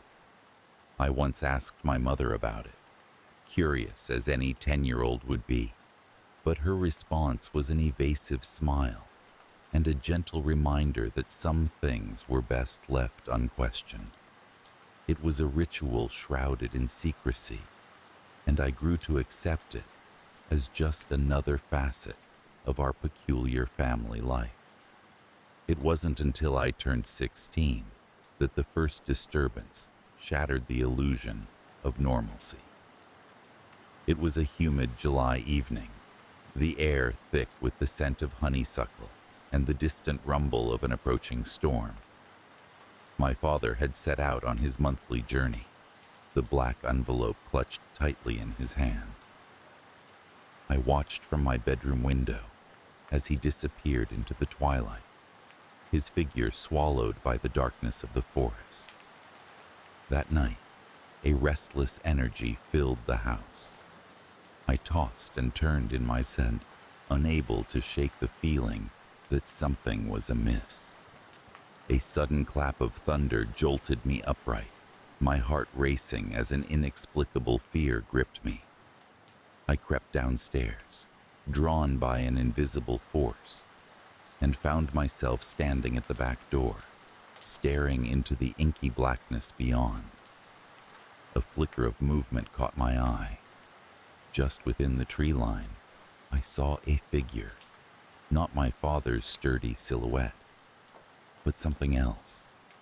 It was tall and thin, its eyes glowing with an unnatural light. It watched me with an intensity that sent shivers down my spine, and then, as abruptly as it appeared, it vanished into the night, leaving me breathless and trembling. I didn't mention the encounter to anyone, not even Lily, who would have dismissed it as a figment of my imagination. But the image of those eyes haunted me, a lingering shadow that refused to fade.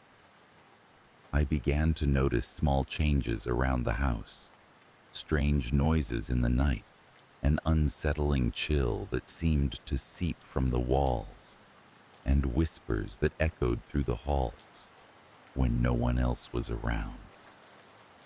As the days turned into weeks, the disturbances escalated.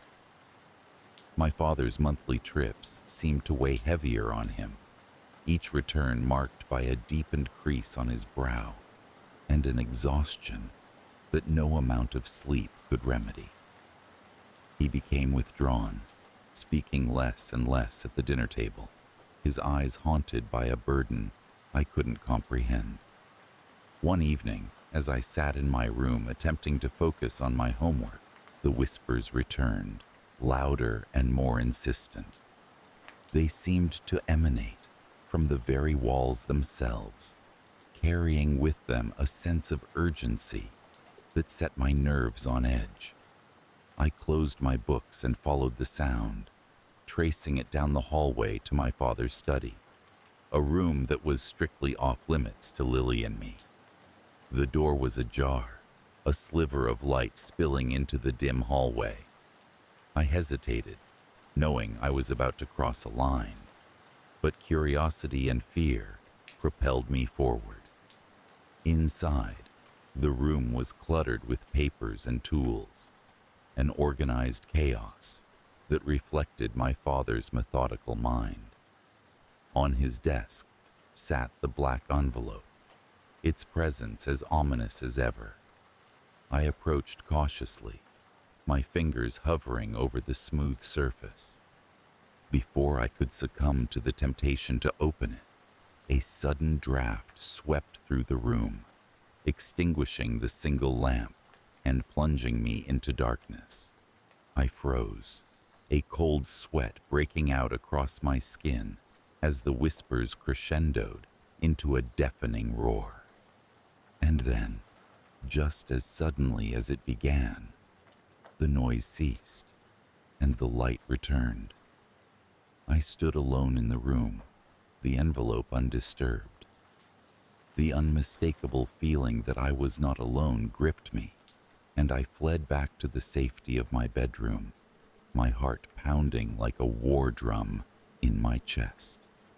The climax of these disturbances came one fateful night in early November. The air was crisp, and the first hints of winter were creeping into the southern landscape. My father had left for his monthly pilgrimage, his face drawn with an anxiety that was becoming all too familiar. I waited, as always, by my window, hoping against hope that this time he would return without incident. As the hours stretched on, a restless unease settled over the house. Midnight came and went, and still there was no sign of him. I paced the length of my room, my mind a whirlwind of worry and fear. It was then that I heard it, a soft, rhythmic knocking at the front door. I crept downstairs, each step echoing loudly in the silence, and peered out the window. There, standing on the porch, was the figure from the woods, its eyes burning with a malevolent light. It was taller than I remembered, its presence casting a shadow that seemed to engulf the entire house. The knocking continued, insistent and unwavering. I knew instinctively that opening the door would be a mistake, that whatever was outside was not of this world.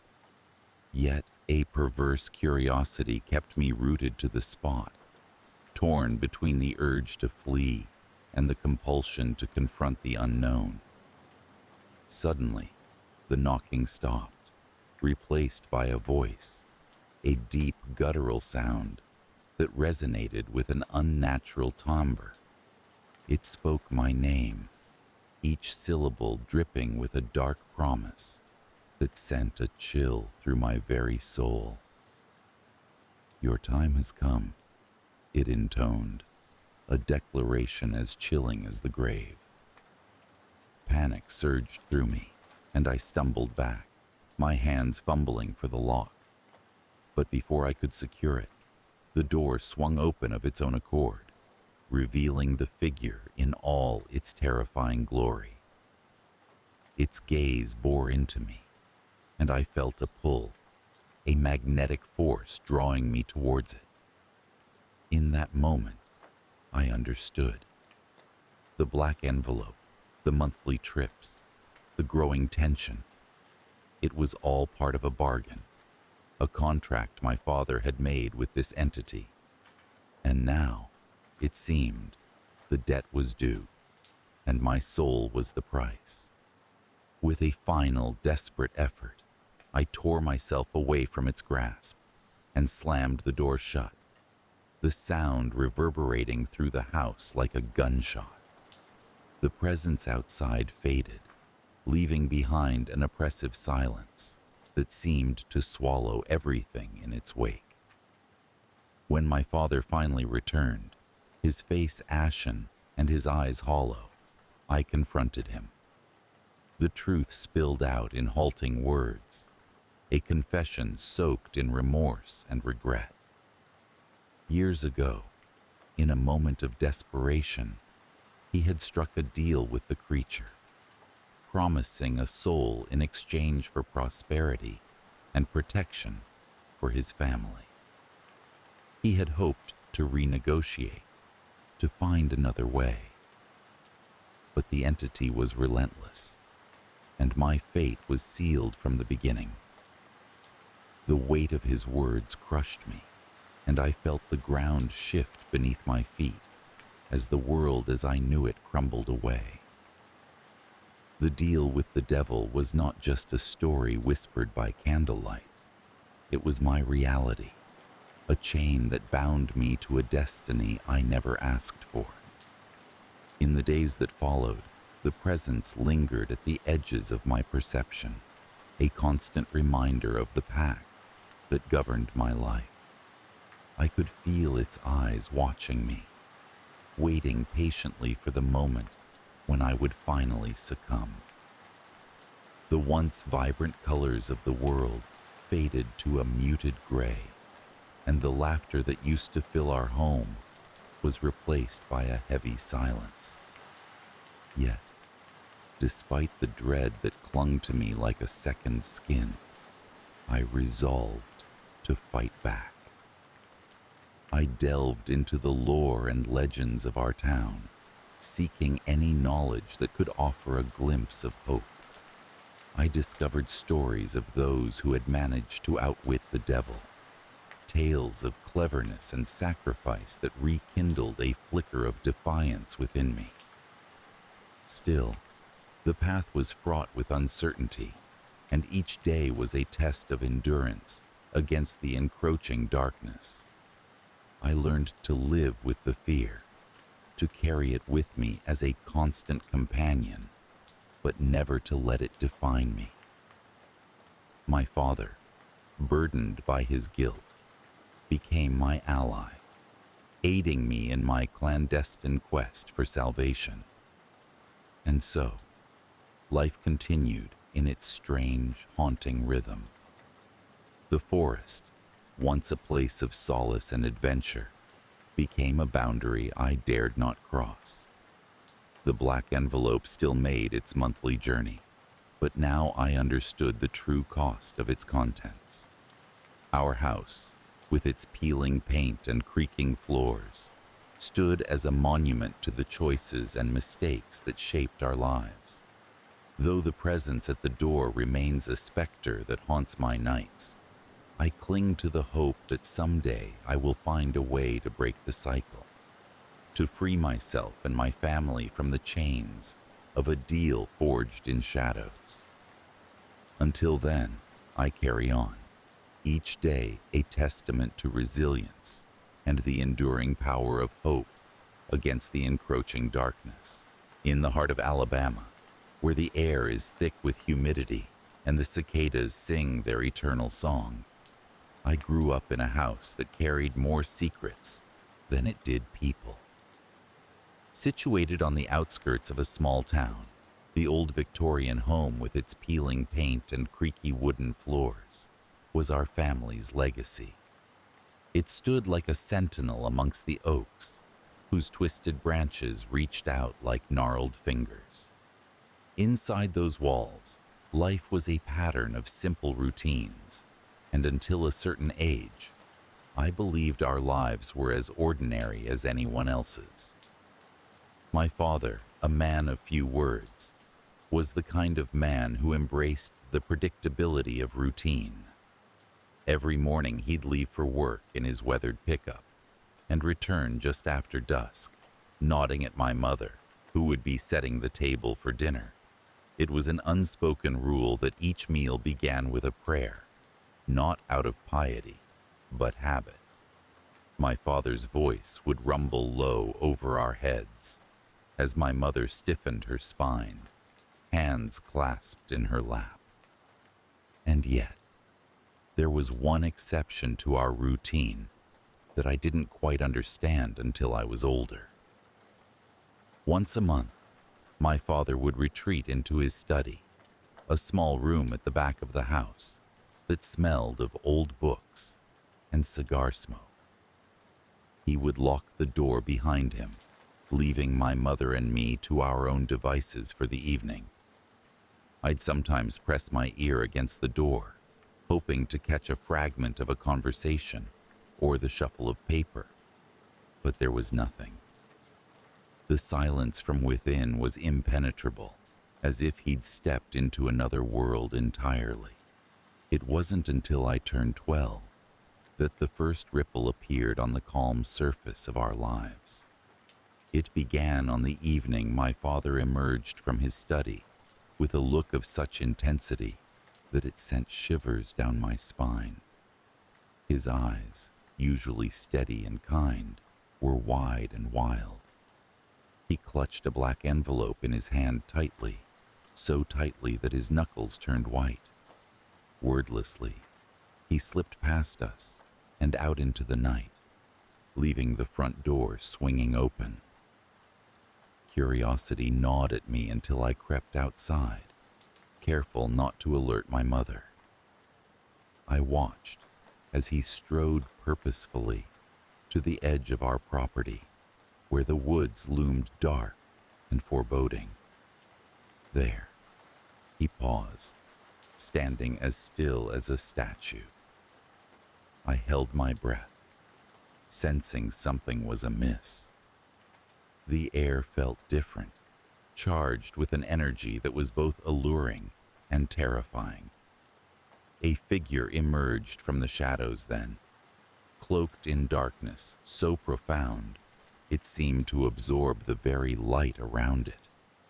My heart pounded in my chest, and I ducked behind a tree. My father extended the black envelope, and the figure accepted it with a slow, deliberate movement. A low murmur passed between them, a language that was both foreign and familiar, like the whisper of wind through leaves. I strained to hear, but the words eluded me, slipping away like slippery fish from a net. That night, I lay awake in bed, questions whirring through my mind. What was in the envelope, and who or what was the shadowy figure that accepted it? These thoughts wrapped around me like a cocoon of unease, and as days turned into weeks, the questions only grew. The next month, when my father once again locked himself in his study, I was ready. I had to know the truth behind the black envelope. Waiting until the house was quiet and my mother had retired to her room, I tiptoed to the study door, tools in hand. The lock was old and rusty, and after a few tense minutes, I heard the satisfying click as the door swung open. Inside, the room was dimly lit by a single lamp on the desk. Papers were strewn across the surface, and in the center lay the black envelope. My heart raced as I approached it, half expecting some unseen force to stop me. But nothing happened. With trembling fingers, I picked it up and turned it over in my hands. It was unmarked and sealed with black wax. I was about to open it when a noise from outside startled me. Hastily, I returned the envelope to its place and slipped out, closing the door behind me. I didn't sleep that night. Instead, I lay awake, staring at the ceiling, listening to the sound of my father's footsteps as he once again ventured into the woods. The events of the night replayed in my mind like a scene from a film, each detail more vivid than the last. As the months passed, the atmosphere in the house changed. My father, once a figure of stability, became increasingly withdrawn. He spent more time in his study, emerging with shadows under his eyes and a tension that never seemed to dissipate. My mother noticed too, but said nothing, her silence more telling than words. It was as if we were all bound by some unspoken agreement to maintain the facade, even as the ground shifted beneath our feet. The truth of the situation struck with the force of a lightning bolt. one stiflingly hot summer night. My father had left for his monthly meeting, the black envelope clutched in his hand. Unable to resist, I followed at a cautious distance. This time, I was determined to remain undetected, to see the exchange without interference. As I crept closer, my foot caught on a root, and I stumbled, letting out a gasp. The figures in the clearing turned towards me, and for a moment, the world seemed to stop. My father's eyes met mine, and the look of despair on his face was like a punch to the gut. The shadowy figure, now more clearly visible, turned its attention to me. Its eyes glowed a deep, unsettling red, and a cold dread washed over me. Before I could react, the creature spoke, its voice a low rumble that echoed in my bones. "The child knows," it intoned, each word resonating with an ancient power. My father stood frozen, torn between his duty and his family. "What do you want from us?" I shouted, my voice breaking the stillness like a thrown stone breaking the surface of a pond. The figure regarded me with a gaze that seemed to penetrate my very soul. "A pact was made long ago," it replied. "An envelope for your family's safety, but the terms, they change."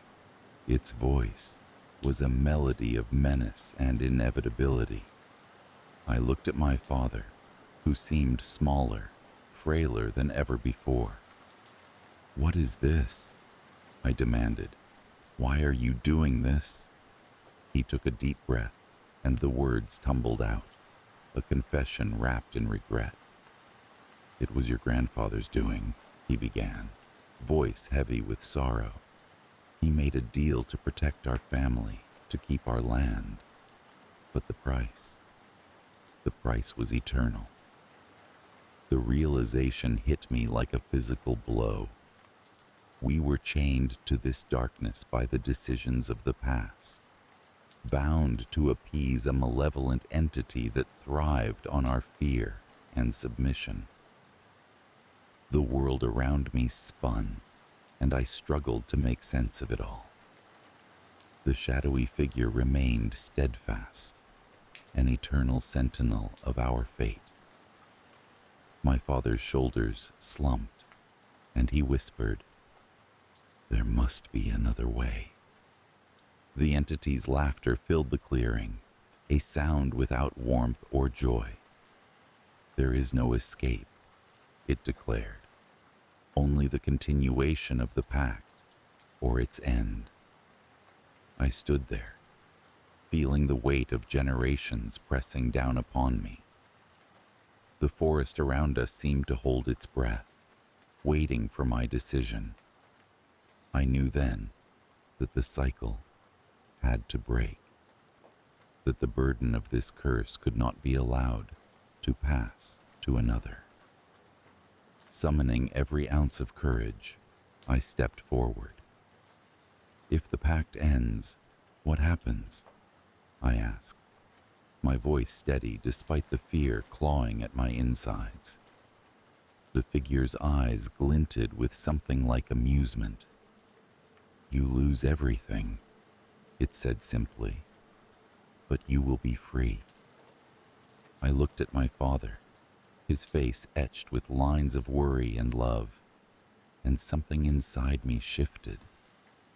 I couldn't bear the thought of this shadow hanging over us any longer. "Then let it end," I declared, heart pounding with the enormity of the decision. Silence reigned in the clearing, and for a moment the air was still. Then slowly, the figure inclined its head. "So be it," it intoned, and just like that, the weight of centuries began to lift. The figure dissolved into the shadows, leaving us alone beneath the whispering trees. My father sank to his knees, and I rushed to his side, enveloping him in a hug. The world seemed brighter somehow, the oppressive darkness receding. That night marked the beginning of a new chapter. Our home became a place of healing rather than secrets, and the oppressive air that had clung to it for so long began to disperse. My father, though haunted by the past, was free from the shackles of his ancestors' choices. My mother, too, found a new lightness in her step, her laughter no longer tinged with sorrow. Yet, even as we moved beyond the shadow of the past, a lingering fear remained. It whispered in the quiet moments, a reminder of what once was, of what could have been. I often found myself gazing into the woods, half expecting to see the figure watching, waiting, but it never appeared again, leaving behind only the echoes of its presence. We rebuilt our lives, piece by piece, forging a future unbound by ancient pacts. And while the memory of those nights lingered, I found solace in the knowledge that we had chosen freedom over fear, that we had broken the cycle that had held us captive. In the end, it wasn't the darkness that defined us, but the courage to face it, to confront the unknown and emerge on the other side, forever changed, but undeniably free. The Bowhill Forest was a place of whispered tales and unspoken secrets, stretching for miles of dense, shadowy woodlands. It was here that my family had chosen to settle, drawn by the allure of isolation and a chance to start anew. Our house, a sprawling relic of the past, lay nestled at the forest's edge, its weathered stone walls emerging from the earth like the bones of some ancient beast. It was a place where time seemed to stand still, where echoes of the past lingered in the corners of every room. Life in the countryside was a quiet symphony of cicadas and rustling leaves, far removed from the clamor of city life.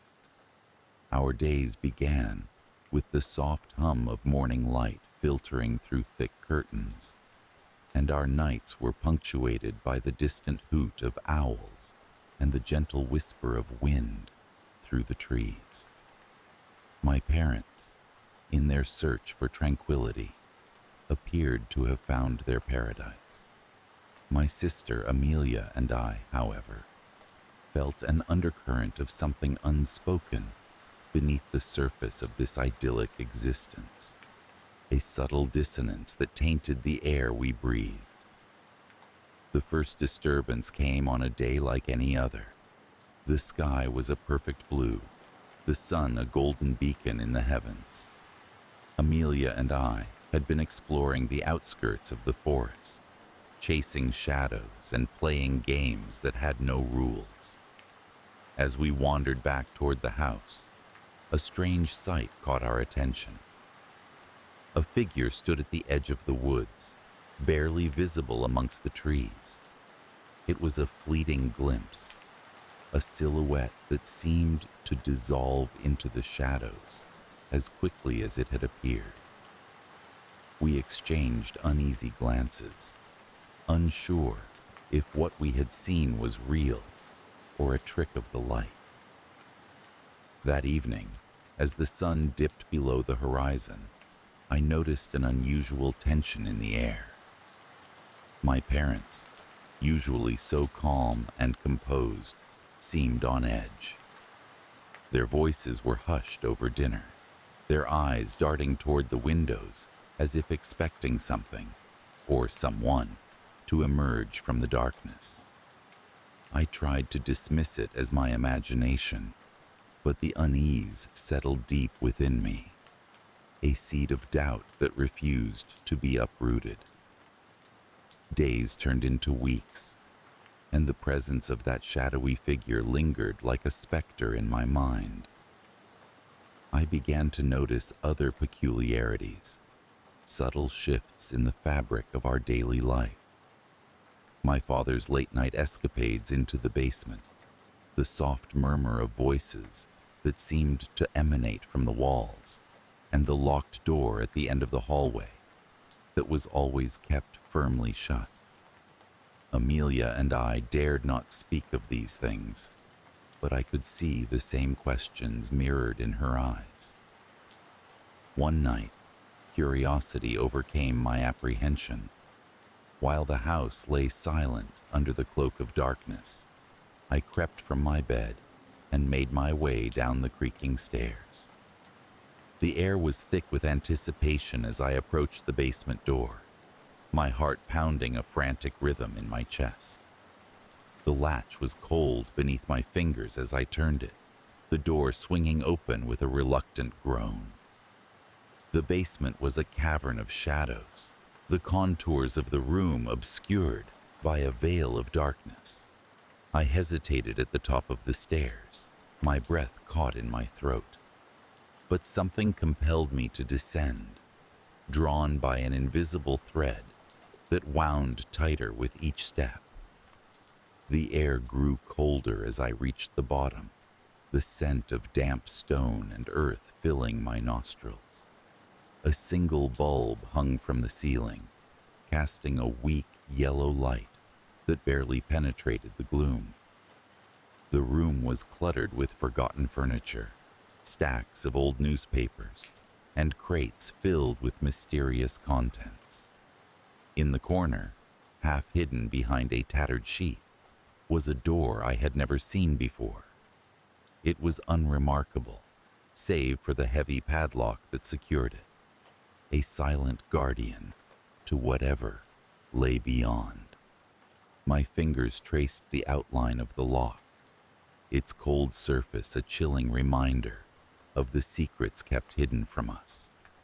As I stood there, a strange sensation washed over me, a prickling at the base of my skull, as if unseen eyes were watching my every move. I turned, half expecting to see the shadow from the forest standing behind me. The basement was empty, but the sensation persisted, an omnipresent awareness that refused to fade.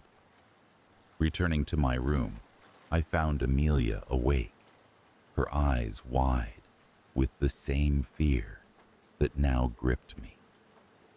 We spoke in whispers, our voices barely audible over the pounding of our hearts. There was something in the house, something our parents were hiding, and it was up to us to uncover the truth. The days that followed were marked by a growing tension, a silent game of cat and mouse between us and the unseen presence that lurked in the shadows.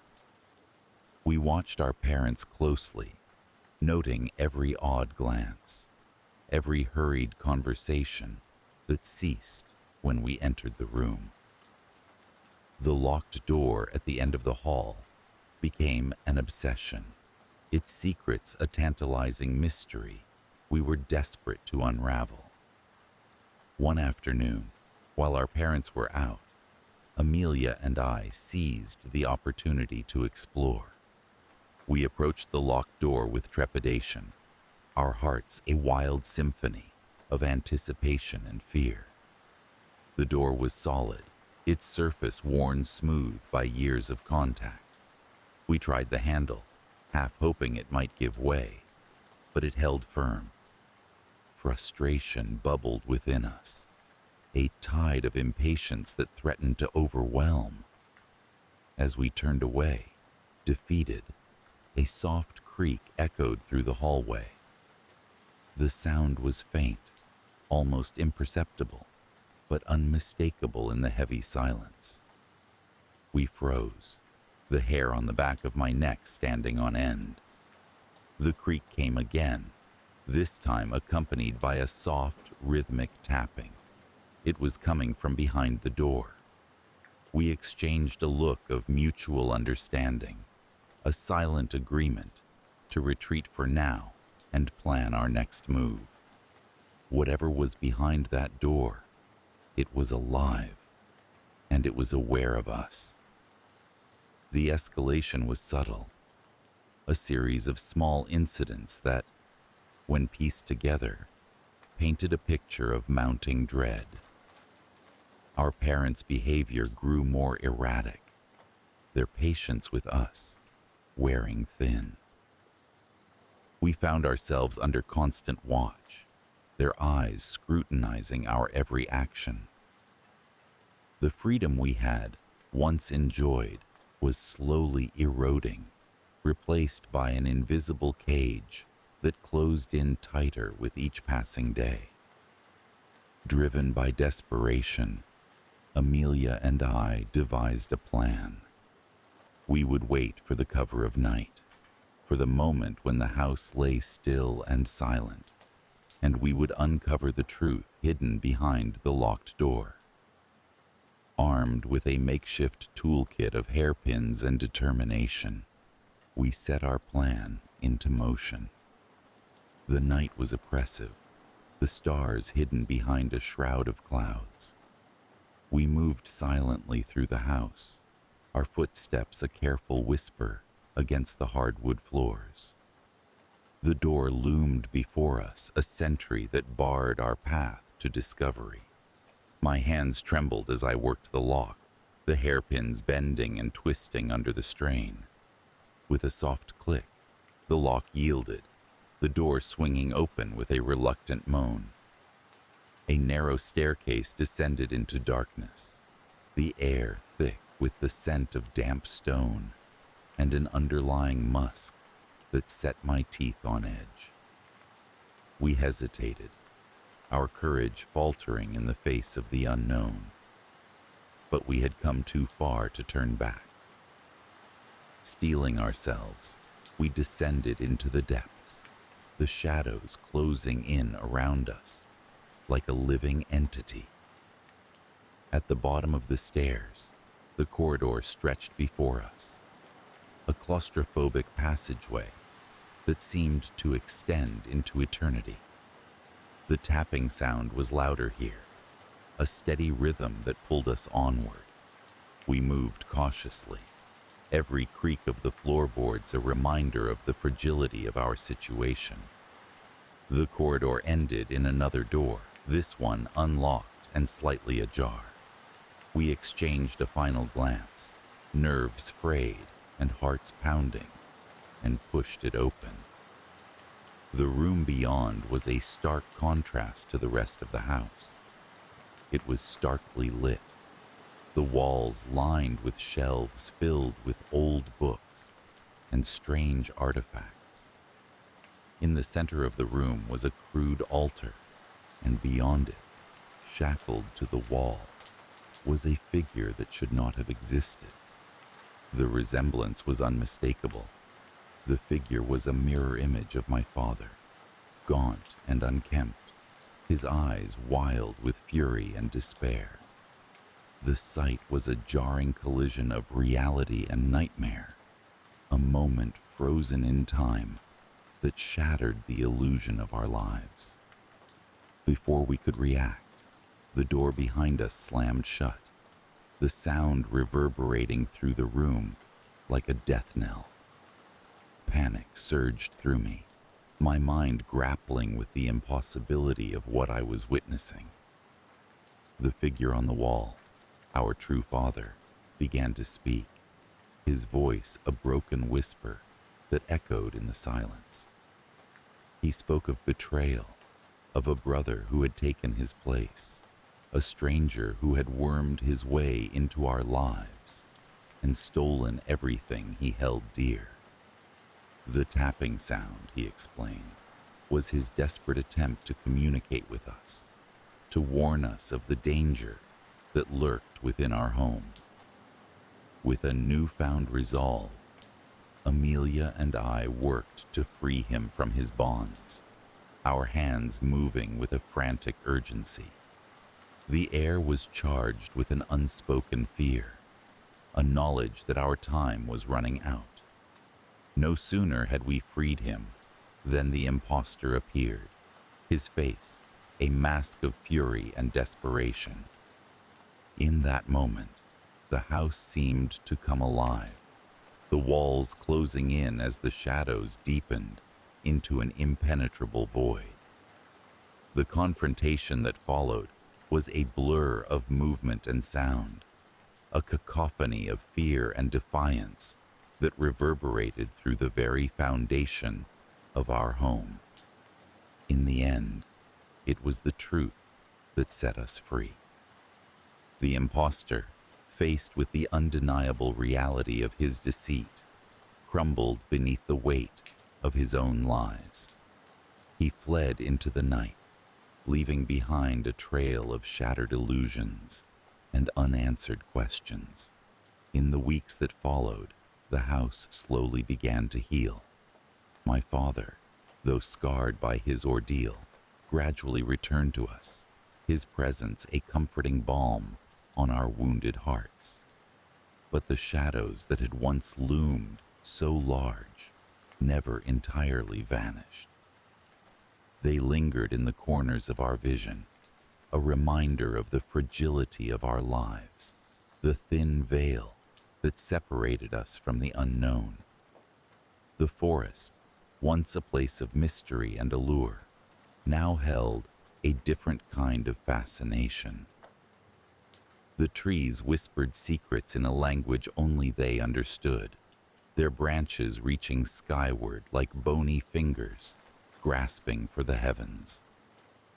The figure in the woods, it seemed, had been a warning, a harbinger of the truth that lay hidden beneath the surface.